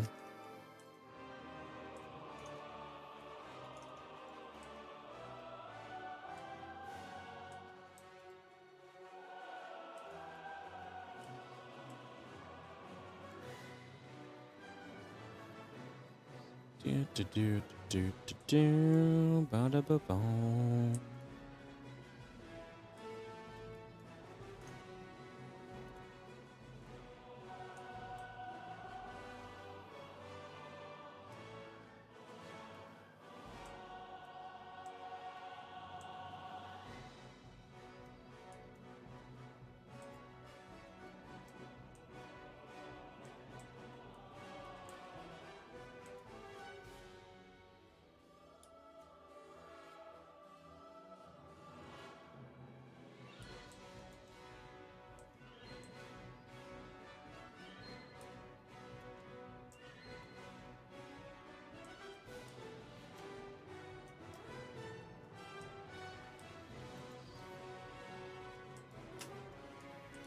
Yes, finals is coming up next. It is Scarlett versus Oliveira in a best of 7. We are just waiting for this to get a little bit further along. Obviously, they have their downtime. They have their stuff they need to do. And like I say, I'm just conserving a little bit of the energy. It's been a long weekend, a lot of games. Double tournament. It was a 15-hour stream yesterday, so it was a long one for sure. So, yeah, just taking a little easy while we're just hanging around and waiting for these matches to start. I'm sure we'll be back into this very soon.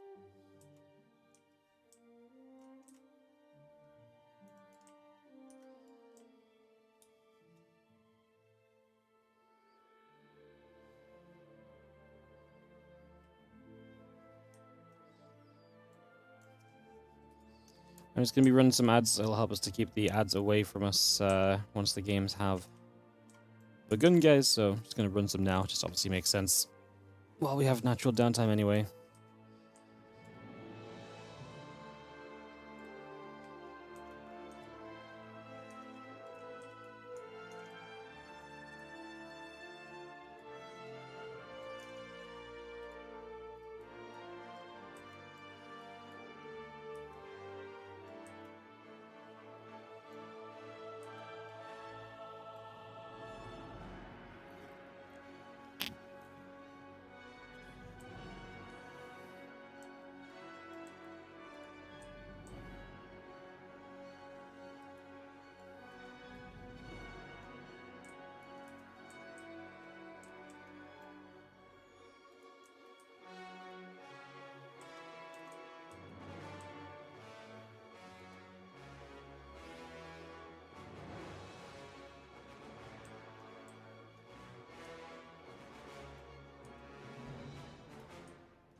What's everyone's predictions in the chat?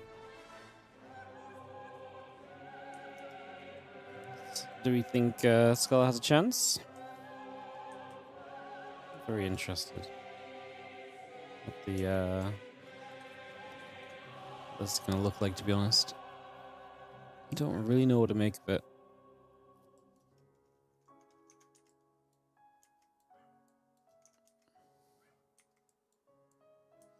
Like, I kind of favored Scarlett coming into this tournament, but a lot of people have been very big on Oliveira.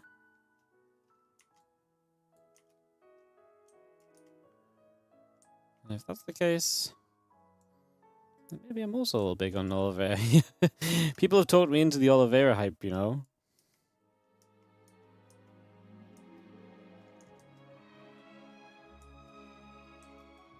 People have talked me into the Oliveira hype a little bit.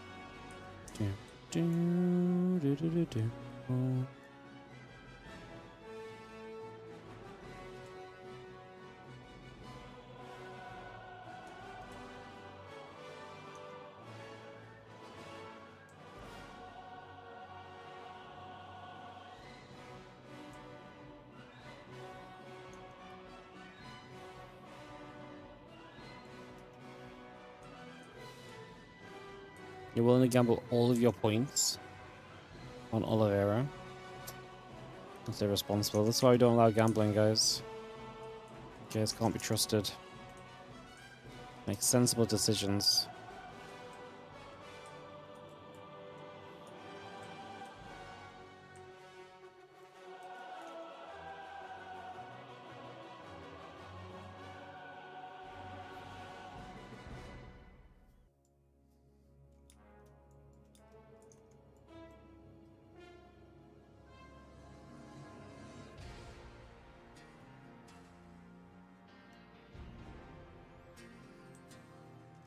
Do, do, do.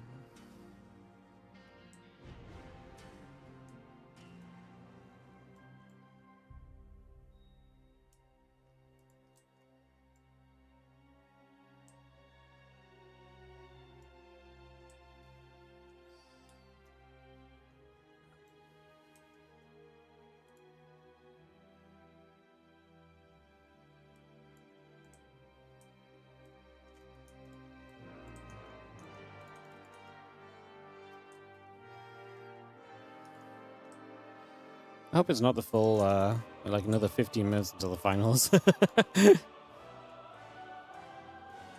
Here's hoping.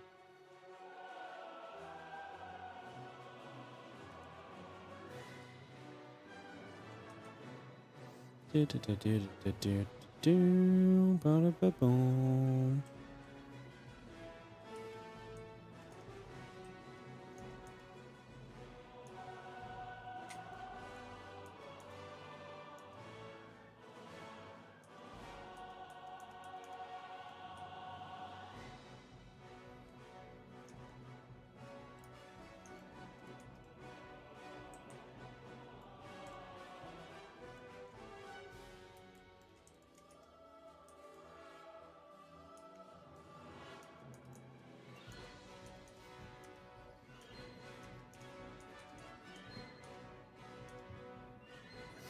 Oh, why are you guys laughing? What did I miss? I wasn't watching.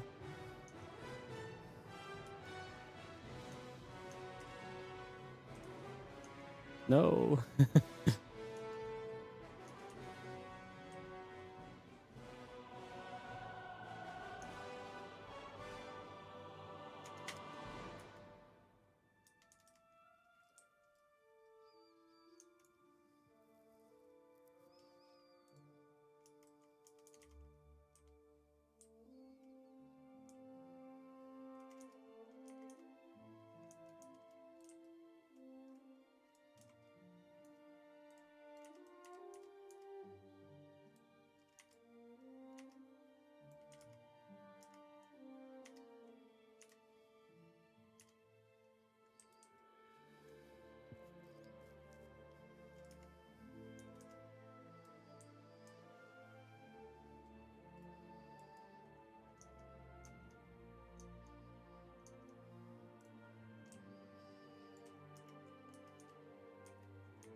So guys, I don't know how long we're gonna be. I think we might actually just be starting at the top of the hour. Is what it kind of feels like right now. So yeah, I was kind of hoping it was gonna be like 1:45. That would have been 15 minutes, but it looks as though it's like a full half-hour wait. So we're just gonna sit, chill, wait for this finals to come up. As you do.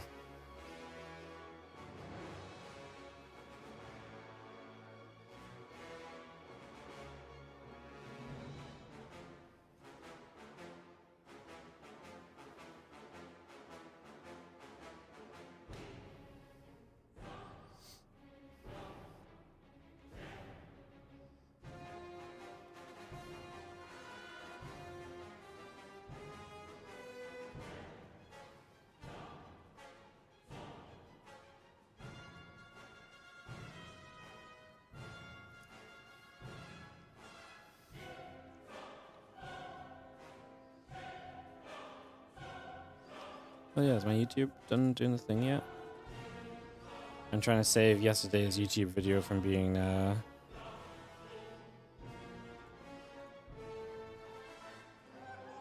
demonetized. Oh, okay, it's ready for the next one.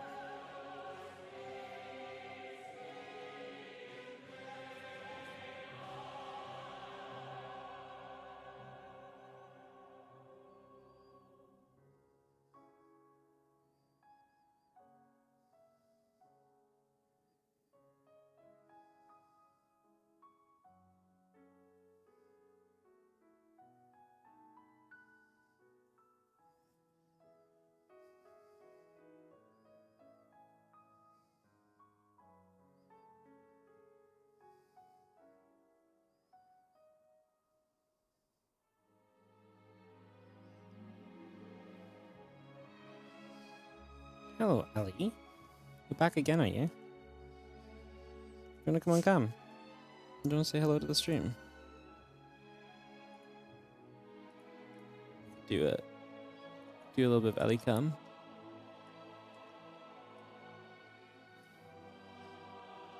You say hi. You say hi to everyone. Of course you show up just when stuff's about to happen, Ellie. You've got a knack for that, don't you? You could have come in any time in the last 25 minutes and it would have been great, and instead you show up just as stuff's about to happen. There's a fly. Oh, baby, there's a fly, is there? Oh, babes. There's a fly. Well, your mum might get it for you. She's getting better at getting the flies. Oh, you want me to get the fly? 兄弟们都去哪儿了？去隔壁看妹哦 ，A24 来了，来吧，来，恭喜会获得我们一份小礼品送给你，来，这个给到你，来，谢谢，也是想问一下哦，是从哪里来现场看比赛的？是在武汉这边。Okay, guys, let me go see if I can kill the fly for Ellie. 我是浙江温州的，然后来武汉这边上大学，然后刚好这边有比赛，就过来一看了。还在上大学，也很年轻啊，就那么小年纪，是怎么接触到《星际争霸》这款老游戏的呢？是我当时上初中的时候吧，我们班就是很流行一本叫《龙族》的小说，然后里面的主角打星际非常的厉害。 然后后面我就是看了之后，就是了解了一下这款游戏，发现是一款非常优秀的游戏，然后就喜欢上了。然后后来我还看到了李培南的夺冠。哦，是的，因为《龙族》那本小说里面的主角，就开头的时候就是说他是大星际争霸的。是的，哇，我们也是非常感谢来到现场支持我们的比赛，谢谢，也是恭喜你获得我们的奖品，可以到台下稍事休息一下。好，那继续为大家来抽一下。 C36 在吗 ？C36 有吗？哎，有的，来 C36过来一下。好，那我先继续抽后面的啊，如果有的先到我们的台侧等一下。C36往前走一下，然后我们再抽了一份是 C31 在不在 ？C31 C31在吗？也在。OK， 那 C36跟 C31我们就可以一起上来，好，到我们的台上。好，看一下这边是 C31，好，这给你，然后 C36。哦，我们这一位还是穿着我们的凯子队服的，很早开始看星际比赛的吗？凯子队服？对，大概10年就开始了。那最喜欢的选手是谁呢？最喜欢的选手当然是我们的 Time。当年的奥利维拉还叫 Time， 从 Time 时期一步一步走到奥利维拉时期，我们都见证着他的成长。那问问这一位兄弟是从什么时候开始看星际争霸的？从18年开始看星际的，最喜欢的是 Innovation。哎呦，可以 ，Innovation 今天也在我们的现场啊，有机会可以找他签个名。那我们这边也是送给2位兄弟我们的一个周边大礼包，谢谢。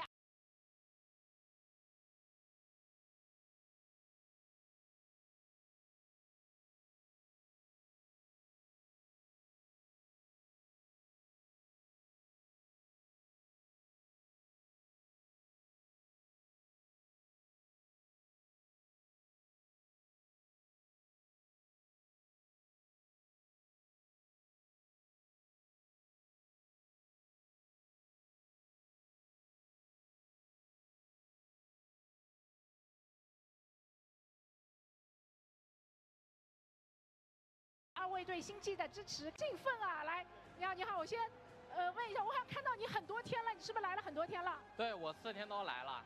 4天全都来了，那所有的这个喜欢的选手都见到了吗？都签到名了吗？除了李少的，我排了5次队都没有签到，其他都已经签到了。别急，等一下李少有机会，有的是时间给你慢慢签名，好吧？好，来，我们这位兄弟感觉很兴奋，从很远的地方跑过来啊！这个什么时候开始玩星际的17年。17年玩什么种族的 P， 我神族。也是神族，那喜欢的神族选手是谁呀？但我看比赛看的不多，就是我一般来说看比赛的话，就是朋友带我看的。我最近关注的最多的就是李佩南了。哦，那今天等一下线下李培南就要打决赛了，决赛给李培南加油好吗？好。来，李培南 All right.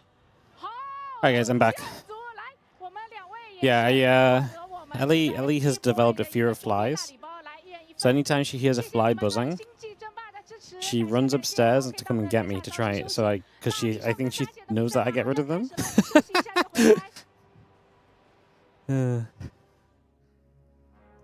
Stream froze. Oh, that might have been the that was probably on the stream side, guys, on the Chinese side. Alright, are we in the finals yet? Another 5 minutes? Yeah. Hi, baby. Yeah, I saved you from that fly, didn't I? Yeah, you appreciate that, do you? Don't tell me there's another one. Explain to her she's about 20,000 times the size of a fly. Yeah, no, she wasn't afraid of them. Before she was kind of like, not sure, but now she's like straight up just like, nah, I can't be bothered with this, and just runs up the stairs.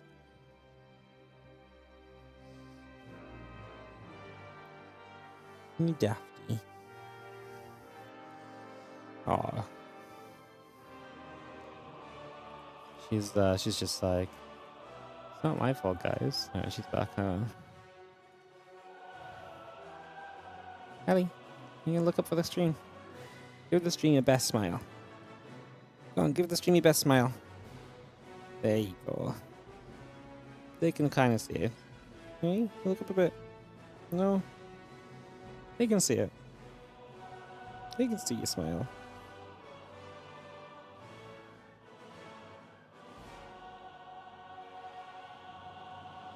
Good girl. Good girl. Who's a clever girl? Yeah, well, yeah, not a fly hunter yet, but maybe someday.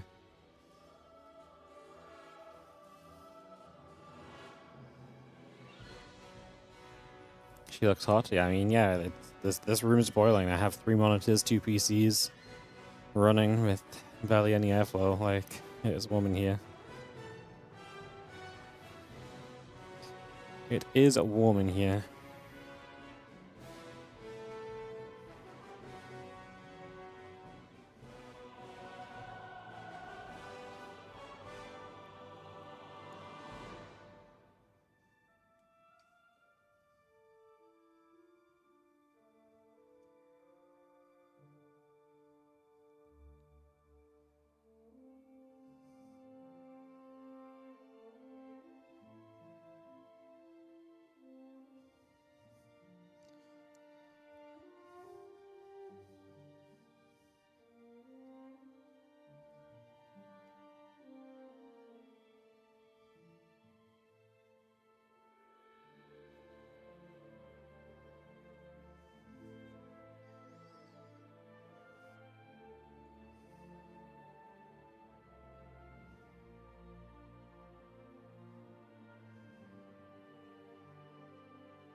You heard from Roddy I'm a bit of a Riftbound enjoyer and went to Utrecht. How did that go? Yeah, it was really fun. I had a very good time. I really enjoy it. Great game. Very into it. I'm on a bit of a break right now. I can't really play. I'm going to go to a skirmish tomorrow, but apart from that, I can't play anything until... well, I just can't play anything for a while, really. So I'm not really practicing at the moment, but yeah, I really enjoy it. It's very fun. Kind of want to find some people going to Home Story Cup that play. I want to have a reason to bring a couple of decks and play some games at Home Story. It would be nice. I want to play, man. I want to play.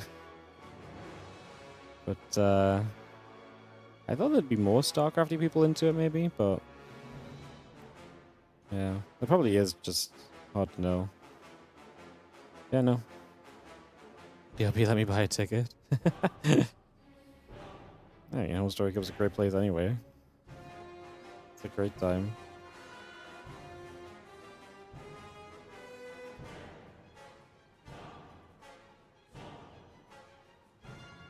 What am I talking about? Riftbound is the League of Legends TCG. It's very fun.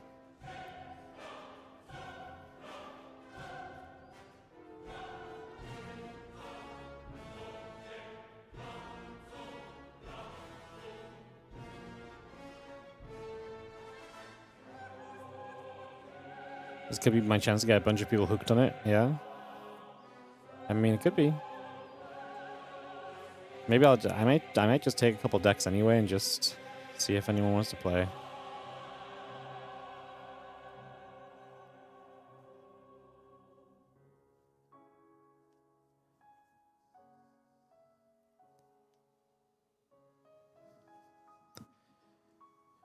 Why hasn't Pokemon TCG updated the win conditions to be longer?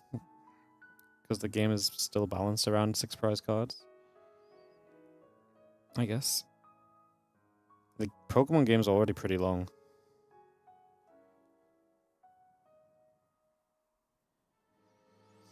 I have Proving Grounds as a great product to bring. I do have... I actually have a spare Proving Grounds unopened. I've obviously raided 1 Proving Grounds already. For the flashes originally and stuff, and the legend, but... Is it new? Yeah, the Riftbound TCG has been out since, like... I think it came out on, like, Halloween last year, like, October 31st. So it's only been around for, like... a small amount of time. But it's very fun. Yeah, it really is. Super fun. When does the plane start? We think, like, now. Yeah, I don't know exactly. I'm waiting here with you guys as well. Just waiting and chilling, but should be around now, honestly. This is the final. Yes, grand final coming up. Scarlett versus Oliveira. We're just waiting for Scarlett to come to the stage. Turns out it was just going to be at the top of the hour. All right, then. At least we knew. At least we know.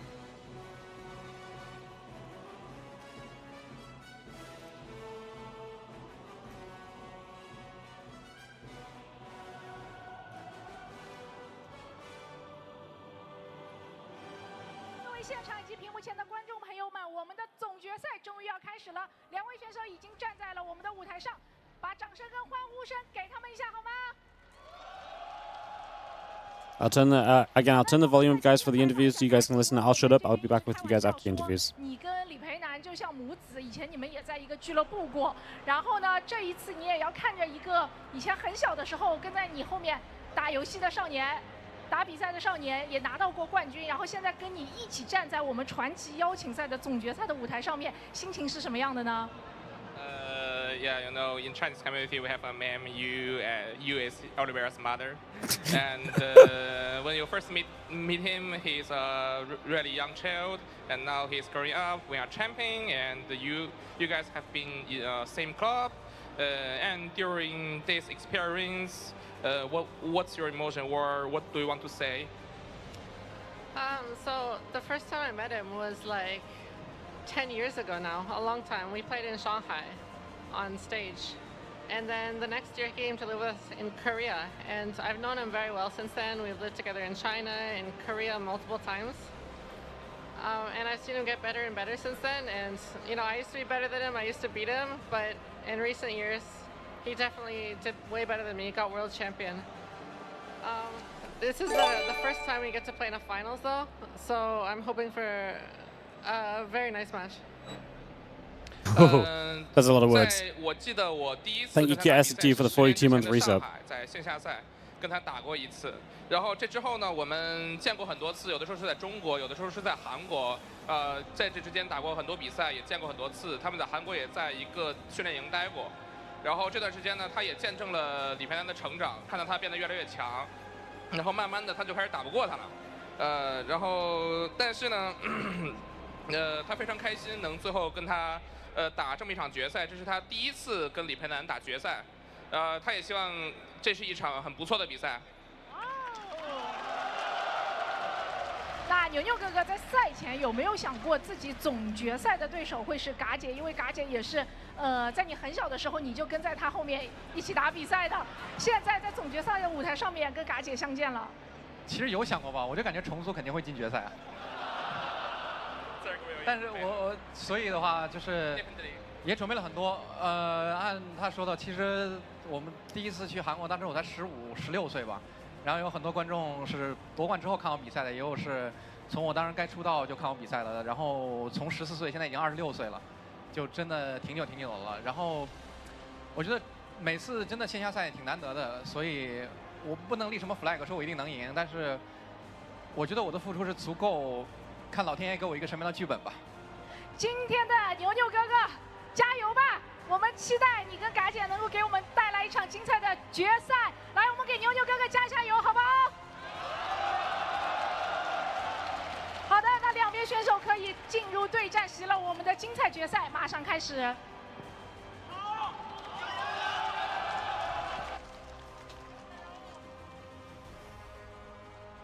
好的，终于来了。 Scarlett speaks Korean, but not Chinese. Scarlett does actually speak Chinese. The Chinese is actually pretty decent. She, at the All-Stars event, she did like a full couple sentences or something. I don't know how much she speaks, but she's capable of like holding a mild conversation, I would say, or saying a few words at least. Yeah. Crazy talented. I mean, she's lived in China a few different times. She used to, I mean, she was on a Chinese team. They just mentioned, obviously, when Scarlett and Oliveira were teammates, that was on Newbie.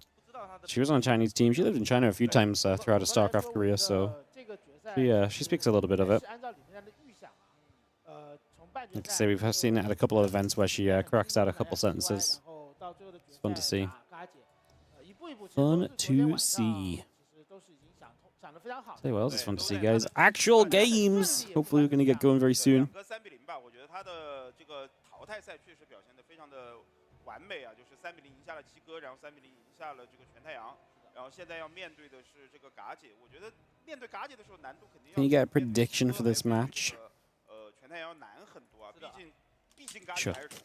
Why not? 这个版本上重塑来说的话，还是比较强势的。对，但是呢，李培南就是最近练得很勤，而且分数的话，应该是我们这边是最高的，所以说机会很大。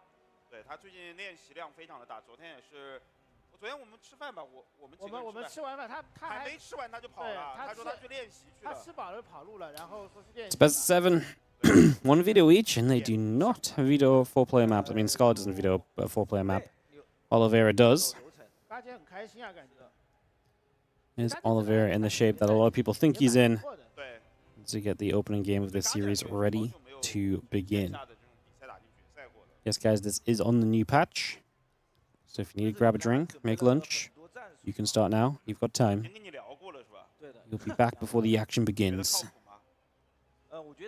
Again, just to reiterate as well, that obviously we're casting off a feed that does have the Chinese commentary on it, so we do not really have game sounds. The game sounds are behind the Chinese commentators.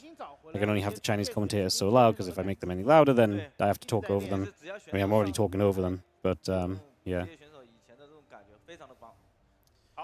But here we go, into the grand finals of the Douyu Cup 2026. Bottom left side, the blue Zerg from Shopify Rebellion is Scarlett. While on the top right, the red Terran is Oliveira. 嘎姐它的运气其实有几个特点，一个是它的运营确实不错。 All right, so we got ourselves set up for a moment or two. Get ourselves started here in the early stages on lockdown for our opening game of this best-of-7 grand final. Scarlett had some difficulties in ZVT this tournament already. She struggled through innovation, did not win that series. She said she made some mistakes. Seems to feel as though she was able to figure out the problem. She did 2-0 Kelazur twice. Obviously, since then has been tested in ZVZ and ZVP in the playoffs, and now ZVT. Meanwhile, Oliveira is yet to have faced a Zerg player. So this is going to be the first time Oliveira plays TVZ, the first time we get to see him in action. And kind of wild, because we're either going to have an Oliveira championship in China, or we're going to have a Scarlett championship in 2026. Either of these is pretty nuts. I know it's a Legends tournament, but it's still cool that one of these players will have another title to their name in the Douyu Cup 2026 at the end of this best-of-7. 按照里面的想法，就是嘎姐裸双，然后我两兵死神去跳。那这个战术的话，不是很适合冰运。确实很适合。是，他很适合。他只这么打。对，但冰运的。Wardy, what did you think of Cyril winning again? Very quickly, because before the action starts up here with the 2x Reaper. It's always great to see Cyril win. He's the GOAT. Seeing him win's great. I wasn't a fan of the finals. I already talked a bit about it earlier, but I don't love the reset match. And I think this is one of the worst case scenarios for the reset match. Like, the lower bracket player wins 4-1 dominant, and then you have a 20-minute break to break down all momentum.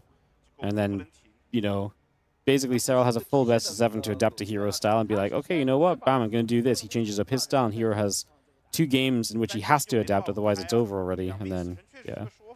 To me, this was a really bad, a really good example, I guess, of why I don't like the reset matchup. Yeah. So, yeah. Great to see Cyril win. Not going to take anything away from him. That was the format of the tournament, but I just didn't love the format. It took away from the win of it. Like, the 2-0 is very anticlimactic after the rest of the series, I feel like. So. Is this really streamed quality all we can get, or is it possible to watch the official stream? You can watch the official stream on Douyu if you would like, but you can only watch in high quality if you have a Douyu account, which you need a Chinese service to sign up for. So, yeah. To be fair, Acel then knocked Hero to the lower bracket 3-1. Yeah, like 2 weeks ago. Like, the thing about a series in StarCraft 2 is that each series has its own tale. You don't watch two series that have the same story a lot of the time, especially not between the best players. They go away, they adapt, they figure things out. This is why I don't really agree with the reset series, I think, because I think StarCraft 2 is such a good storytelling game within a series. So I think, yeah, I just don't agree with it. I know other people like it. Personally, it's not for me. So yeah. I mean, especially I think if you play a bunch of it online, then you play 1 day offline. I really think the offline stuff. I think they should just do top 4 players qualify, and they just do like top 4 double elim or something. Like from a fresh double elim or something from top 4 on the day would feel a lot better as well. Like I just think I think they should stop trying to make the playoffs like one continuous thing where suddenly 2 weeks later 1 day is offline. Again, it's their tournament. They can do what they want. They like it. That's great. Just a personal opinion. Not hating. Still love the event. Just that the finals was a bit sad with the way it went, unfortunately. I think this is going to knock down a set of rocks over here. So we see those rocks going to get knocked down. So cooling tower going to be brought in. Just going to shut that down early from Scarlett. She's going to push some creep spread up towards the other side.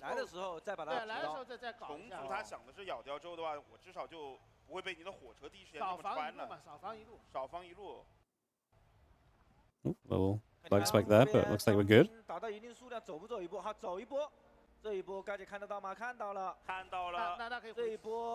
Few Marines gathering up, Reapers are coming over. We're now going to have ourselves Stimpack Combat Shield. Marines in that factory coming through, the Rotron and the Lair coming up as well. A few additional Zerglings building.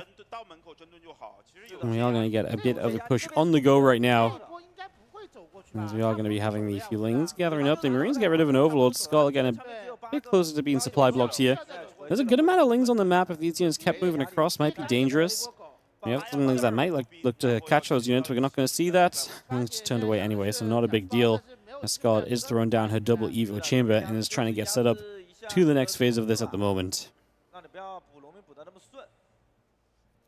阿本也马上好了，看选什么科技。嘎姐应该就双生攻防吧。双生攻防狗蟑螂，看他是双生攻防蟑螂的远。 Marines gather up a few Lings around the bottom. 说实话，这个枪兵有点嚣张。Reaper's just going to shoot a few of those Lings, going to get shot at as well. 蟑螂以后肯定要升3本。嘎姐家里面还有一坨狗啊，她刚才抱了大概20条狗左右。军团铺得很快啊。 These units are still on the map, so Oliveira very comfortable with this. Scarlett going to check the high ground again. Doesn't see much. Obviously, you do have the 2 barracks still there. These Lings are going to start going down. As Oliveira gets a couple of medevacs out, the siege tank and the Marines on the way. We'll see a little bit more pushing action soon. Obviously, very Marine heavy on the opening here off the Reapers. Never really got into the Hellions or anything, so just looking to keep this Marine count on the go. And we are going to be seeing the double drop coming across the map right now, so it's best of 7. Going to get into some action here in the next few moments. Double drop coming. Marines and Reapers still on the map and cleaning up some of the creep spread. Scarlett has made her way to Roaches. Roach Ravager in production. Roach speed not done yet, though. 1-1 upgrades not done yet. Also no +1, though, from Oliveira. But these are things that Scarlett is currently invested into that are not yet in the game. Good drop into the main. The Lings come for a wraparound early. The Queens are here, but these Lings are not going to be able to do enough. The Marines too powerful. Scarlett needs some of the Roaches to show up. Now the units on the other side going to force the multitasking, but not being pre-split effectively against this means a bit of a panic defense. The left side is overcommitted to, so it's actually going to be an easy defense here, but that means we don't have the units to deal with this drop, which continues to put the work in the main, down toward the natural, killing a bunch of units. Not much economic damage done yet, but maybe now we will see some of that coming through as Scarlett scrambling this defense together still. 10 more Roaches on the way up, grenades into the mineral line as the Reapers try and get something done. Couple of workers going down, 2-3 now, but still really not a lot, and now Scarlett should be able to push the rest of the army away. This will look terrifying for Scarlett, and yet she only loses 3 workers.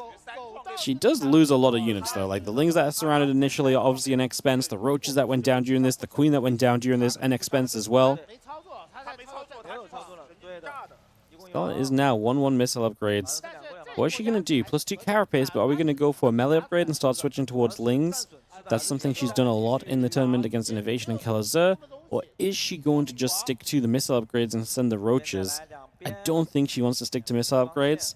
But she's going to get carapace now, because right now, first of all, straight up 2-2 right now might just be expensive for her.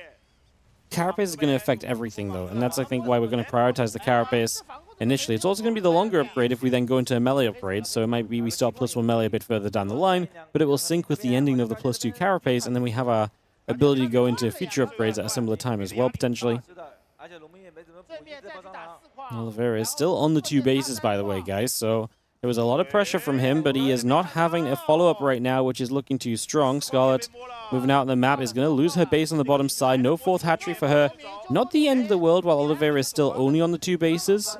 That's obviously only going to be able to go around for so long, though, because Oliveira does have a 3rd CC morphing into an orbital as we speak, so he'll be on 3 bases soon. So this is not going to be able to last forever.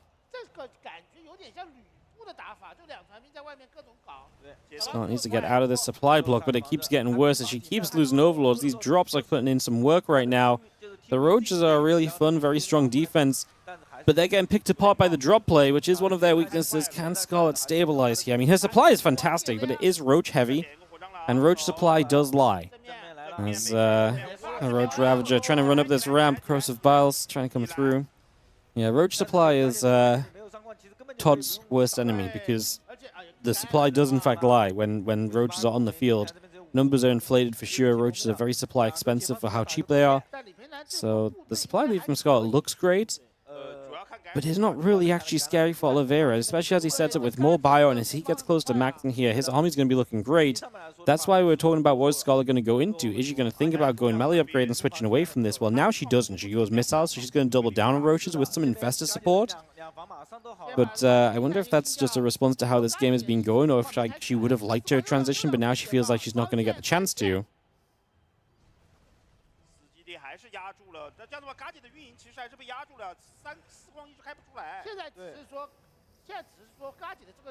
Few Marines going to unload into the main base. He's going to jump through. Queen going to get jumped on. A few roaches stepping over as well. Let's just load up. Again, a couple of spores are going to check over. The Roach Ravager settling as well. It's just going to be seeing the Corrosive Vials coming down. A few Marines going to get caught. They get the hatchery kill, though. Again, Scarlett struggling with the 4th base. Fungal is going to get a full medevac at least. That's a win. But she really needs to get a 4th base up, especially now that Oliveira is sitting on 3 bases saturated of his own. We need to see the 4th coming through. There is a base to the top side. She's going to re-expand here. Ideally, she double expands and gets both bases up. That would be spot on right now. Let's see if she can succeed with that.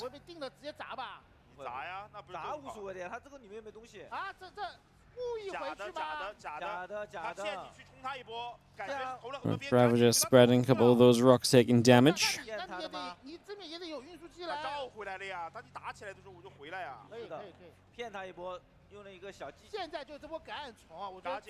Oh, nice fungal. I mean, killing some medevacs here is always going to be good. Anything you can do to take away from the strength of the Terran. It's going to knock down these rocks and open up this space. You have a bit of a clear attack in. I just don't know if Scarlett wants to run into this amount of sieged up tanks with this kind of army. If she's trading out units to replace with other things, great. But I think right now she's okay just to sit here and not take a fight and just sort of let this... the rest of the upgrades in the game come in for her. Microbial Shroud does not do enough. You can see our supply is melting. And I didn't like this fight before it happened. I'm going to stand by that as we see it come to a resolution here as well. It's not that it did nothing, it's just Scarlett doesn't have the money to rebuild out of it, which is an issue, and that's an issue as well. 1, 2, and 3 Infestors going down, and the Ravager that was with them. Some cool moments to that fight, but just not good enough in the grand scheme of things. And now Oliveira is going to be moving out. Now Scarlett's going to be caught between a rock and a hard place. Like she doesn't really want to build more roaches, but she kind of has to. She's on her way to melee upgrade and Bane speed. She's never going to get there in time though. She has to rebuild the Infestors, which are really expensive as well. Scarlett's supply is going the wrong direction as Oliveira is looking to lock down on lockdown for a Game 1 victory. Pushing across this map, Biotank coming through. Stim on this group of units. Corrosive Vials coming into place.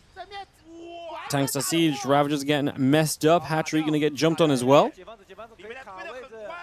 You see the rest of these Marines still stepping through. A couple of Corrosive Vials going to hit the Liberator.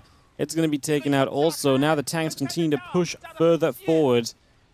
Roach Ravager Ling are going to come through. Corrosive Vials again. This time going to land on the siege tank, knocking that down. A couple of Queens getting picked away at. Oliveira's push is just looking deadly. Sieging the tanks even further forward. Can we get some mega Corrosive Vials? I think the tank fire is going to be too much. There's not a lot of bio support in this, but there ain't anything to shut down the tanks. That is a formidable force. GG's! Oliveira takes the opening game as he just bullied Scarlett throughout this one.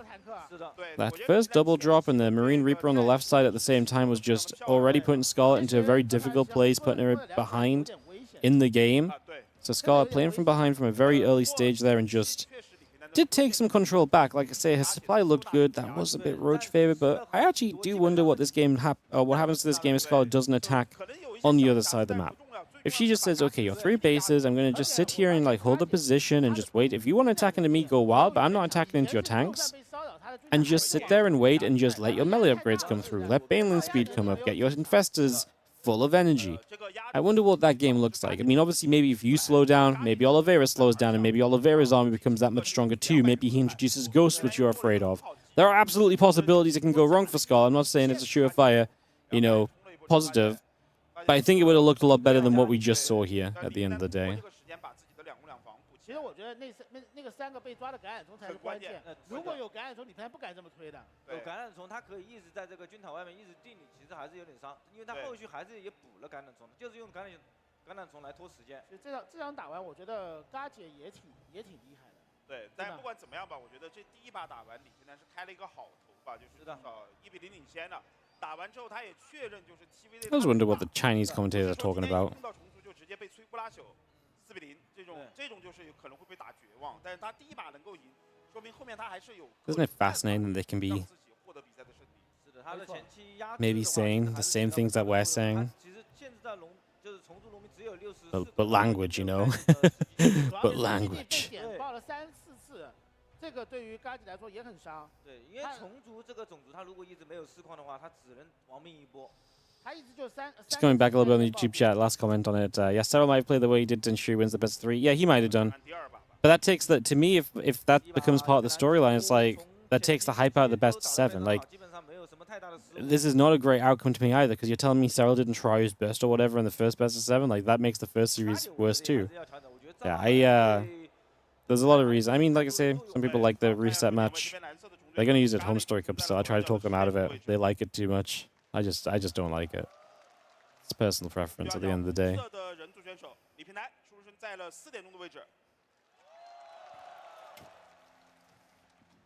看这盘会不会选择两兵死神啊？其实刚才那盘的两兵死神，从策略上来说是成功的，只是说 That was deep. People can say the same thing in different languages, but it sounds different. Real deep. I think this is a lack of sleep quote, but I don't know, it's just interesting. It's like they're making these sounds and interactions that I have not even the slightest idea of what it could be. But they might be talking about just how, like, hey, they might be saying the exact same thing I just said of, like, hey, well, did she need to attack him with the army? And they might be like, no. And would it have been okay for Oliveira if she hadn't attacked him? Maybe he would have been stuck with, you know, like, they might be saying the exact same thing. We just have no idea. It's crazy. I don't know. But for a moment here, this fascinates me. I don't know. Ready for this next game to start, I guess. My downtime filling ability has gone down the drain with the long weekend. Maybe they're talking about yesterday's hot pot. That's what I mean. Like, they could be talking about anything. That's what's wild, you know. Although it is the finals. They're probably talking right now how they like the reset games. Yeah. Ay.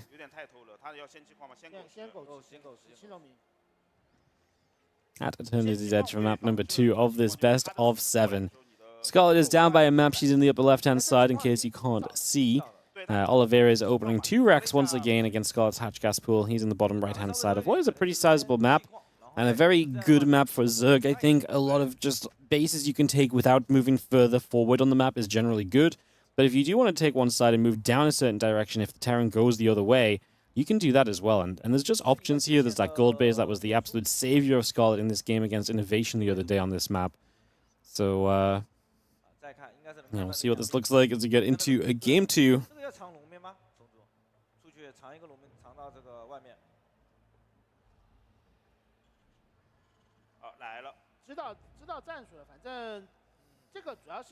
I think we should make a mini game for the start of the games, guys. What do you think?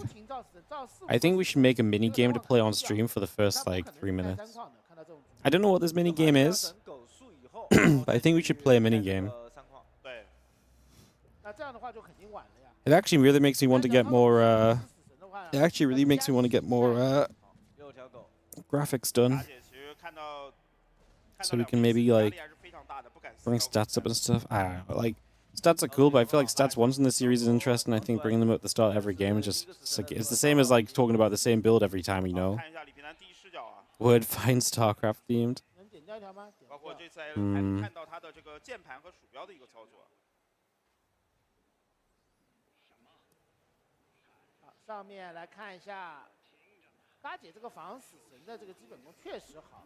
I don't know.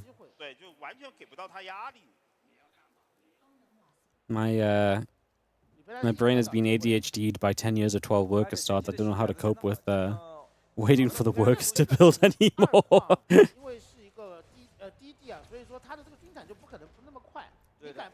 Maybe it's StarCraft's fault. I'm addicted to social media and scrolling and TikToks, you know? 12 worker start made me want instant gratification, and now without it. 8 worker elevating StarCraft reduction by inspiring more graphics.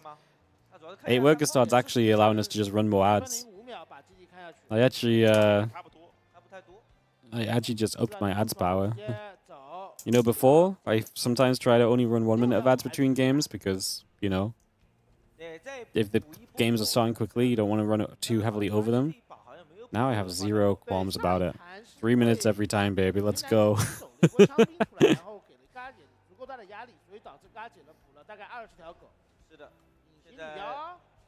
was going to see the Starport going to move across to a tech lab.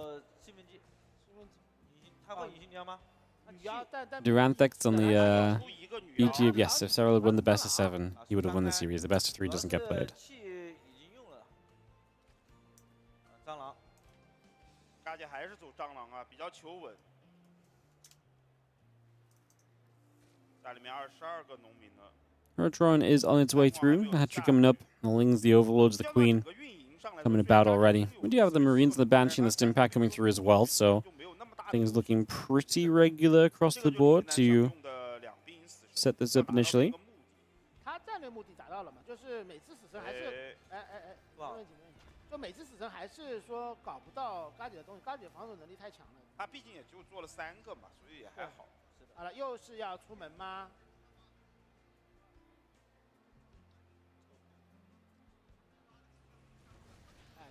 Let's see, the couple Lings going to hit. The Reapers are going to be fighting. The Lings going to look for a wraparound.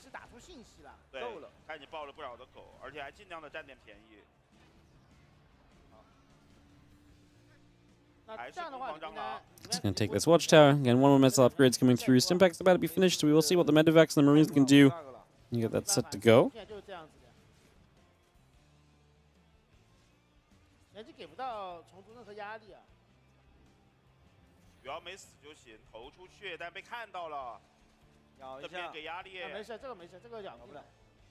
要回去了，不回去的话，2个 Well, Medivacs then moving up the right side. This is not going to be comboed like it was last game with a push elsewhere at the same time, so make our way up to the top. 这个房子，然后扫一下军毯，基本上就只能做这点事儿。他这个目的主要是压你4基地的时间，但结果嘎姐把4基地开在左边。对的。 Marines going to stem. Team is already starting to go down, so a little bit of action there already. The Queen's gathering a defense. 再往家里投。家里一个防空，这个防空位置防空位置不是很好。是的。哎，这个地方是没有视野，如果没有天空视野的话。Marines going to hang about. There's going to be the Lings, the Queens, the Roaches in position. This drop's not going to do anything then. Scarlett going to have a bit more of a comfortable start this game. I think comfortable starts are one of the things you got to aim for, Scarlett, in this series. I do think in general. It's going to be a tougher match if she's allowing Oliveira to run around and cause chaos early. Obviously, Zergs want to be left alone, right? But, you know, you can be hit by attacks and deal with them well to put yourself in good positions. And I do think that's so key for Scarlett. Like, I think if she plays from ahead, she looks such a menace in this matchup. But the moment this early game and mid game starts to go off a little bit, I feel like she struggles a lot. Finding ways and engagements back into these games sometimes.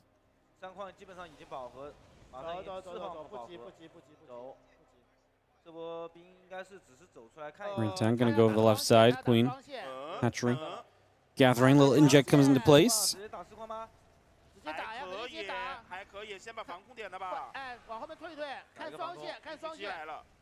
Marines will gather. Tank will just unsiege. We see the Marines on the right side. A couple of Queens only.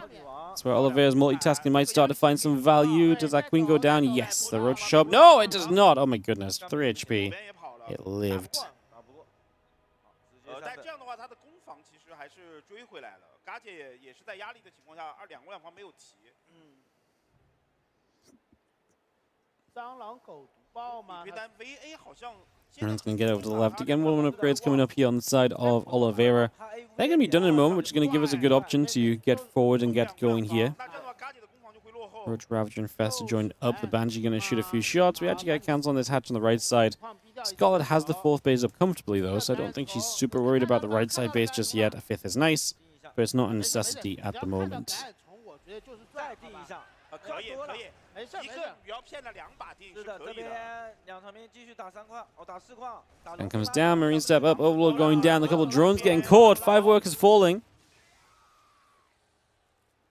这个定其实刚刚用到这个女妖阵就很关键，双线这边蟑螂。 Instant position over on this right side. So this part will not do much. The defense, the main, looks reasonable as well. I suppose we're mostly to the bottom side. The Lings are patrolling there too, but the line of sight blocker drop is going to be good. So Oliveira gets a few units here, forces Skull to respond, gets a Spore Crawler out of it.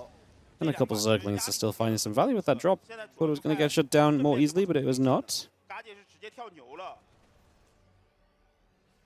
这个牛跳出来的话，李平南不好打，但是李平南已经提前转光头了，还好。主要是他这个转光头也不是为了打牛，他为了打蟑螂的。Spore still just building. 100 Cavern is going to finish. Ravagers and Banes still coming through. Zerglings will gather up on the watchtower. Infestors still joined together also. 现在对于李培南正面最大的威胁就这4个橄榄虫，这橄榄虫威力太大了。 Why roaches? Roaches are very good in the early game to help you out defensively, and right now I think with the ability to spam a bit more lava, the ability to get a lot of roaches very quickly can be very scary for the Terran too. So in the right situations, you can get these overwhelming forces, and she is looking to switch into like melee, you know, C+2 melee already on the way up for this time as well. So it's going to be kind of basically saying a stronger early start, but is eventually going to look to be onto Ling Bane towards the late stage. And they just give you that, like I say, that map control early, and Scarlett gets that group spread out because of this map control as well, so kind of working with that. They're going to take a dive forward, see if each tank goes down. Engagement through. Dropping a few more blinding clouds. There's a lot of blinding clouds available, but the Bioforce is looking good. Did not get another Infested on the right side. Thought we might see another one of them go down already, but not quite the case just yet. The rest of this Bio army still gathering together, as we just see on the left side. A couple Queens get in for denial. This base is going to be in trouble, so Scarlett's going to lose this hatchery. The Liberator is still looking for an angle to harass more drones as well. And Scarlett was not able to take this fight. She's getting towards the Ultras, which are going to be a big part of this, right? Ultras are going to be a major addition to the army comp, but was not there yet. We're still a little bit too Roach Ravager heavy for the fight that happened here. Now the Link counterattack comes through. We're going to get a siege tank and maybe get after some SCVs as well. Just initially.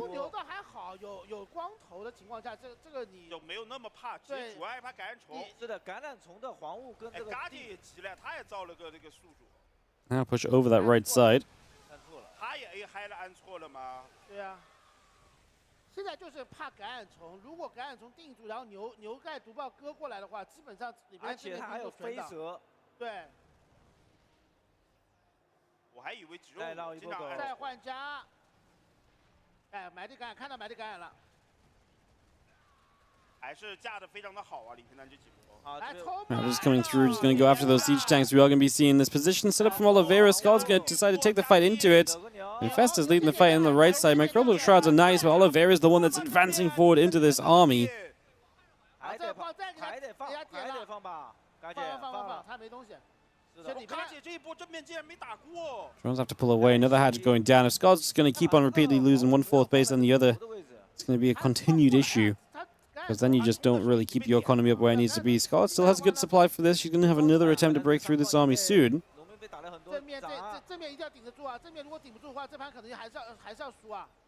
Ravager gets picked off. 3/3 upgrades still coming through, plus 2 vehicle weapons coming online as well. Ling's just going to sit tight over here. The STV's joined up. Bio tank force through the center of the map.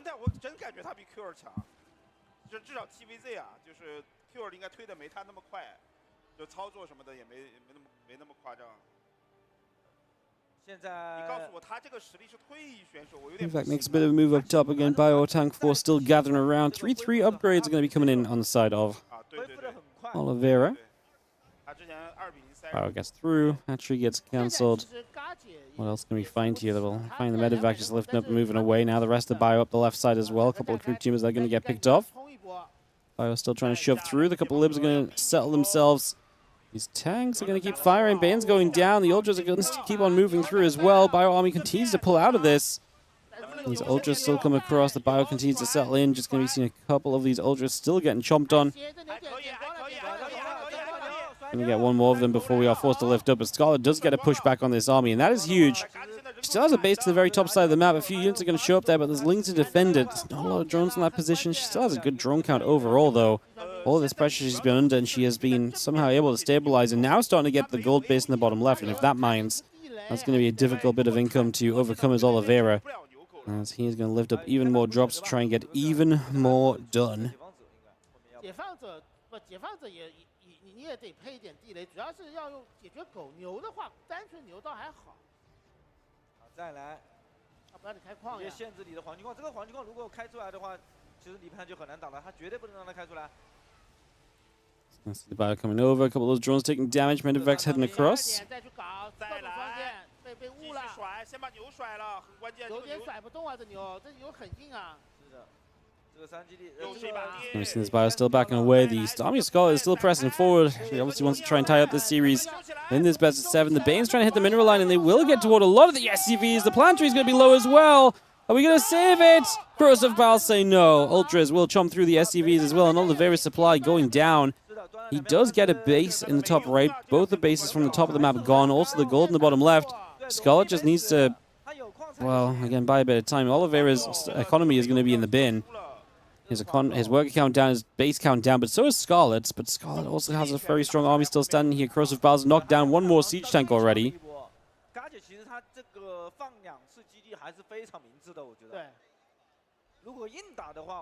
Resettle and see what's next. A few SCVs pulling over, a couple tanks already sieging. The medevacs are going to make their way down to the bottom side, get ready to unload and reposition over here. So that Spire on the way up. Ravagent and Festa Ultra all coming through. Bio going to step in for a couple creep jammers in this hatchery. It's going to be a kill. It's a nice grab as we see more of these drones being caught as well. Well, Scarlett is maxed out. 其实也在刚刚造，其实经济双方都没那么好。李平丹主要刚才4基地掉了，所以他憋不出兵，他也不可能再去转型什么 Ghost 之类的部队。是的，只能抱兵硬打。很难打。他现在抱坦克的部队真的很难打。他主要有飞蛇，你坦克这误一把就很难受了。不可能去送一波的啊。哎，这里面不能送啊。You see the Ravager force still, I mean, just poised here at this point. Scarlett's figuring out what fight she wants to take. The supply is heavily in her favor. Again, she's re-expanding to all the bases she lost. She's going to Spire up for the later stage of this as well. I think she's got the tools just to see this one through.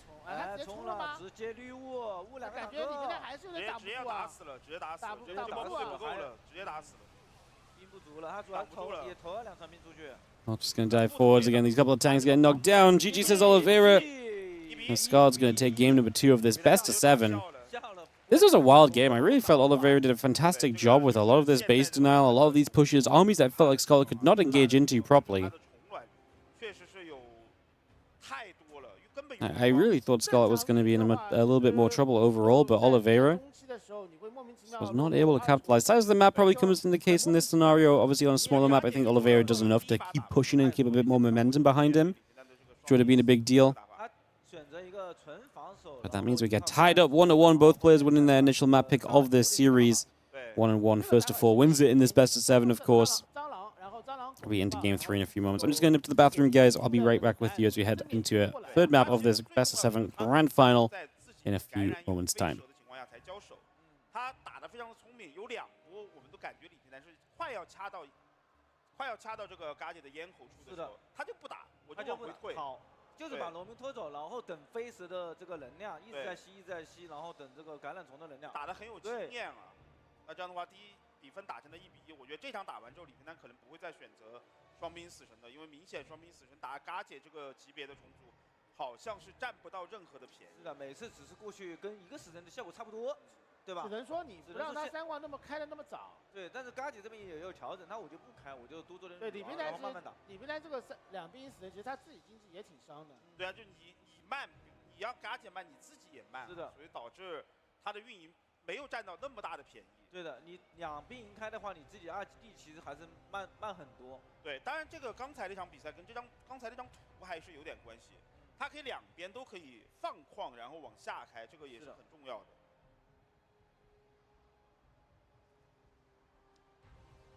没关系，1比1，好吧？看李平南这个第3把怎么打。应该不会再选择一个双兵营了，我感觉这张地图其实双兵营已经很不错了。对，就正常打吧，就单兵开矿正常打，看一看形势嘛。对。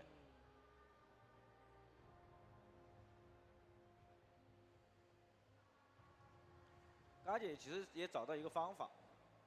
对，我们看一下出生点位啊，4人图哦，这张是。 看一下出生点位，这边蓝色的重组选手就是 Scarlett 出现在了右上角的2点钟的位置。左上角红色的人族选手就是李培南，出生在了10点钟的位置。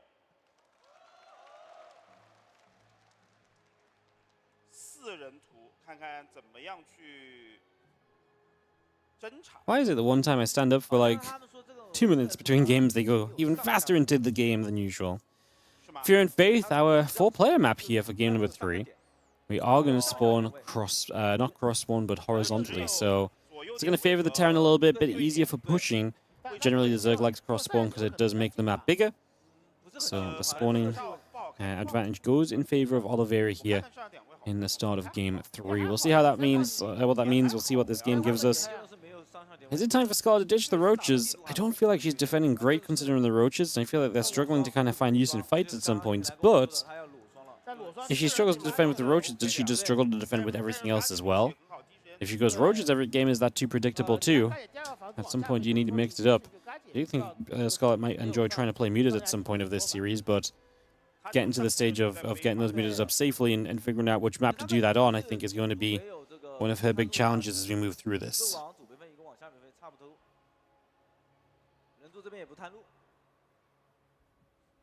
都裸酸了，还探什么路呢？要偷就偷到底啊，对不对？是的。看到了，嘎姐运气非常的好啊，这个。那这个嘎姐直接去开3矿了。这个主要是因为他的出生点位的问题。关键是嘎姐看到里边并没有看到嘎姐，因为他要第一时间去飞这个高台，这个是。 Catch gas and pull on the way, the racks and the gas coming up. We've seen double racks both games so far, so this is going to be a difference from Oliveira here, as he says. Command center first, and a single barracks behind it. 4-player map means sometimes, you know, the CT first is going to be a bit safer. Oh, okay, here's an interesting one. Command center first, right? Command center first on 12 worker start was actually very safe, because unless the opponent went blindly into, like, a pool first, you know, even against a pool first, like, unless they, like, blindly went for a roach attack, you couldn't see it in time. But now, because of the 8-worker start, you actually can scout a CC first in time to react to it. And so this is going to be a reactionary roach run from Scarlett to try and take advantage of this mega greed from Oliveira. Obviously, this is a bit of RNG in her favor. Getting the first scout off is beneficial, which is why I think Oliveira does it on this map, hoping he doesn't get scouted straight away. Would have made this a lot more comfortable for him. Oh. Triple CC. He's just going to commit to it. Which, I mean, if you're planning to just be greedy, then commit to being greedy, you know? That barracks is landed in a weird spot. I don't think you can build an add-on there. And because we've got no Reaper, Oliveira has zero way of knowing that these roaches are going to be on the way. Scarlett needs a few more minerals to keep building the roaches, but she's going to have at least 7 of them to go across the map with. I would imagine she builds 7. Usually 7 is the magic number, but we build 6. Now 7. Just build an Overlord first. I think we should build Roach 7, then the Overlord. And now we're going to go drones. This is bad. I mean, we're going to have near to nothing that can deal with this.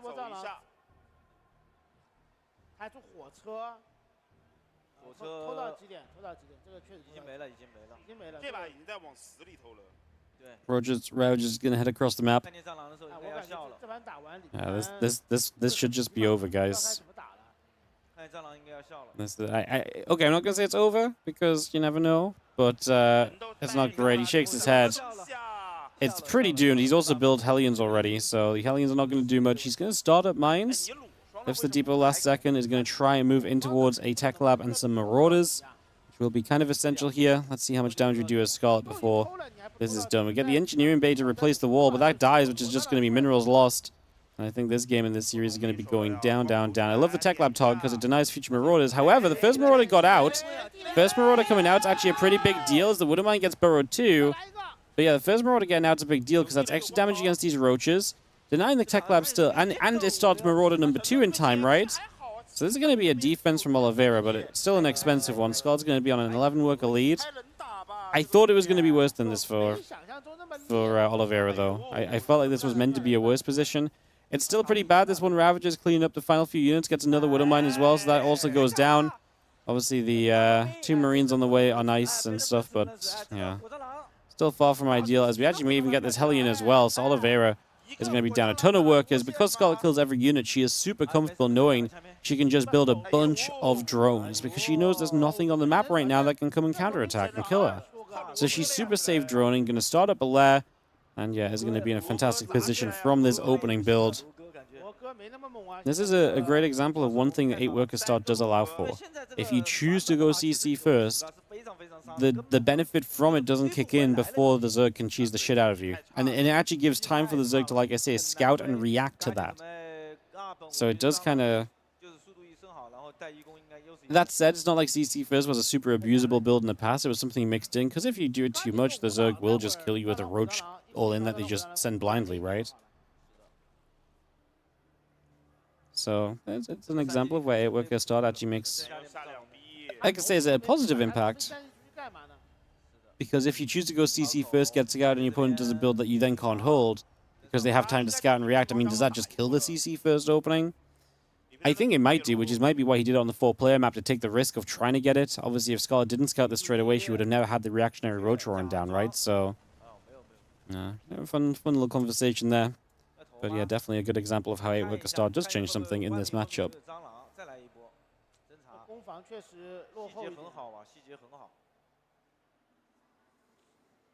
Marines onto the map. Stim's about to be done. Scarlett's making a few more Roaches. Will not be upgraded for a bit. Missile upgrades on the way now. Roach speed on the way now. So these Marines have some potential for a while, and Oliveira needs to use them well to get himself back in this game a little while.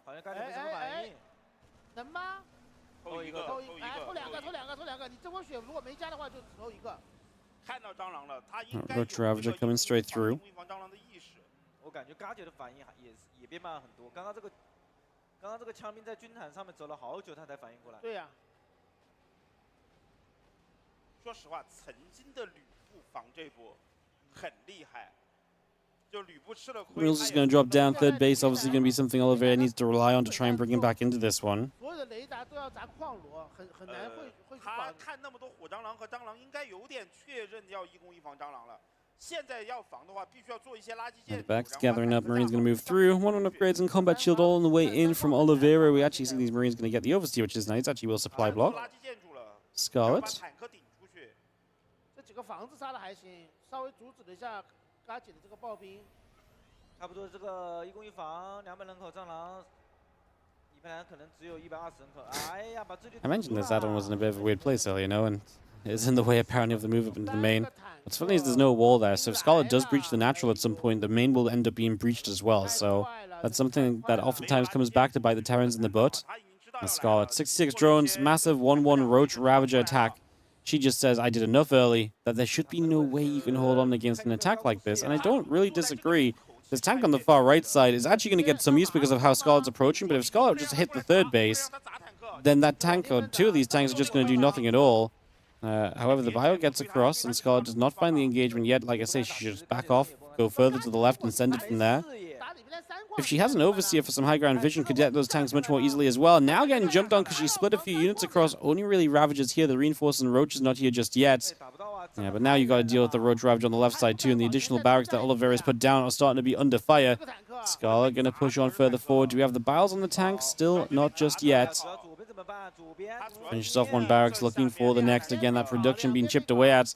Still a lot of tanks, and I do think it's important we start biling some of these tanks down. If that tank count gets too high and you do stabilize here, Scarlett does not have a good answer to siege tanks outside of just Ravagers, but the more tanks there are, the more impossible it becomes to step forward and to throw a few more bits and pieces down.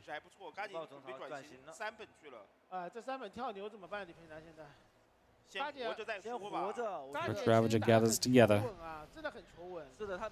Tank shots on the Ravagers. Bioforce pulling back over.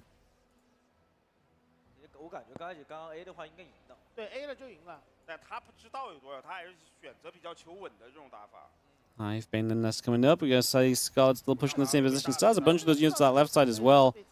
I mean, does Oliveira have enough units here just yet to deal with that now? Not really. Scarlett's set up behind this Hive Bane nest, all on the way through. I think if Scarlett had done this originally, just the full commitment on the left side, she would have actually just broken through very quickly. Oliveira has to step back a little bit. We are going to be seeing the other units coming through, but again, there's a severe lack of tanks in position to defend the actual third base. And that's what Scarlett was trying to take advantage of, but like I say, maybe should have just swung in with the entire army a little bit earlier. SCV started to go down as the few units that are over on the left-hand side are not enough to get rid of that Roach Ravager force over there quickly enough. Send a few Roaches even further to the left side. We've already dealt with the Tech Labs, so the Marauders that we're building are going to struggle. Corrosive Bowels are good onto that chunk of units as well.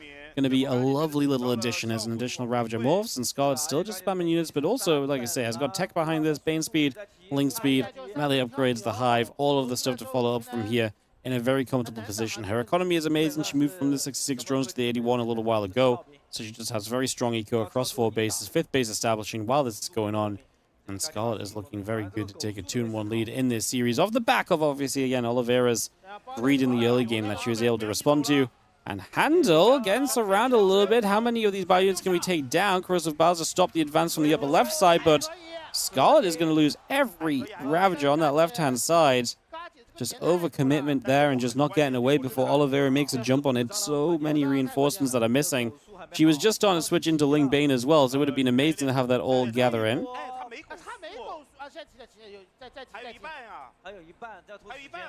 Vipers will consume up a bit of energy. Ling's speed is on its way through.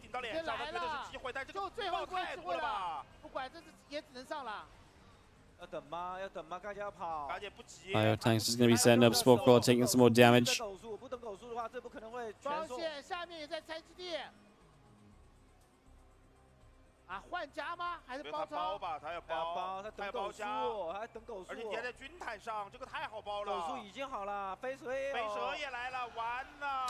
Ravager Ling just going to be pushing through, looking for the surround on this army. The moment Oliveira steps on the creep, everything shows up to show the power of Scarlett's position.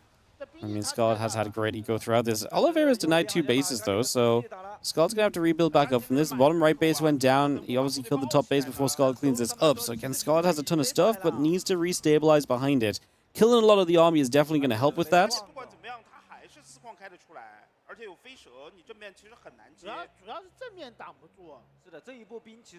Again, 3-3 upgrades coming up here from Oliveira. Adrenal glands on the way. The Ultra Cavern coming through. Scarlett's supply is still just phenomenal. He just has so much stuff all the time. The Ultra Cavern is building back through, like the Remax back off of the fights. It's been pretty crazy. And Oliveira is kind of stuck on 3 bases. He's going to start building a 4th, but by the time that 4th base is in position, we're going to be, what, 14.5 minutes in the game? Another minute and a half from now with Scarlett already maxed. Feels hard to imagine that 4th base comes down without quite a lot of contest from the Zerg.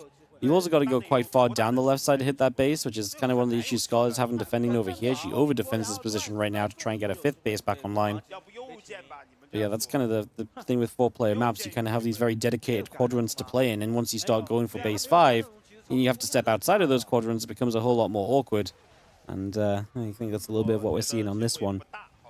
The Bins do morph, a little bit of back and forth. No commitment through. Oliveira's supply starting to get towards being maxed out.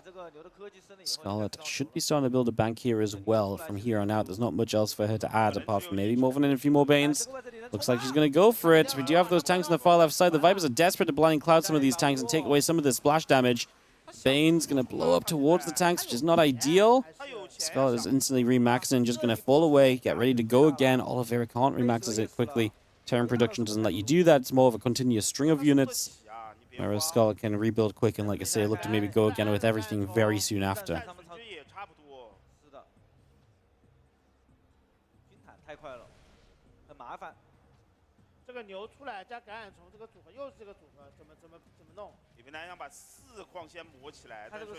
So yeah, this is going to be the 4th of Oliveira. He doesn't want to try and stretch himself out to the bottom left. It is away from the Zerg, but typically as a town you want to expand toward the Zerg, and I do think it's just going to be like expanding away from the Zerg gives the Zerg space to work with.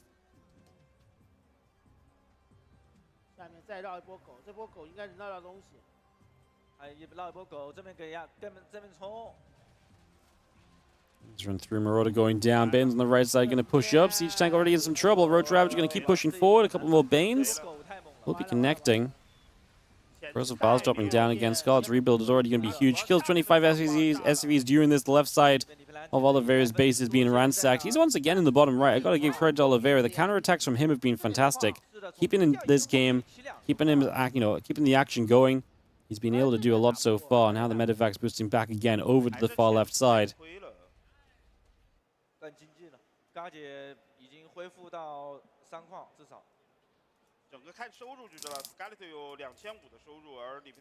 I have the medevacs coming back through, the Lings coming over.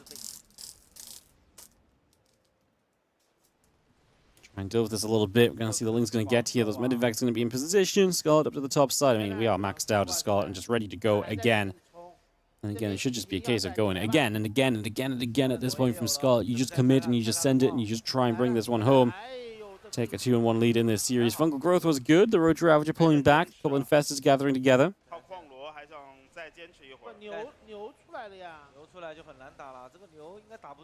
Ultra's now available. Liberator in the bottom right. Another way in which Oliveira is dealing damage. This other base is in trouble too. Needs to get some anti-air up as we are going to microbial shroud our way into this position and let the Ultras chomp for a little. Fungal to lock down the units. I think Oliveira is going to have to say GG to tap out of this one. It is going to be a 2-1 advantage for Scarlett in this best of 7. We saw this coming a long time ago. 17 minutes, considering how this game began, is actually kind of crazy. Oliveira really played to a lot of his outs. Scarlett did struggle to put some finishing touches to this game at points. But the writing is more than just on the wall. It is in the game. GG. Scarlett takes a 2-1 advantage in the best of 7 series. Finals into Scarlett's favor then. For the first time, she wins a couple in a row. Again, good scout on this map. Got fortunate with the scouting location initially. Was able to completely take advantage of the command center first. And punishes that right off the bat. In Chinese, does the UI say first to 4 out of 7 instead of best of 7? Yeah, it's yeah, basically what you're saying. Yes, it's very common in Korean as well for the same thing. They say like best 3 out of 5 or so. You know, they don't have like a shorthand just like best of 7 like we do. Because to be fair, best of 7 to us is just a shorthand version of saying, you know, the first 4 maps out of 7 games. You know, or first 4 games out of 7 or something. So it's already just a shorthand kind of way of getting to the point.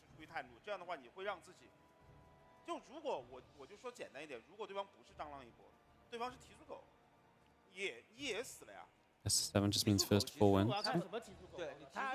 It does.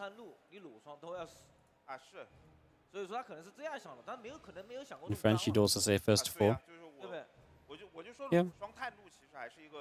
能够接受的一个，只是说在咖喱正常到裸双之后，选择一个比较合理的一个战术应对吧，对应对，这个应对非常合理，而且他是7蟑螂，然后过去，然后后面全部接的是农民，也没有。Yeah, but best of X doesn't really make sense. It's like it is just less accurate because it makes you think like, well, okay, what's the score needed to win then? First to 4 is actually much more directly, just you know, good info, you know. Freaking English.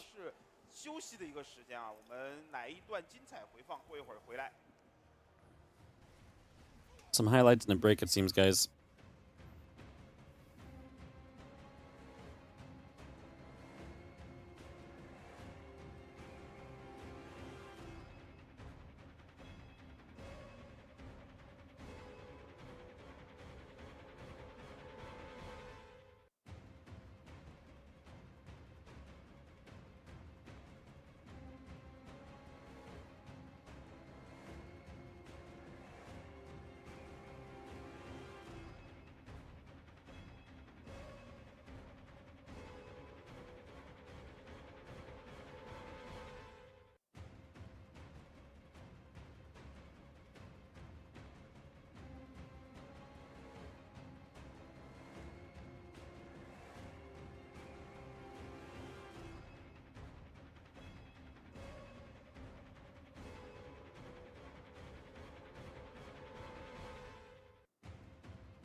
Rex moved across there. Well, this attack was going on. I really thought this attack would be more straight up deadly.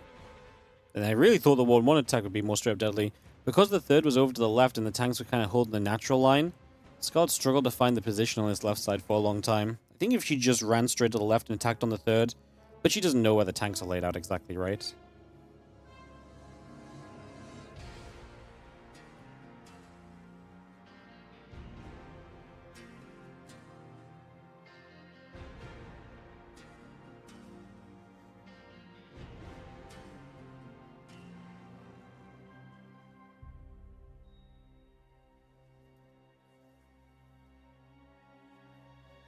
All right, not sure how long this break is going to be, guys.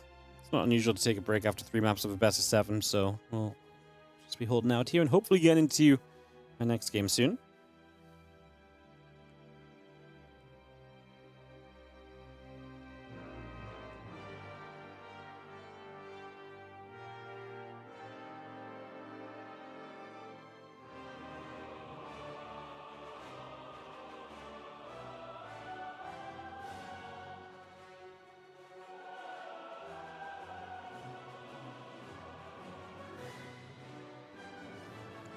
They love a break. They do love a break.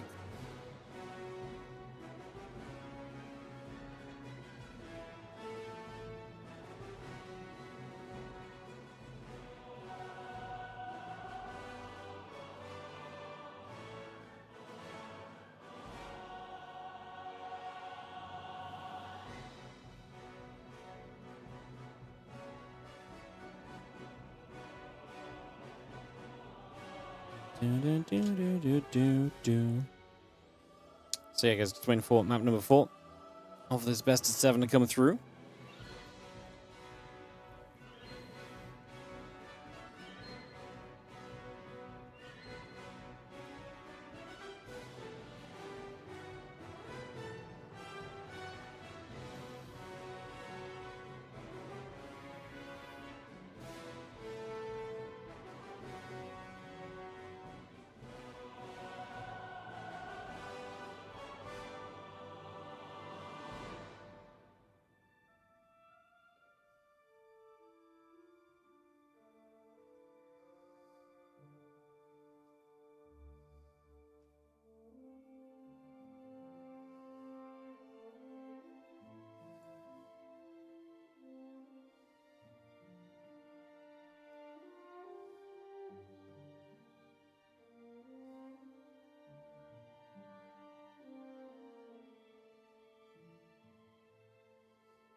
With any more games today? Yep, we're in a TVZ Grand Final. So we have the rest of this series. Alright, we're back. I was doing a 3-minute break. They had to run their ads as well, huh? All good. Alright, guys, heading into this in just a few moments. Game 4 of this Grand Finals. Oliveira looking to reset. Back to tying the series up. Scott looking to get an opportunity to get to match point. Very, very soon here. 其实我觉得这3把还没有就没有正常的单兵开过嘛？对的，还没有这个正常的流程走过一把，对吧？对。他得想想怎么办。Setting up on washout for map number 4. 啊，大姐走到李平安这边吗？应该是上厕所去。啊。啊？我们要开了，他人跑了，他去厕所请神了。是的。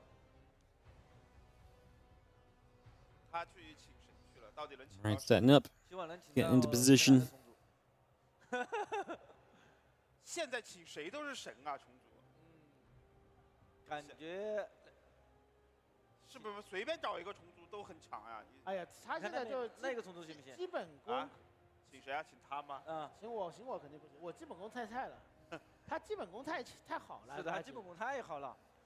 嘎姐其实打得挺粗糙的，我说实话，整体比赛看下来的话，他的很多的这个打法上来说漏洞其实挺多的，但是他就一点很强，他军坦强。 Nothing but Zerg now, apart from the fact this is a ZVT final. 很喜欢用感染虫，这个其实之前好像所有的虫子都现在都用感染。对，这之前好像就我的印象里，他不是很喜欢用感染虫。之前他是用狗毒爆这种2过2防。对，他现在是蟑螂转感染虫。所以他每一把都是蟑螂1攻1防。 然后看情况，打不进去转3本出牛狗、感染虫、飞蛇，都这样打。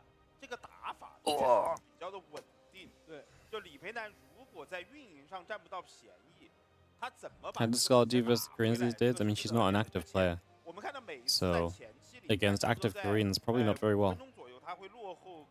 个农民左右，这10个农民怎么把这个东西搬回来？是的，而且这个现在这个版本重组好像只用把这个牛拖出来，他其实就感觉自己就非常好打了。对。好，感觉回来了。孙哥最近这个新版本打过没？打过呀。感觉应该比较适合你啊。我打不过鸟哥。不应该的嘛。你打得过鸟哥还得了？你打得过鸟哥的话，你应该在这里打比赛了。 Let's get into this. On the top right-hand side, there's going to be our blue Zerg. On the Shopify Rebellion, this is Scarlett. In the bottom left, our red Terran, Oliveira. She beat Sue yesterday. I mean, Sue's also retired. And she lost to Innovation, who's also retired. So, yeah. Like I say, it's... The results from this one's a little bit weird because it's retired players who are not actively playing, so it's tough to say. I mean, Oliveira apparently is really good right now, though, and she's up 2-1, so...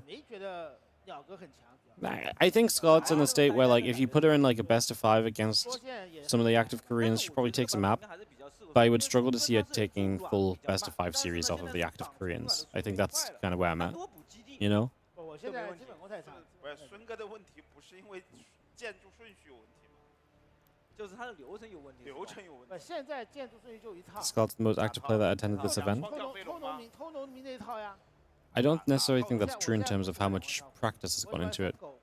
She's the most active player in terms of, like, she's played in, you know, some tournaments recently. But she played in, what, WardiTV Team League and what else?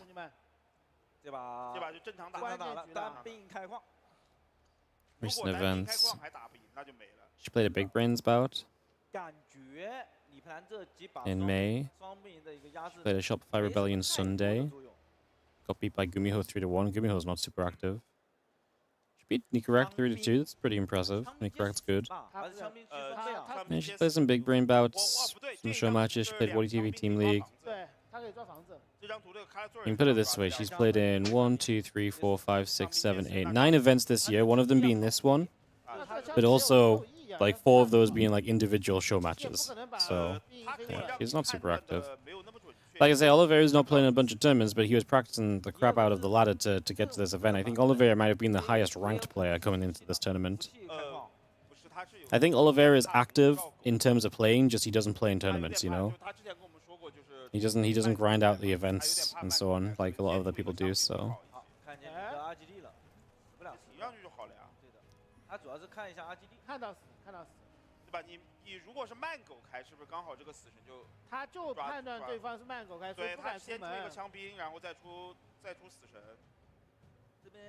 Scarlett also works on Zero Space, and Zero Space goes into early access next month, so she's been working on that. She has a very good chance of having been quite busy with that as well, you know, in recent time. But we're not really here to argue about who's the most active. We can just let the games talk for themselves. I mean, to me, Scarlett was my favorite coming into the tournament. I thought Scarlett had the best chances, especially with the current patch being a bit of a Zerg buff. And here she is in the finals, and like I say, I was not as aware of how much Oliveira had been playing, but Oliveira's looked really solid throughout the event so far too. I mean, he's just looked absolutely spot on against the other guys he's played, but then he's also been playing less active players too, right? So.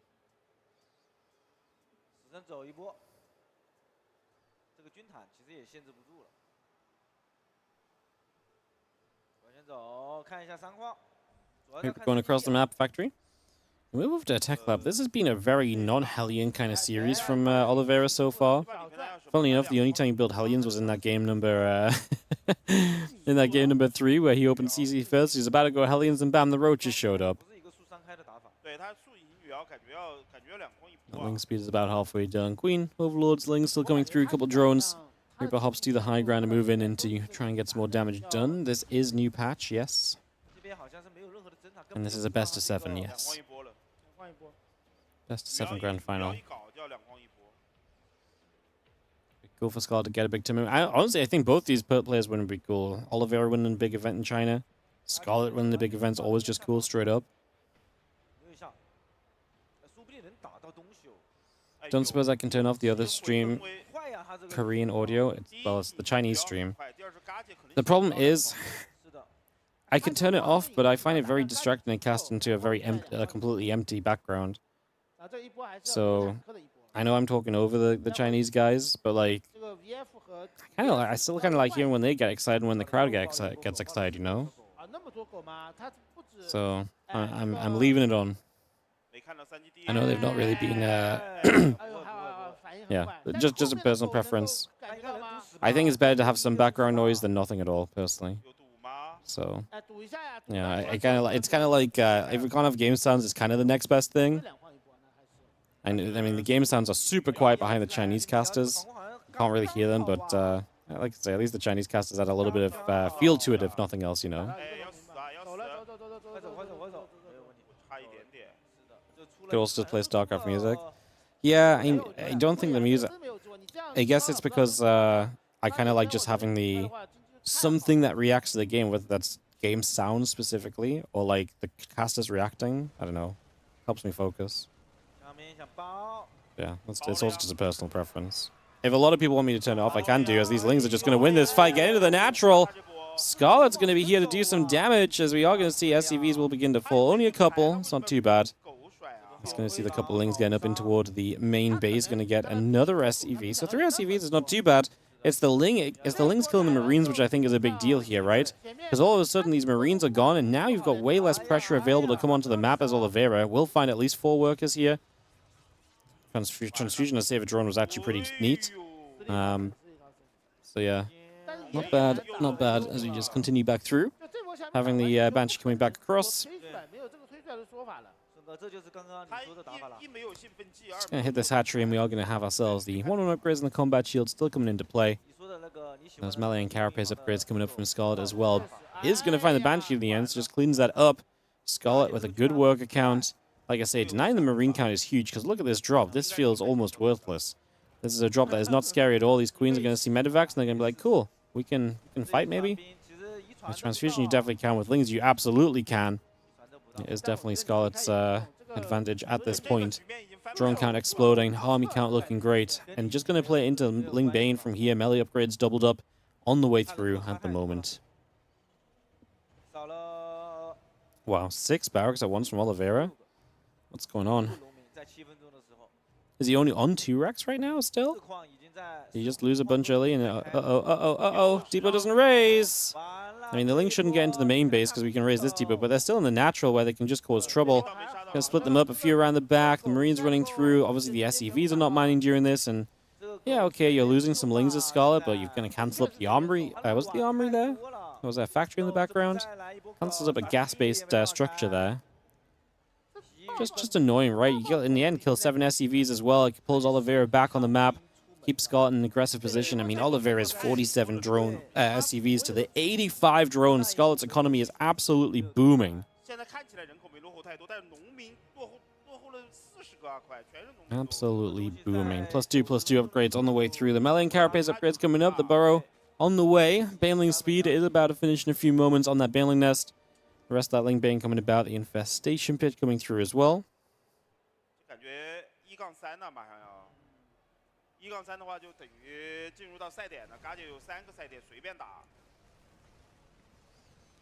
Marine stepping forward, looking to see what's up.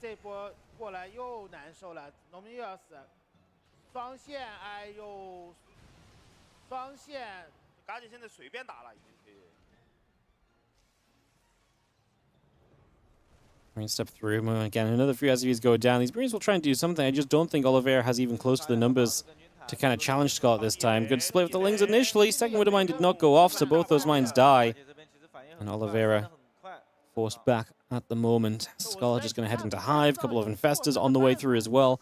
The burrow upgrade still building about. Again, Overlord speed coming into position. And yeah, Ling Infestor continue to come through for the moment.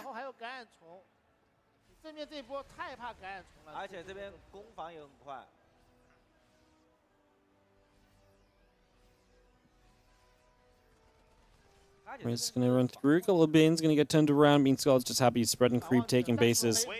Oliveira at some point, yeah, either has to attack off the 3 base in a heavy commitment or try and take a 4th, right? And those are both the triggers for Scarlett to kind of get re-involved and engaging in this game. You know, you either, get aggressive to deny the 4th, or you get defensive to deny the big push. either way, Scarlett is not eager to kind of take fights before that point, because that's basically the point she's forced to. Until then, she's just setting up into a better and better place.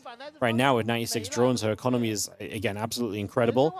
And it's just going to be pushing so many units out on the map, and the ability to rebuild. We have a lot of money banking up. If she's stacking lava at the moment and can rebuild in an instant after a fight, she is going to be looking golden. It's going to be so tough for Oliveira to do much. She has, oh no, this is not a good fight for Oliveira. Even off creep, there's just so much Zerg that there's just so little chance to do anything there. Now Scarlett might just say, okay, I've defended, now I can counterattack because I just cleaned a bunch up. A small group of units to the bottom right, I don't think that should stop Scarlett's main force. There's a bunch of units that are still in the medevac to the top side. Scarlett does eat a massive Widowmine shot. She is maybe going to eat a second one. Goes off finally, but there's just too much. And Scarlett's going to improve to a 3-1 lead in this best of 7. Starting to look a little bit more confident in this ZVT. She looked a bit shaky against Innovation. She looked shaky in a couple of these games earlier, but this one was absolute utter control from that first little run by, doing extremely well. Have I seen this? Probably not.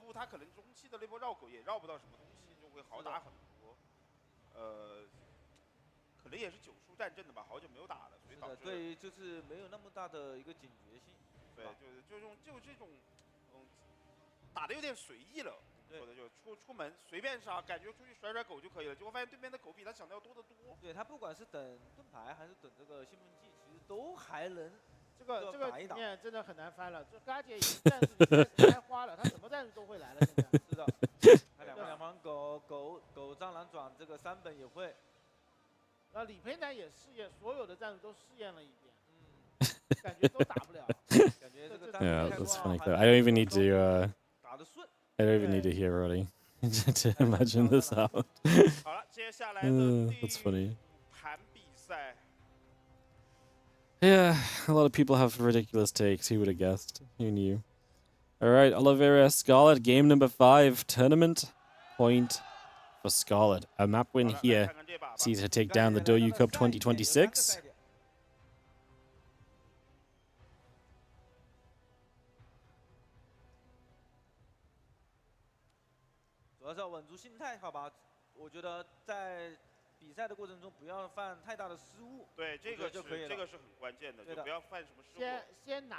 Why are there 6 computers on stage? It allows for players to set up preemptively.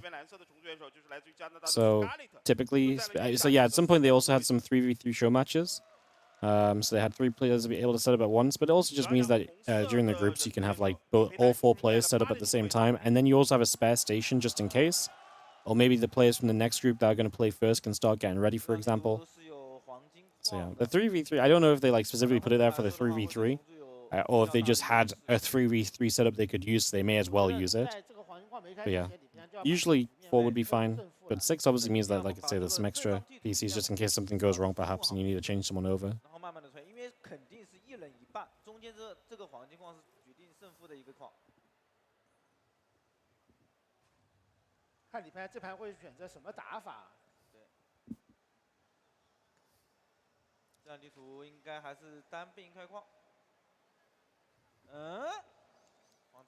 Spawn and pull first. Scarlett's maybe a bit afraid of some kind of cheesiness from Oliveira, perhaps? Or does she have something planned herself? Pull first does not really necessarily bring aggression yourself. I'm not sure exactly how pull first with the 8 worker timing works out just yet, so I guess this is going to be a good example of seeing where pull first takes us. So let's see next few moments.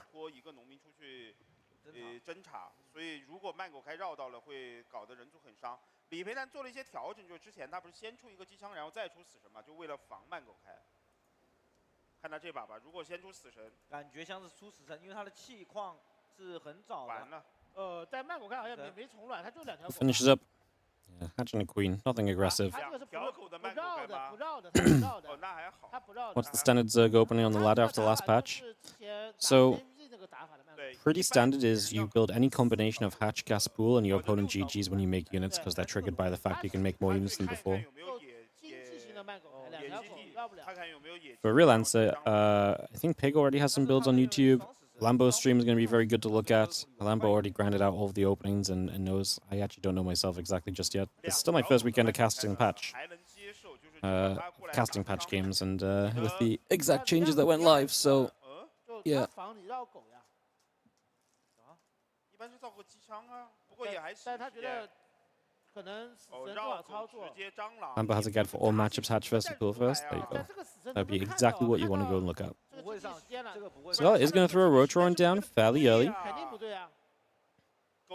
We're not going to see this. So this is the idea of the pool first. The Lings get across the map around the Reaper. And so the idea is you pull that Reaper home so your Roaches are able to get on the map without being seen. But Oliveira has a second Reaper. So the second Reaper is actually really nice because now the first Reaper doesn't have to go home and the Lings are denied a lot more quickly. And so he has much more chance of seeing what's going on, even if this is just seeing it as the Roaches start to move across the map. Scarlett starts 4 Roaches, has the gas for 1 more, so it's going to be 5. She probably makes, again, 7 is probably the magic number here. Obviously, this is still triple CC, but it's also triple CC with a little bit of a better setup to begin with. Obviously, these Reapers should know about it before the Roaches walk into the base. Oliveira should already be a little bit questioning what's going on here, because he's obviously not seen anything else happening. Now sees the first Roach. The preparation can begin immediately. Widowmine's off the factory with the reactor on it. Bunker at the front. And he just starts kiting this first Roach, doing some good damage. Now, Scarlett probably doesn't mind this Roach taking damage because she will morph it into the Ravager. And it's going to get a full heal off of that. Probably could have pushed it a bit further before we ravaged it up.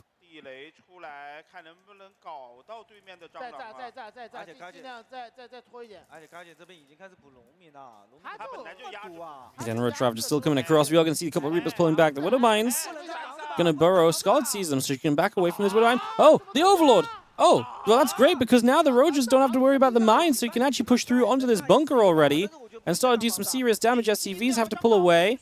We should just target SCVs here as Scarlett and get as much worker damage as we can. Good micro from Oliveira loading back into the bunker. Corrosive Bile, what was that on? It was just on the bunker for damage output. A couple of these SCVs are low. I wouldn't mind one Roach, yeah, focusing down this Widowmine, make sure it doesn't come off cooldown. The Ravager gets taken out. One more Bile went down, but we will not break the bunker. 7 SCVs is still very effective. I mean, this is still triple CC, though, remember. As Scarlett is going to spam drones behind this. No third hatchery yet. It just started.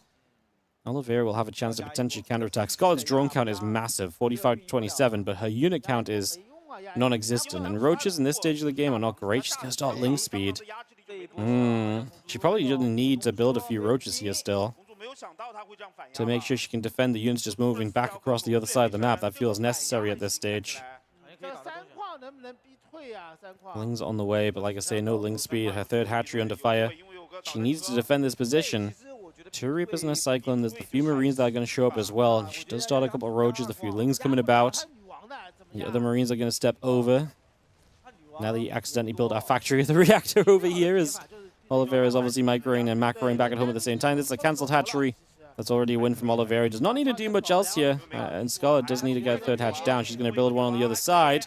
Queen going to go down as well. Like I said, I don't think Oliveira needs much else. Can just sit back, fall away. There's a couple of Roaches out now as these Reapers look for some drones.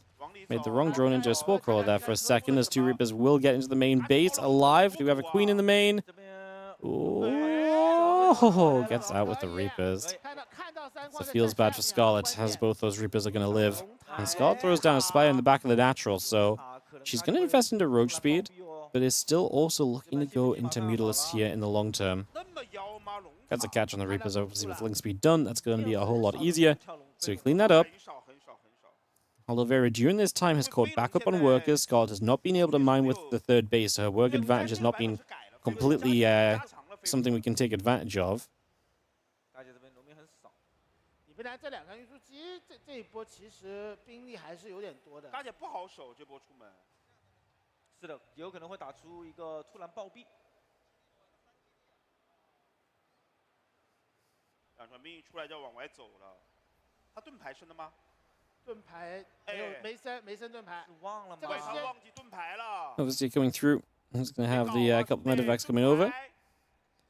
We are going to see that, I believe, with the Lings, so we are going to have the heads up of this drop coming over. Just initially. 我只是说的话，听不到的。 Mutas are on the way. Obviously, dropping into Mutas can be a little bit scary. If the Mutas combine with Lings and can chase these medevacs down, that would be amazing. Because that could be a big shutdown for Scarlett and bring a bit of momentum back into her favor after this opening. 不走吗？就在这边恶心你。他没有盾牌，打不了。没盾牌，随便 A 一下不就结束了吗？是的，他只能晃一下。这两条兵没了。他估计不知道是飞龙，他现在还想占便宜。但是2团兵在，还行。是这样的，2团兵在。He's gonna step through. A couple of roaches gonna get jumped on. 这波还行啊，还可以啊，杀！ Maybe seeing the Ling's gonna run through. The Mutas are gonna try and dive in. Whoa! I mean, like I say, this is a big moment because if we get enough Mutas, this is still okay for Oliveira. He can't lift in the Medivacs because the Medivacs will just get shot down. He does make a leave. He could have maybe arguably left like a moment sooner with these Medivacs. Because he could have left while there was still a couple of Marines and the Mutas would have had to make a choice. Kill off the Marines or go after the Medivacs a bit sooner. Scarlett got greedy. She tried to get the second one already. Now locked onto, loses a Muta. No, high ground vision is not there for Oliveira. So the Muta stays alive despite the Cyclone lock-on.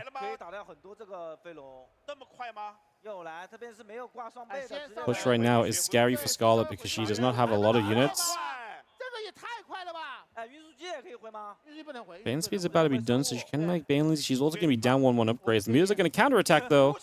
A few units there. I mean, again, the Mutalist count is not incredible, so got to be careful. Probably needs the Mutas back at home to play defense. I like that she poked, though, because it's going to make Oliveira think about, actually, do I need to keep units back at home as well? And the answer is, yeah, you probably do.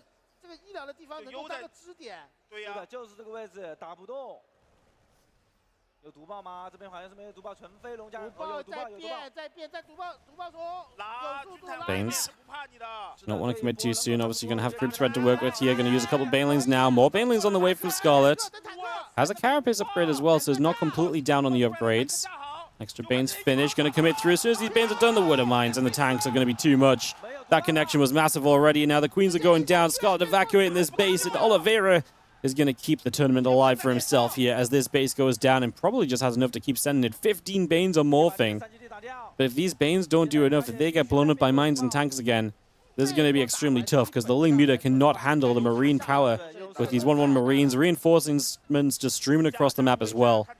This is going to be game number 5 going the way of Oliveira and keeping this grand finals alive and kicking.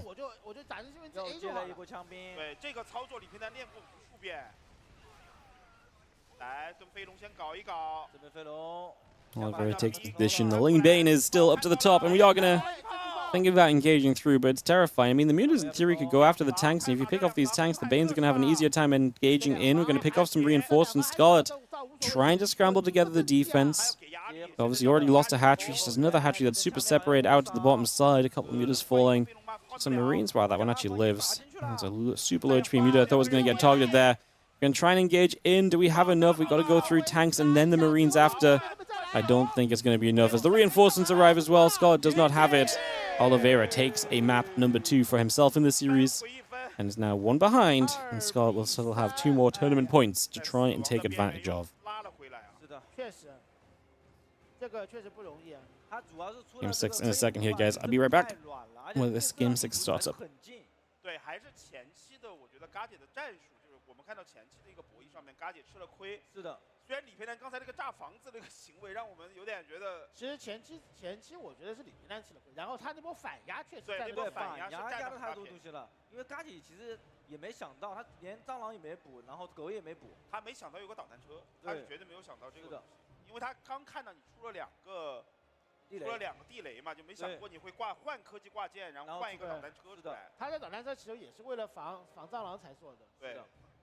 就总的来说，我觉得李培南这把把握机会的能力，我们只要看到前期李培南在不吃亏的情况下，其实他打嘎姐还是有东西的。是的，对吧？所以现在的比分来到了3比2的一个比分，虽然嘎姐还是手握赛点，但是至少比刚才的形势要稍微好那么一点点。舒缓一下，能稍微舒缓一下。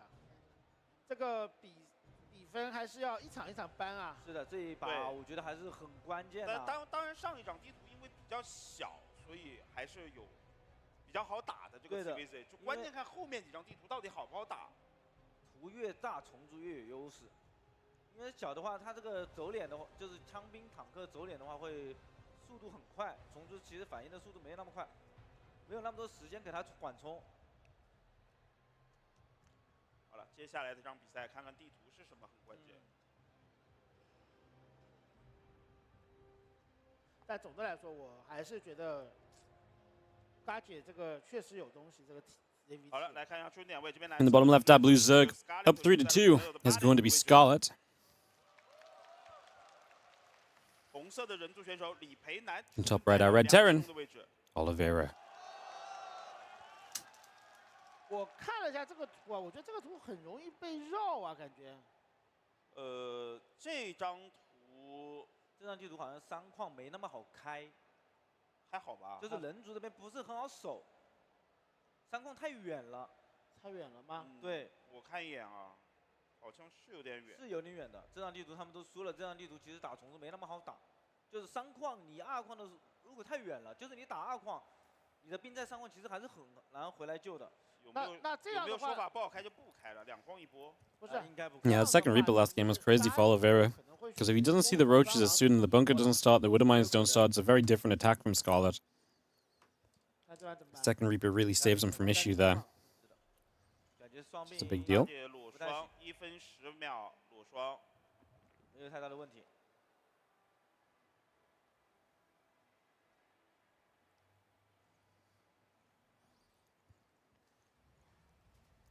Rax gas coming up. Hatchery on the way through. Now the game just taking a couple moments as we head to Game 6 of this grand final. More maps already than we saw in any of the best of sevens yesterday,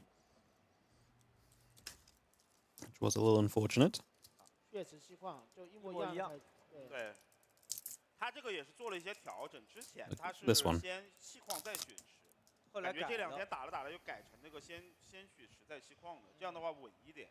是的，他女王要快一点，快一点的话对狗也快一点，女王快一点，压力就小一点。是的，你狗速快不快，其实就是对前期来说就没那么的重要，因为他本来就要造女王，伤基地本来就会慢。现在女王变贵了嘛，变成175，不像以前的话。 CT goes down. Oliveira is done with taking risks of the CT first as well. I really do think that was just a one map kind of scenario. 对，300块。是的。看到了，就反正正常开嘛，这个倒无所谓，我觉得。这种看到都右条狗还是一样很稳，两个女王。 Reaper heading to the bottom left-hand side. We'll start to see if Oliveira can find any damage with this. Start that dance with the Zerg. And see what we can get done over the next few moments. 这个6条狗确实。排出的2个死神啊。确实有点稳。感觉李皮蛋也改了一下自己的这个细节。看到我觉得看到这个小狗，我觉得可以退了这死神。没有，他还要压一下，他2个死神压的他是。压力要给人甩一个是一个。 女王出来就没什么太多的机会。八姐这个防死神防的真的还挺有东西的。Grenade goes down. Queen and the Ling's gonna come through. Reaper just gonna get chased away. 不敢放吗？他2死神的话，至少让你这个第3矿开的不会有那么的快。 Killing speed is on its way up. 打你，你的女王就不敢拼命往前抵。那这个如果说能够干扰到 see that Queen 的话，那比刚才那个2兵营死神要好。 Hit the Reapers for a few more moments as well. 哎呦，直接就摸出去了。 这个没办法判断失误，这个是。哎，不是，我觉得3基地还挺好开的。一般是看那种3角的，他没有开3角。Hatchery goes down the third base. Much more kind of calm, peaceful game, of course, with no roach rush coming in. 他是要开3角，他不可能这么开矿的。人族不会这么，就是不会是1字开的，他是3角开，所以说没有那么好守。火车3基地，这是标准的一个开法了。 All right, Marine on the way up. Again, a couple of Hellions coming through on the factory. Link speed is about to finish. Command Center will finish in the main very shortly as well. Few Lings in the center going to run through. Heading to that upper right-hand side, so the Ling's looking to try and get a catch here. A little grenade is going to help us. Hellion's going to get up into the main base. Hellion's going to be there. Defense is good. You have that SCV at the front, did finish the depot as well, so... Much gain from Scarlett, who has the 3rd hatch about to finish against Impact, SCV, Orbital. All of that still building through with extra Queens and drones coming up as we speak. 他也要古老的战术怼正面吗？现在这个不就是崩崩流吗？现在对呀，双逼呀。现在李培南他不敢出门呀，这火车，他怕被绕狗。他其实还不是极限崩崩流，对，极限崩崩流就直接2逼1就下去了。是的，就是单兵营3开，2逼1升攻防。对对对。火车就造2。And Hellions, the Reapers. 4 Hellions, 2 Reapers coming up. The Queens and the drones all still producing fruit from Scarlett. She's just going to go big eco here. Get to a lot of economy very quickly. 2逼1没下嘛，所以导致他的这个攻防也不会快很多，刚刚才下。稍微改了一改，但是问题也不大，反正就是一拳超人的打法了。是的，他是看着他李哥的打法是吧？那么多年下来，最后还得靠李哥。是的，虽然李哥现在运营有点慢，但是他运营现在变快了。但是李哥9分半钟2攻2防200人口、Accidentally come across the Ion Factory, building up a reactor. Starport right next to it. Stimpak's over halfway done currently. 200人口2攻2防，然后这个是谁去？是卡拉佐尔还是对他进行的拙劣的模仿？然后10分半钟都没有2攻2防，就是运营差了1分钟。运营上面的时候还是有差距的。对，我们看看 I'm just keeping an eye on what's going on the other side of the map, trying to see what's up. 直接 VS 没有问题，非常标准的一个开局。对基本功的要求很大。狗的攻防，那就没有蟑螂的说法。Let's Tim about to finish from Oliveira, see if he can move on the map with it at all. 2攻2防的狗，然后跳3本那种，或者要冲。 He should be moving out a bit. He's got his third CC moving in position, so if nothing else, should be moving from that natural wall off to protect out the front. 不，你在你眼里不是什么古老的战术吗？对呀，就是很古老呀。其实现在的版本也比较古老，因为它只有8个路面的嘛。回到以前了，8个路面。我看看李培南暴兵到底他的运营。 Why did they allow Barcos to play in the tournament? 就是有点慢。He might have just had an issue with his other account. That's actually named. Instead of making him do all of his settings again, it's just easier to let him play on a barcode account, which is kind of whatever when you get the guy's face on the screen. 开了。嘎姐之前跟 Innovation 打过这个打法，我估计他应该有所改变啊。 Nunavix Douyu is down to the bottom. Scarlett's taking that fourth base right over that left-hand side. Not taking the forward fourth, which is obviously very abusable. If the Terran got this high ground position here, not only are you pushing into the third, but... not only are you pushing into the fourth, but you'd also be pushing into the fifth. Sorry, I got my base count wrong. And it's also blocked by a gold mineral patch, so I guess she'll try and take this eventually, or even fairly soon, but the fifth being in the upper left, I guess, is fairly, makes a lot of sense right now. This drop is seeing some work. We're just going to hit this hatchery. Ling Bane going to show up. Using the hatchery health point as a resource here as we're going to go into the main. Gotta be careful. Queen's in that main base. That would have been a death trap, especially if you then have to fly back out through a smoke wall. That could have been very disastrous very quickly, plain and simple.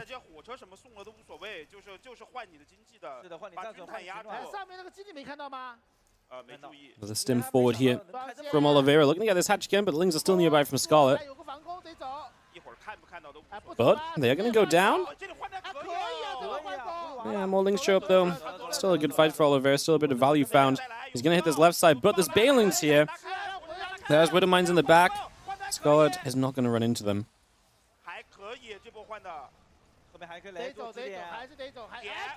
Good split. Widowmines not going to do too much. Great splits from Scarlett now. Those Marines are already low HP, so I think those Lings could have probably jumped on top of them.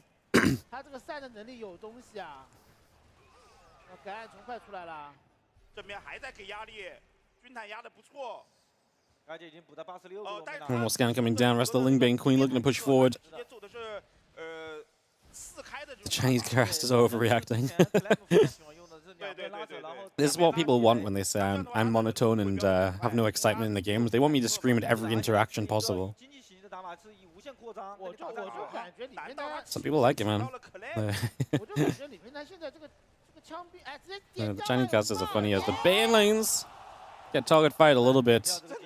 Oliveira, baseline target firing here. He's going to get a few bins, but a couple of them did get through to connect. Marines is going to get rid of a couple of creep doomers. The Lings are going to get a grab on the Fungal here. Fungal's obviously going to start changing things. Going to start making it tough for Oliveira to deal with. Or kind of keep setting up these drops out on the map. Scarlett might lose the top left base now. It's absolutely going to be the case. So top left base will go down. We lift and just get out of here. She instantly goes to replace it. A couple Banes just smash into Widowmines in the front. And Fester in some trouble. Oliveira going to get the Queen. Scans ahead. Scarlett is still trying to hang on in here. Again, her economy is great. Just needs to get a couple of moments of stabilization. If she can just hold on for a little bit, could be in a great spot. Oliveira going to try and find Banes again. Just lifts up and leaves. Scarlett needs to just deal with the medevacs is one of the issues. The medevacs are continuing to do a lot throughout this game so far. evacuating Oliveira again and again has definitely been an issue. As the Banes do find a chance to get toward those Marines, stepping back just a little bit. Ultra Gavin on its way through. Scarlett's 5th hatchery once again in trouble here. The Smoke Roller gets rid of one of the medevacs at least, but Oliveira is still bringing the pressure now down the right side again.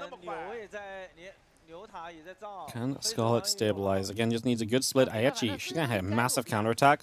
Oliveira brought everything across the map. We've seen this a lot today where Scarlett's counterattack does mega work, but Oliveira's final position is like, okay, well, I can do some serious work myself.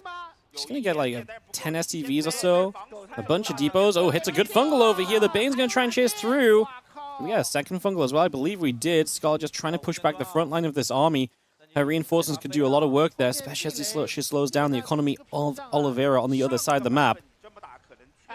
Another fungal going to land in, and there's a couple Banes here as well. They do connect. The medevac evacuates one Marauder. Good handling of the Widow Mines too. Resetting that Widow Mine count is massive. Good fights for Scarlett. These Marines on the left side are overstimmed. They get jumped on immediately. Just has to lift up and get out of there. This is what I mean about stabilizing from Scarlett. And Oliveira probably was just still trying to push and take momentum in a moment where Scarlett was ready to counterattack and, like you say, stabilize. Did a lot for her. Can't attack into this 4th base. But now she's going to be able to get to her 5th hatchery much more comfortably. Might even be able to put the 6th base down as well. She's finally not scrapping for units every single second of this game. She's actually going to control this for a little bit more now.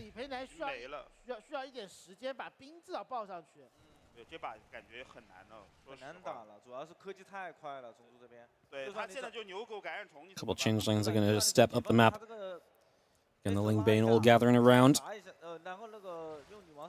The Bane's going to pop. Ultra's still on the way through. 3-3 upgrades. Kindness playing all on the way by. The Bioforce with the medevacs and the mines. Oh, there. Scarlett's ready to engage from 2 sides. Just going to jump on a few units over here initially. They're going to get caught in a fungal growth. The Widow Mine can't do anything either. There's another infest that's lurking around. I feel like Oliveira's going to lose this fight in like 3 different places. Widow Mine splashes onto the Terran units as well. And when I say he loses in 3 different places, it's because he was just here, there, and everywhere. Now Scarlett hits a counterattack as well. The SCVs are falling. Oliveira's supply is being demolished. This fight, like I say, just happening in 3 different parts as Scarlett takes Game 6, and she is the Douyu Cup champion.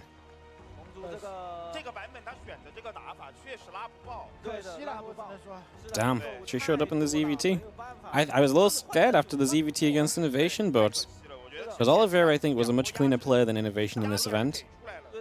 But Scarlett shows up and levels up a little bit and gets it done for the 4-2 victory, denying the Chinese crowd their Chinese champion in their hometown. Let's listen to the interview, guys. I will unmute and talk a bit more after the interview, but let's listen in for a moment. 好的，那我们把掌声送给 Scarlett， 恭喜她获得了本次传奇邀请赛的冠军。双方还是给我们带来了一场非常精彩的总决赛。也想问一下 ，Scarlett 觉得在总决赛的时候，其实自己一开始已经拿到了一个赛点，然后当时被扳掉了1分的时候，是怎么去调节心态，最后一波拿下的？You know, when you get the match points and Oliveira turn one match back, and how you just change your man, you move to just make the match point, make the final match that come true, and to be the champion. Well, earlier in this series, when I was playing the Ling Bane styles, it felt much stronger than when I played Roaches. So I stopped doing some weird builds. I just played normal, and I thought that would be good enough.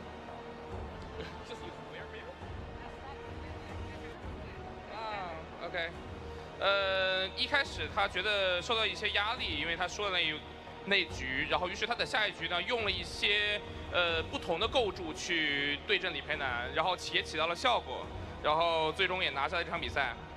那这一次来到我们中国线下，其实已经时隔了很久，在中国线下拿到了冠军。然后在这一次比赛里面，觉得自己最大的收获是什么？It's a long time to be the champion almost in China, and what's your greatest harvest in this offline? Greatest what? Harvest. Harvest. Yeah. Well, which you get this get. I mean, if you get something in this offline.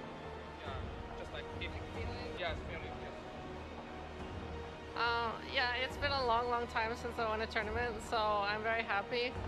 On this patch, I definitely had more advantage than before, especially against Protoss, so I don't know, that kind of sours it a little bit, but I'm still very happy to win a tournament after a long time. OK， 他非常开心，终于拿到了一个冠军啊！虽然说，这个可能是有一点点这个版本的原因啊，他觉得有一点点内疚，但是还是很开心赢得了这个冠军。我们这一次线下也是来了很多的中国观众，其实我们中国观众很多人也是一直看着你这么多年打比赛到现在，那这一次又能在中国线下亲眼见证你拿到这个冠军，有什么话想对我们的粉丝们说的吗？There are a lot of Chinese supporters to you and a lot of Chinese fans coming for you. Do you want to say something to Chinese fans?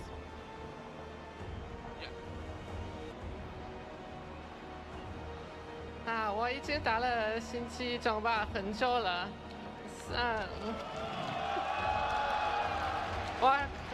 我很开心，现在还有这样的线下的比赛，我每次来到中国，我很开心，认识了很多粉丝，中国的粉丝一直对我很热情，所以我感谢你们。谢谢大家一路以来一直陪伴着星际争霸，现场有很多观众都是从很早就开始看比赛，一路陪我们到现在。那这一次的传奇邀请赛也是落幕了，但是我们星际争霸的传奇永远都不会落幕。那接下来我们会有请我们获奖的选手们都来到我们的舞台上进行颁奖，那也是有请我们的选手们来到舞台上，我们的2、3、4名都会来到台上，我们一起来进行我们的颁奖典礼，把掌声送给我们的选手。这几天给我们上演了非常精彩的星际对决。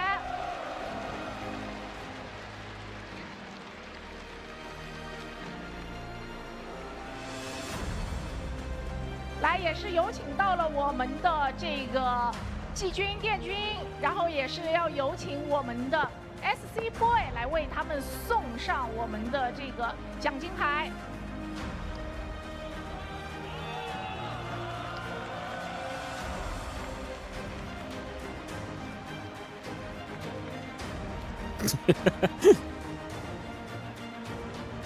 来，我们把掌声也是送给我们的4强选手们。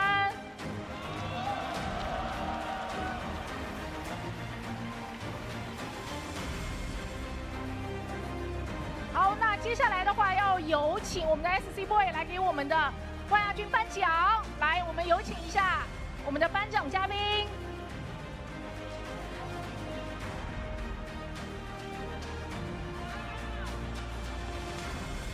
来，我们把掌声再一次送给我们的选手们，让他们感受一下中国粉丝的热情。Oliveira forgot he had to be on stage. 来，也是把掌声送给牛牛哥哥，这几天的比赛打得非常的精彩，让我们能再一次时隔了很多年，我们又能看到牛牛哥哥在线下比赛，无论结果怎么样，他的每一场比赛都值得我们为他欢呼。来，也是我们的有请我们的这个 SC Boy 给我们的冠军嘎姐进行颁奖。I'm pretty sure all flights and hotels will be paid for these players, guys. This is a very low-risk tournament, so while it maybe isn't like, you know, super high prize money per player, every player was guaranteed $750 and got paid travel and a hotel for going, so I think it's pretty, yeah, it's not like a 10K first place prize, but like every player got like $750. 领略到了星际争霸2这款游戏的魅力，知道现场有很多人从很早就开始关注着比赛，那么到现在我们线下还可以看到那么多熟悉的面孔，那么多老选手依然在这个场上拼搏，我们跟星际争霸2的故事永远都不会落幕，希望下一次我们的线下赛还能再看到你们。来，我们也是掌声有请本次比赛的所有参赛选手。 When you can't afford the confetti cannon, so you just hire the front row.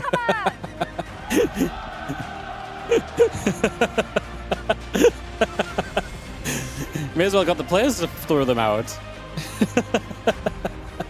来，掌声有请我们所有的参赛选手们，我们一起来到舞台上。等一下，我们也会跟全场的观众朋友们一起来合影留念，记录这个珍贵的一刻。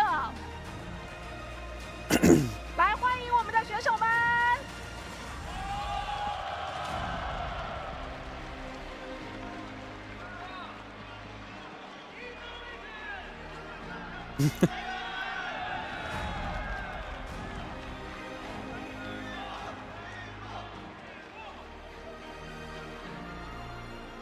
谢谢我们的选手们在这几天给我们上演了传奇邀请赛。很多人的 ID 我们可能以为他们已经退出了比赛的视野，但是也是要感谢星际老男孩，感谢我们的斗鱼，感谢我们的武汉当地为我们筹办了这一次的传奇邀请赛，让我们再一次看到这些曾经熟悉的 ID， 他们依然可以在比赛场上给我们带来精彩的比赛。那现在我们全场一起欢呼，送给大家！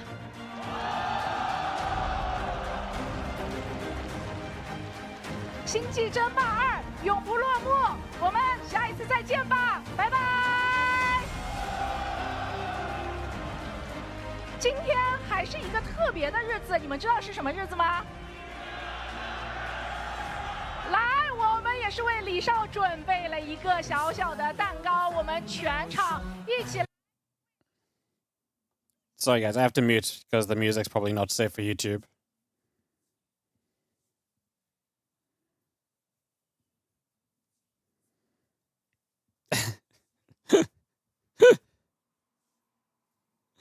It's Oliveira's birthday, I think.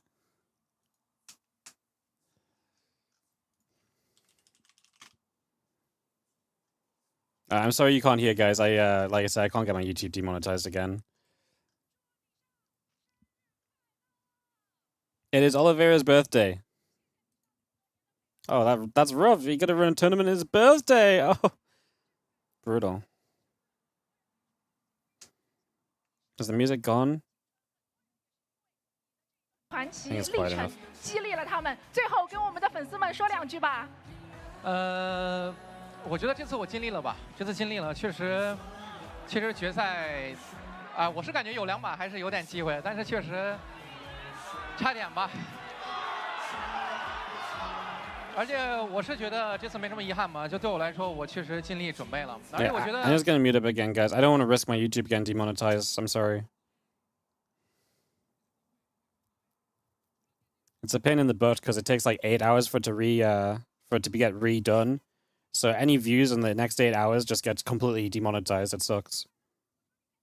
Do you get penalties? You just don't get paid for the stream, which not that YouTube is my biggest income, but it's still significant. So for the sake of muting for a minute, yeah.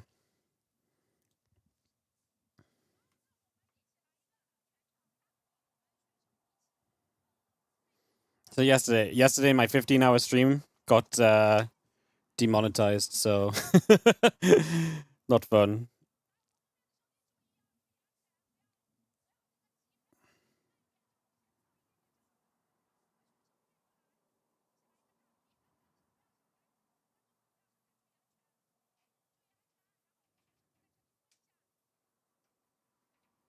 Can I cut out the music part? Yes.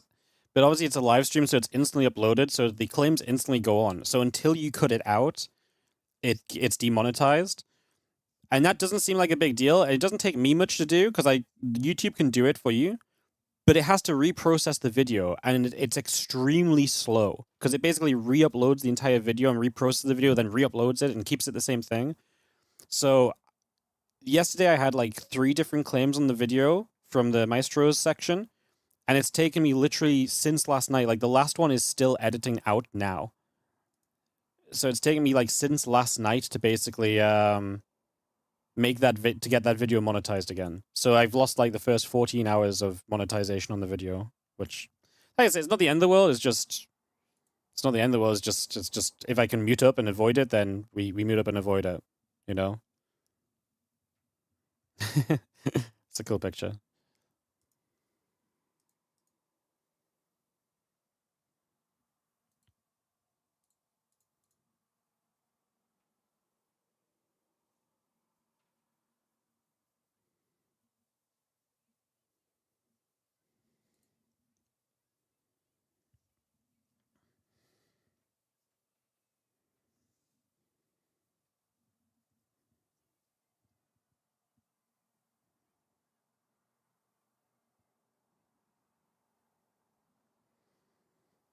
They're just saying bye-bye, guys.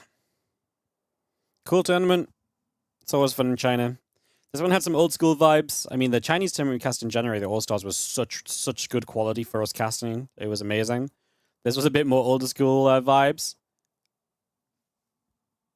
Nothing wrong with that. I'm going to leave it muted because they're still playing non-StarCraft music, basically, guys. So, yeah. All right, guys, that's it. That is it. Appreciate you all watching. If you did enjoy, do consider supporting. Hit the like and subscribes on the YouTube. You can follow the Twitch. You can always do the rest of it. What do I think of the Scott invite to this tourney? I mean, nothing wrong with it. Is this because you think Scarlett's like better, like more practiced than the rest and stuff? I think Scarlett's maybe played a couple more matches than others, but like I don't think she's playing any more than anyone else that played in this tournament. You know, I think is the is my take on it. Like it's not like she's playing the weeklies every week and stuff. So yeah. Oliveira SE, thank you so much for the 9-month resub on the Prime. She's the only active pro. She's not an active pro though. She's not playing StarCraft 2 on a pro level. Like I'm pretty sure Oliveira is practicing more than Scarlett, for example. And he's just, you know what I mean? Like Oliveira's like 6'5" on EU, apparently with like hundreds of games. Scarlett's not an active pro. She does play, right? Yeah, I think Oliveira was actually basically like inviting her because I think Oliveira is keeping himself really good in case big Chinese events happen, right? Like this one. So I think Oliveira is keeping himself good, but doesn't have the need to play in weeklies and other online events. So I think Oliveira is the player who is most active, perhaps even. Yeah, I mean it was competitive. It's like Oliveira lost maps. I mean, he lost maps to Yeshi, who plays a bunch as well. I mean, Scarlett lost maps to Innovation. Like, I think the entire tournament shows that it's actually a great set of infights. Like, I felt like I don't think anyone could beat anyone, but I feel like anyone could have taken maps. And while we maybe got our favorites in the finals, it wasn't a clean road for them there, you know? So yeah, I think it was pretty fine. It was pretty cool. Anyways, guys, yeah, this has been a mega weekend. Thank you for sticking out with me. I appreciate you all. There will be a WardiTV Monday tomorrow, guys. What I'm debating is whether there's going to be anything the week after. So basically, this week, WardiTV Mondays and Kung Fu Cup, Monday and Wednesday. I'm pretty sure Kung Fu Cup's still on Wednesday.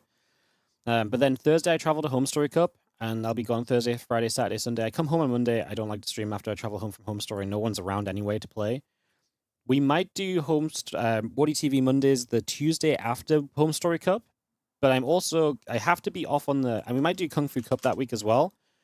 But I'm away the weekend after that. The Thursday is my grandmother's birthday, and the Friday onwards, I'm away for the weekend with Helen. For Helen's birthday. So, I'm going to be basically the next 2 weeks. We just had like 2 weeks straight of casting every day, and obviously super long days and stuff.